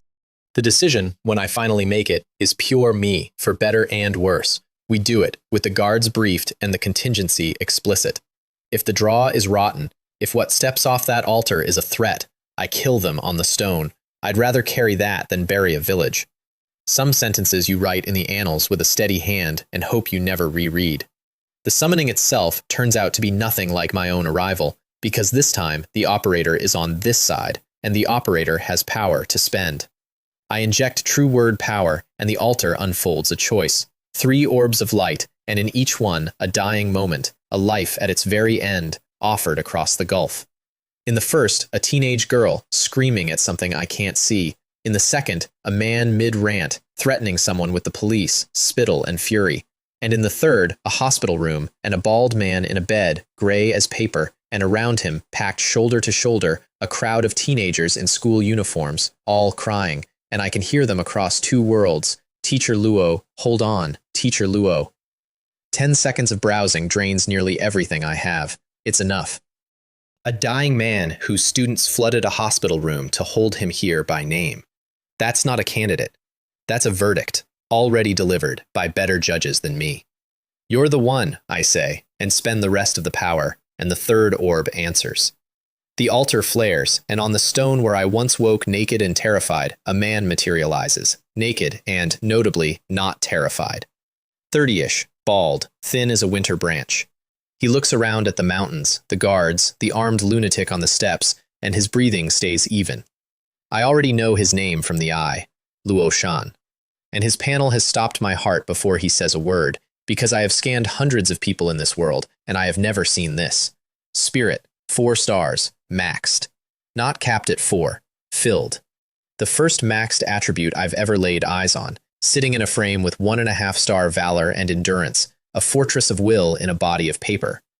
You are a teacher? I ask in our shared mother tongue. Chinese, he says, language and literature.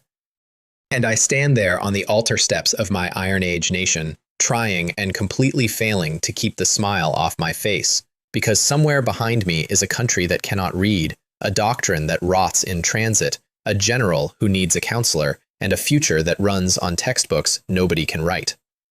The literacy problem is solved. The heavens finally shipped me a specialist. The story Luo Shan tells me, over his first meal in a new world, explains the maxed spirit better than any panel could. 6 years of cancer, 6 years of hospitals and remissions and relapses, and through all of it, he kept teaching. Kept walking into classrooms between treatments, thinner each term, because the students were the point and the disease was just scheduling. He'd made his peace with death so long ago that dying itself, he says, felt almost like an old colleague finally stopping by. And his last sight in the old world was the thing he calls his dream fulfilled, that hospital room packed with his kids, every one of them there for him. I've recruited warriors, governors, geniuses. I have never once sat across from someone and felt outranked in the only way that matters. This frail, bald, even-voiced man spent 6 years being executed slowly and used the time to finish raising several hundred children. My scariest true word combo is a parlor trick next to that. His recruitment consists of me explaining the world, the tribes, the words, the altar, the fact that he cannot go back, and him absorbing it all with a teacher's working calm, and then accepting with a grace that closes the subject permanently. Just being able to live again is a gift. Everything after that is extra credit. The new body comes with mercies. The transmigration rebuilt him at spec. His 800-degree myopia is simply gone, and he keeps taking off glasses that aren't there and laughing at the horizon. His hope, spoken quietly, is that the cancer stayed behind with the old body's ledger. I believe the odds are good. The altar seems to copy the pattern, not the damage, and I keep my residual doubts in the same locked drawer as my other unprovables, because hope is medicine too, and I'm not qualified to prescribe against it. His rehab is the whole nation's gentlest project. Jinsong carries him piggyback from the altar site and remarks, with genuine dismay, that the man weighs like a skeleton, light as kindling, and Luo Shan from Jinsong's back cheerfully thanks the warrior who, minutes earlier, had been standing by under orders to behead him if the draw went bad. I did mention the contingency to no one, and Luo Shan figured it out anyway from the guard placement and thanked them for their diligence. That's the spirit stat right there. You cannot rattle a man who already died holding attendance.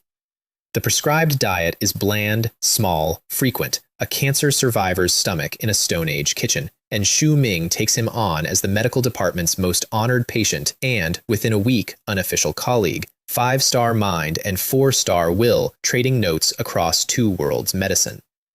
And then Luo Shan meets Jinsong properly, and my 2 problems solve each other so beautifully I want to frame the whole month. The teacher reads my general in 1 afternoon. The overstriving student type, he tells me later, the boy who ties his whole worth to the one subject he tops and panics in every season that doesn't grade it. He's seen 100 Zhongshans, he says. They get stuck in dead ends, and the way out is never telling them to relax. It's giving them a new subject they can't refuse. So the teacher goes to work with a teacher's weapons. He needs a daily walking companion for his rehab, he announces, doctor's orders, and the chief assigned me this, which is technically a sentence I never said, and completely a sentence I'd endorse, and Jinsong, guilt-locked by chain of command and basic decency, surrenders his afternoons. He tries once to delegate it, begs me for a replacement, can't articulate why the frail teacher unsettles him, because, and I guilt-lock him right back into the assignment, straight-faced, enjoying myself immoderately. Because it was a commission, of course. The walks. The teacher caught the design in about a day, so this is a test? Delivered with a knowing smile, and took the job anyway. And what happens on those slow loops around Huangshan's fields over the following month is nothing I could have ordered and everything I hoped. A dying man teaching a restless one how to be alive at walking pace. I get the report of the breakthrough from witnesses, because I wasn't there, and I'm glad I wasn't. Some scenes shouldn't have a chief in them. Deep autumn, the 2 of them on the path above the terraces, and Jinsong, mid-escort, simply stops. Notices the light, the gold coming slant through the valley, the birdsong, the harvest smell. Stands there, my human landslide, my war-forged boy who cannot sit still through a single peaceful week, and says, slowly, like a man sounding out a new word, "It really is so beautiful." They lose track of time up there. He comes back down changed in a way no blessing ever changed him, and the daily walk, the one he begged to escape, becomes the part of his day he guards. The teacher never once told him to rest. He just kept walking beside him until resting had somewhere to happen. I am never letting this man within 100 meters of danger for the rest of his natural life, is my administrative conclusion. Also, every officer in my army is eventually taking his class. The classes, yes. Because between walks, Luo Shan has been doing the thing I summoned him for, and doing it the way he does everything, patiently, completely, kindly, and with a hidden edge of steel. Literacy instruction begins with 3 students. Jinsong, conscripted via the chief, said every officer must read and write, a sentence I actually did say this time. Ma Lei, riding in from the mountains on a schedule he refuses to miss, and Luo Ping, my internal affairs steward, who cried a little when handed his first practice characters and pretended it was dust. Ma Lei learns fastest, of course. Steady and measured turns out to be a scholar's talent wearing armor. Jinsong fights the brush like it's an enemy formation, and loses, and attends anyway, defenseless as ever against assigned duty. And over tea one evening, Luo Shan mentions, apologetically, as an aside, that he's read about papermaking. Miscellaneous books, he calls them, things he browsed in hospital years, the old methods, bark and rag pulp, screens and pressing. He could probably reconstruct the process, if that's of any use. Of any use. Those aren't miscellaneous books, Teacher Luo, I manage. You've just done me a favor the size of a dynasty. Writing without paper is a garden without soil. I've had the letters coming and nowhere to put them, and this gentle bald man just handed me the missing half of civilization as an afterthought. Then he doubles it. Family background, mentioned with the same apologetic shrug. His people ran a cotton mill and a weaving factory. 6 years of cancer costs money. His was a family that had it, and he grew up around spindles and looms. He knows wool sweaters. He knows linen, and that linen comes from Rami, and Rami-type fiber plants grow wild all over my territory. I've walked past the textile revolution every day for 2 years without seeing it. He sketches me a spinning wheel from memory, apologizing for the proportions. I sit there looking at the sketch, at this one frail man the altar almost didn't show me, teacher, counselor, papermaker, textile engineer, and I finally say out loud the thing the whole year has been proving. The strongest thing the heavens ever sent me wasn't a word. It was a school teacher with nothing left to fear. A month of rehab remakes the teacher physically too. Hair regrowing in a soft dark fuzz he keeps touching in disbelief. Weight coming back onto the winter branch frame. Color in his face. And the grand tour I take him on remakes something in me, because there is no audit like showing your work to an educated stranger. Huangshan's terraced flatland stops him first. The idyllic life modern people dream of, he murmurs, watching the ox teams and the water wheel, and he means it as beauty, and I hear it as a grade. Then Salt Lake Village, my firstborn camp, now the industrial zone, the chicken operation feeding 3 villages, the rabbit farm, the coal and copper mines, the salt fields, the kiln rows. He walks it quietly, tallying, and delivers the verdict that I copy into the annals verbatim because I'm only human, comparable to, and in some ways surpassing, many dynasties. From a literature teacher who knows exactly which dynasties, I'll take it.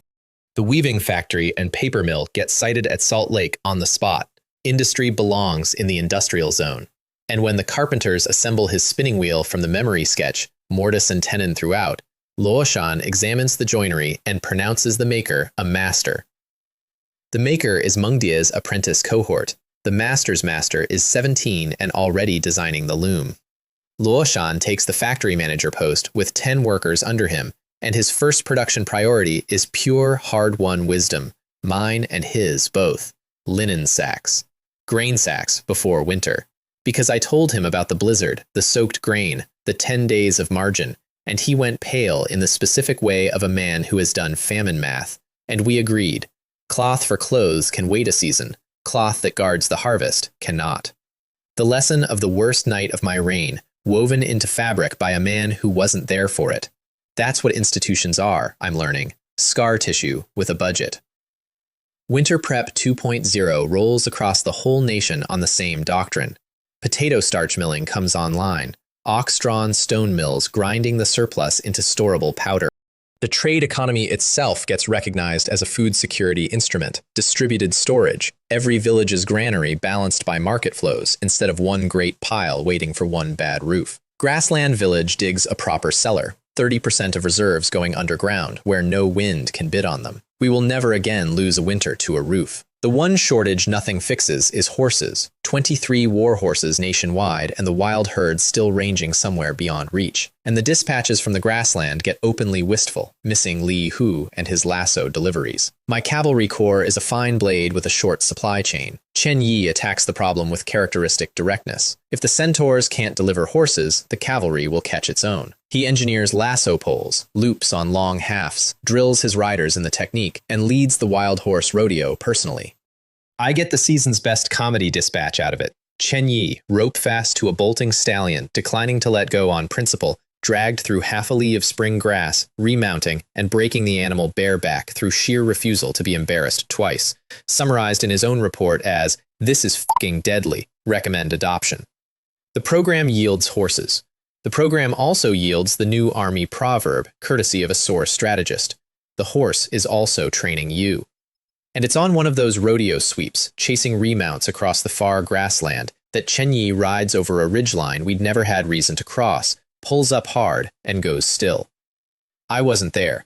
The riders who were say he sat his horse, staring for a long moment at something out past the world's edge, and his face, Chen Yi's face, the man who taunts death for tempo, darkened, and he wheeled his horse and said only, "Go back to the village and report this. Now."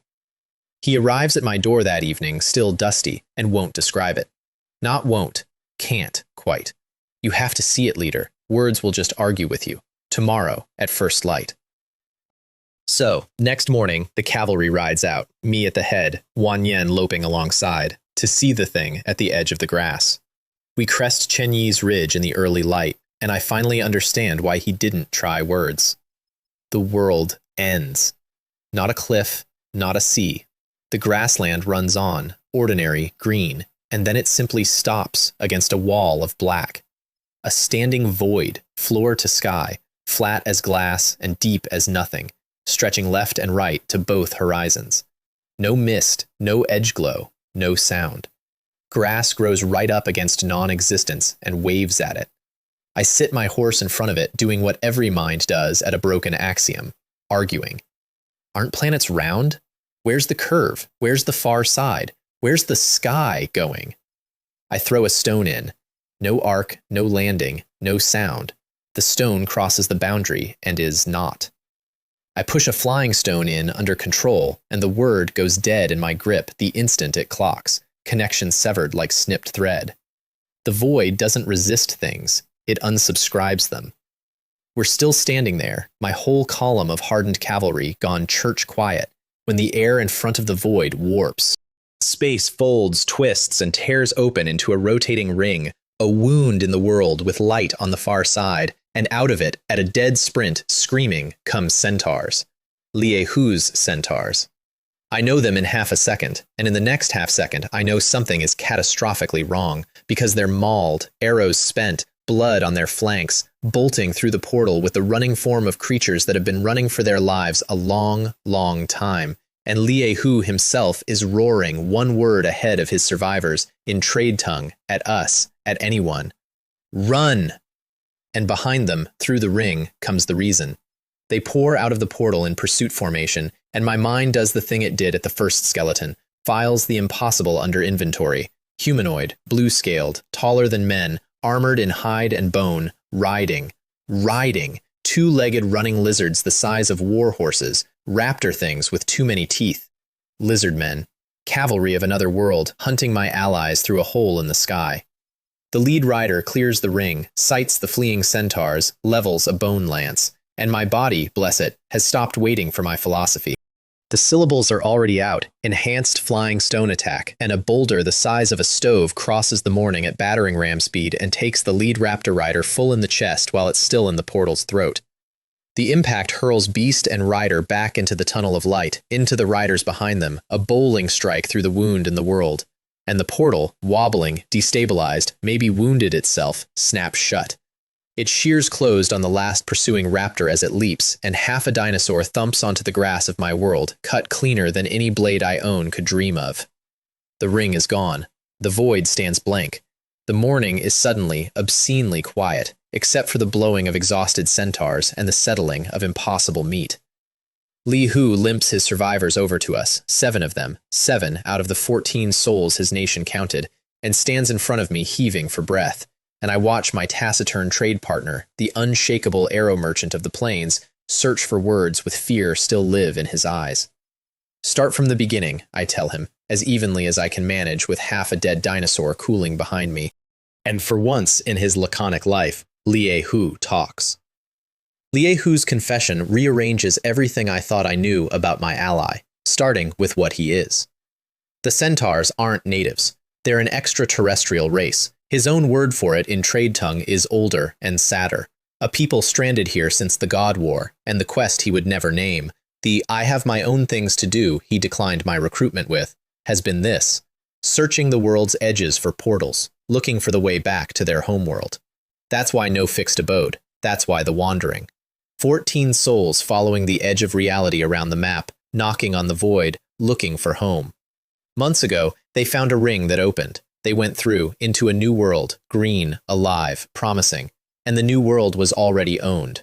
The lizard men found them and hunted them, for months, through that world's grasses and canyons, a running war of attrition against cavalry worse than themselves, until 7 survivors found their way back to a ring and burst through it into my morning with the hunt on their heels. I ask the question a head of state has to ask, even standing in front of a friend's grief. Will they follow? Can they follow? And Liehu gives the answer that reframes the whole future. The rings open on their own, at random, along the edges. His people learned to find them, not to make them. The lizard men have the same problem, which means no invasion marches through on a schedule, and also means one could open anywhere, anytime, and nobody controls the doors. His plan, the reason his survivors were running this direction with the last of their strength: alliance. Not with me, or not only with the long years. The sheep-keepers of the neighboring region, the ones who beat his centaurs in that old skirmish he never talks about. Strong, settled, ancient. If the doors are opening, the plains need every spear behind one wall, and Li Hu, proud Li Hu, is ready to go petition the people who defeated him. That alone tells me how scared he is. That and the 7. So we ride together, my column and his remnant, to meet the ugly long-eared humanoids. They are the most beautiful people I have ever seen. Tall, silver-haired, luminous-skinned, moving like the concept of grace got tired of being abstract. Long ears, yes, sweeping back like calligraphy. Elves. The word from 100 games and novels of my old life walks out of a thatched gatehouse carrying a bow, and I turn very slowly to my ally and say, "You said they were ugly." Lai Hu looks at the elf, looks at me, baffled, entirely sincere. Isn't it? And then, feeling perhaps that the moment calls for diplomacy, he pats my shoulder with one huge hand and offers his people's honest consensus. Li Wei is great in every way, except he's not very good-looking. I make a note to revisit the alliance terms. The elf patrol that receives us produces the second surprise, because their leader, a sharp-eyed scout called Arian, sits astride a horse I know personally. My horse. One of the 10 the blizzard scattered, alive and glossy, wearing, and this is the part that makes my merchant soul sit up straight, my tack. My saddle design, my stirrups. And behind Arian, other riders, on other saddles, of visibly newer make. The elves found one lost warhorse, equipped, reverse-engineered the kit, and have been quietly counterfeiting my invention all year. The embarrassed diplomatic shuffle when I identify the brand is exquisite. An entire species caught with pirated goods at the border meeting. Naturally, I opened trade negotiations on the spot. Mid-apocalypse summit, yes. 2 fresh horses for the one trained one, plus we'll discuss licensing. Arian, who expected either war or worship, visibly recalibrates around a species that answers first contact with an invoice. Business instincts don't stop for the end of the world. Arguably, that's when you need them most. The elf settlement completes my re-education about who's been quietly winning at civilization out here. Thatched houses grown into hillsides, terraced sheepfolds, and everyone, dressed in woven cloth, linen, and silk. Silk. They're a full textile generation ahead of my wool and hides nation, and I catalog their looms through the doorways as we walk. Shameless, the way they cataloged my stirrups. Protocol says one representative enters the chief's hall, and Chen Yi nearly has a fit at the bodyguard implications, so I do take precautions, whispering him a contingency that's between me, him, and the skeletons buried within summoning range of this hill. Yes, I preceded the diplomatic venue. A year ago, that sentence would have shamed me. The world has portals now. Paranoia got promoted to protocol. Before the audience, I run my transmigrator test, refined over 3 encounters. I address the elf escorts in rapid Chinese, Heavenly King covers the Earth Tiger, then in gibberish English, then watch for the flinch of comprehension. Nothing. They exchange the universal glance of guards, concluding the foreign dignitary is mentally ill, and I relax.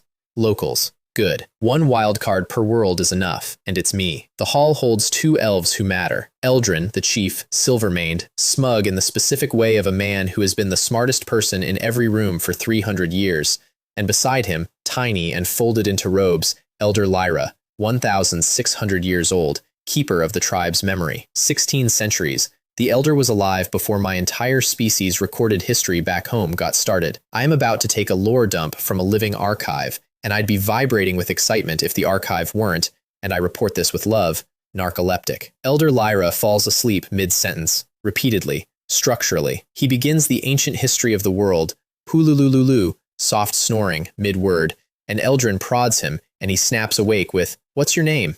"I'm awake." "Where were we?" and resumes 1 era earlier than where he stopped. The most important briefing in the history of my nation proceeds in loops, like a scroll that keeps rolling itself back up, while I sit there with the fate of the world on hold, learning patience from a man napping through his own exposition. But the payload, assembled across the naps, is worth every loop.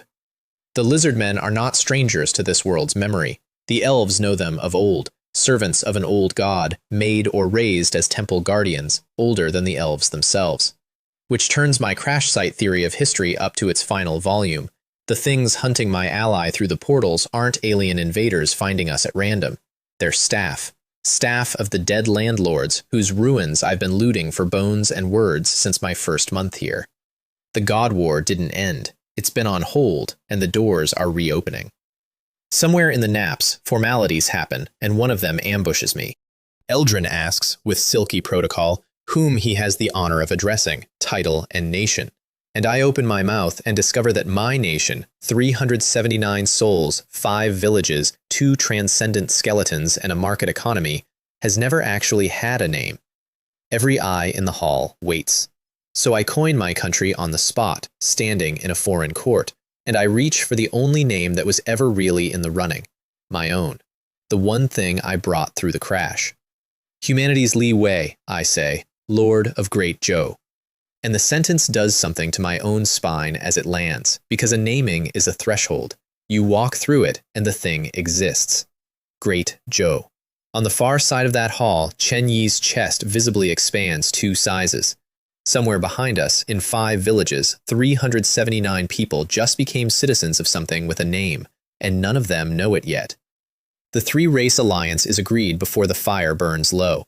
Humans, centaurs, elves, one wall against the opening doors. Then the council turns to the war, and the war turns out to be worse than the doors.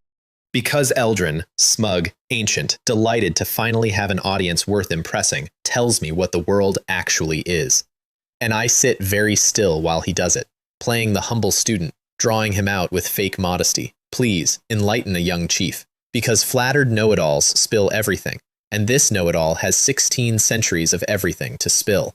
The black wall isn't the edge of a world, it's the edge of a piece. The original world, the true world, the one the old gods ruled, shattered in the God War, broke like a dropped pot into fragments, and every fragment kept its own sky, its own ground, its own survivors, drifting in the black. My grassland, my mountains, my salt lake, all of it, everything I've conquered and named and planted, is one shard of a broken thing. The lizard men hunt from another shard. Lai Hu's lost homeworld is a third. The portals aren't doors between planets, they're cracks between pieces of the same corpse, and the pieces are not still. Fragments attract each other, Eldrin says, the way all broken things dream of being whole. They drift, and they draw together, and where they touch, first come the cracks, the portals, more of them, then wider, then the merging. 2 shards becoming one ground, one sky, one world, with everything that lives on both sides suddenly sharing it. The lizard man fragment is close. The portals are the proof, the early rain before the flood. It will not stop. It cannot be stopped. The merge is coming on its own schedule, and when the 2 lands become one land, the temple guardians of a dead god, cavalry, numbers unknown, appetite demonstrated, will not need doors to reach my 5 villages. We will share a horizon. Total war, not a raid to repel, a neighbor moving in, permanently, with dinosaurs. The council starts planning recon that same hour, because that's what you do with an unpayable bill, you start counting it. Li Hu, asked for numbers, can only offer the shape of his months of running. At least 100 lizardmen chased his 14, at least.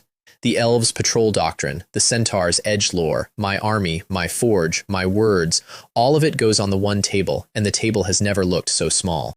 And here's the thing I notice about myself, sitting in that firelit hall between a 1,000-year-old archive and a species with 7 survivors, listening to the end of the world get scheduled.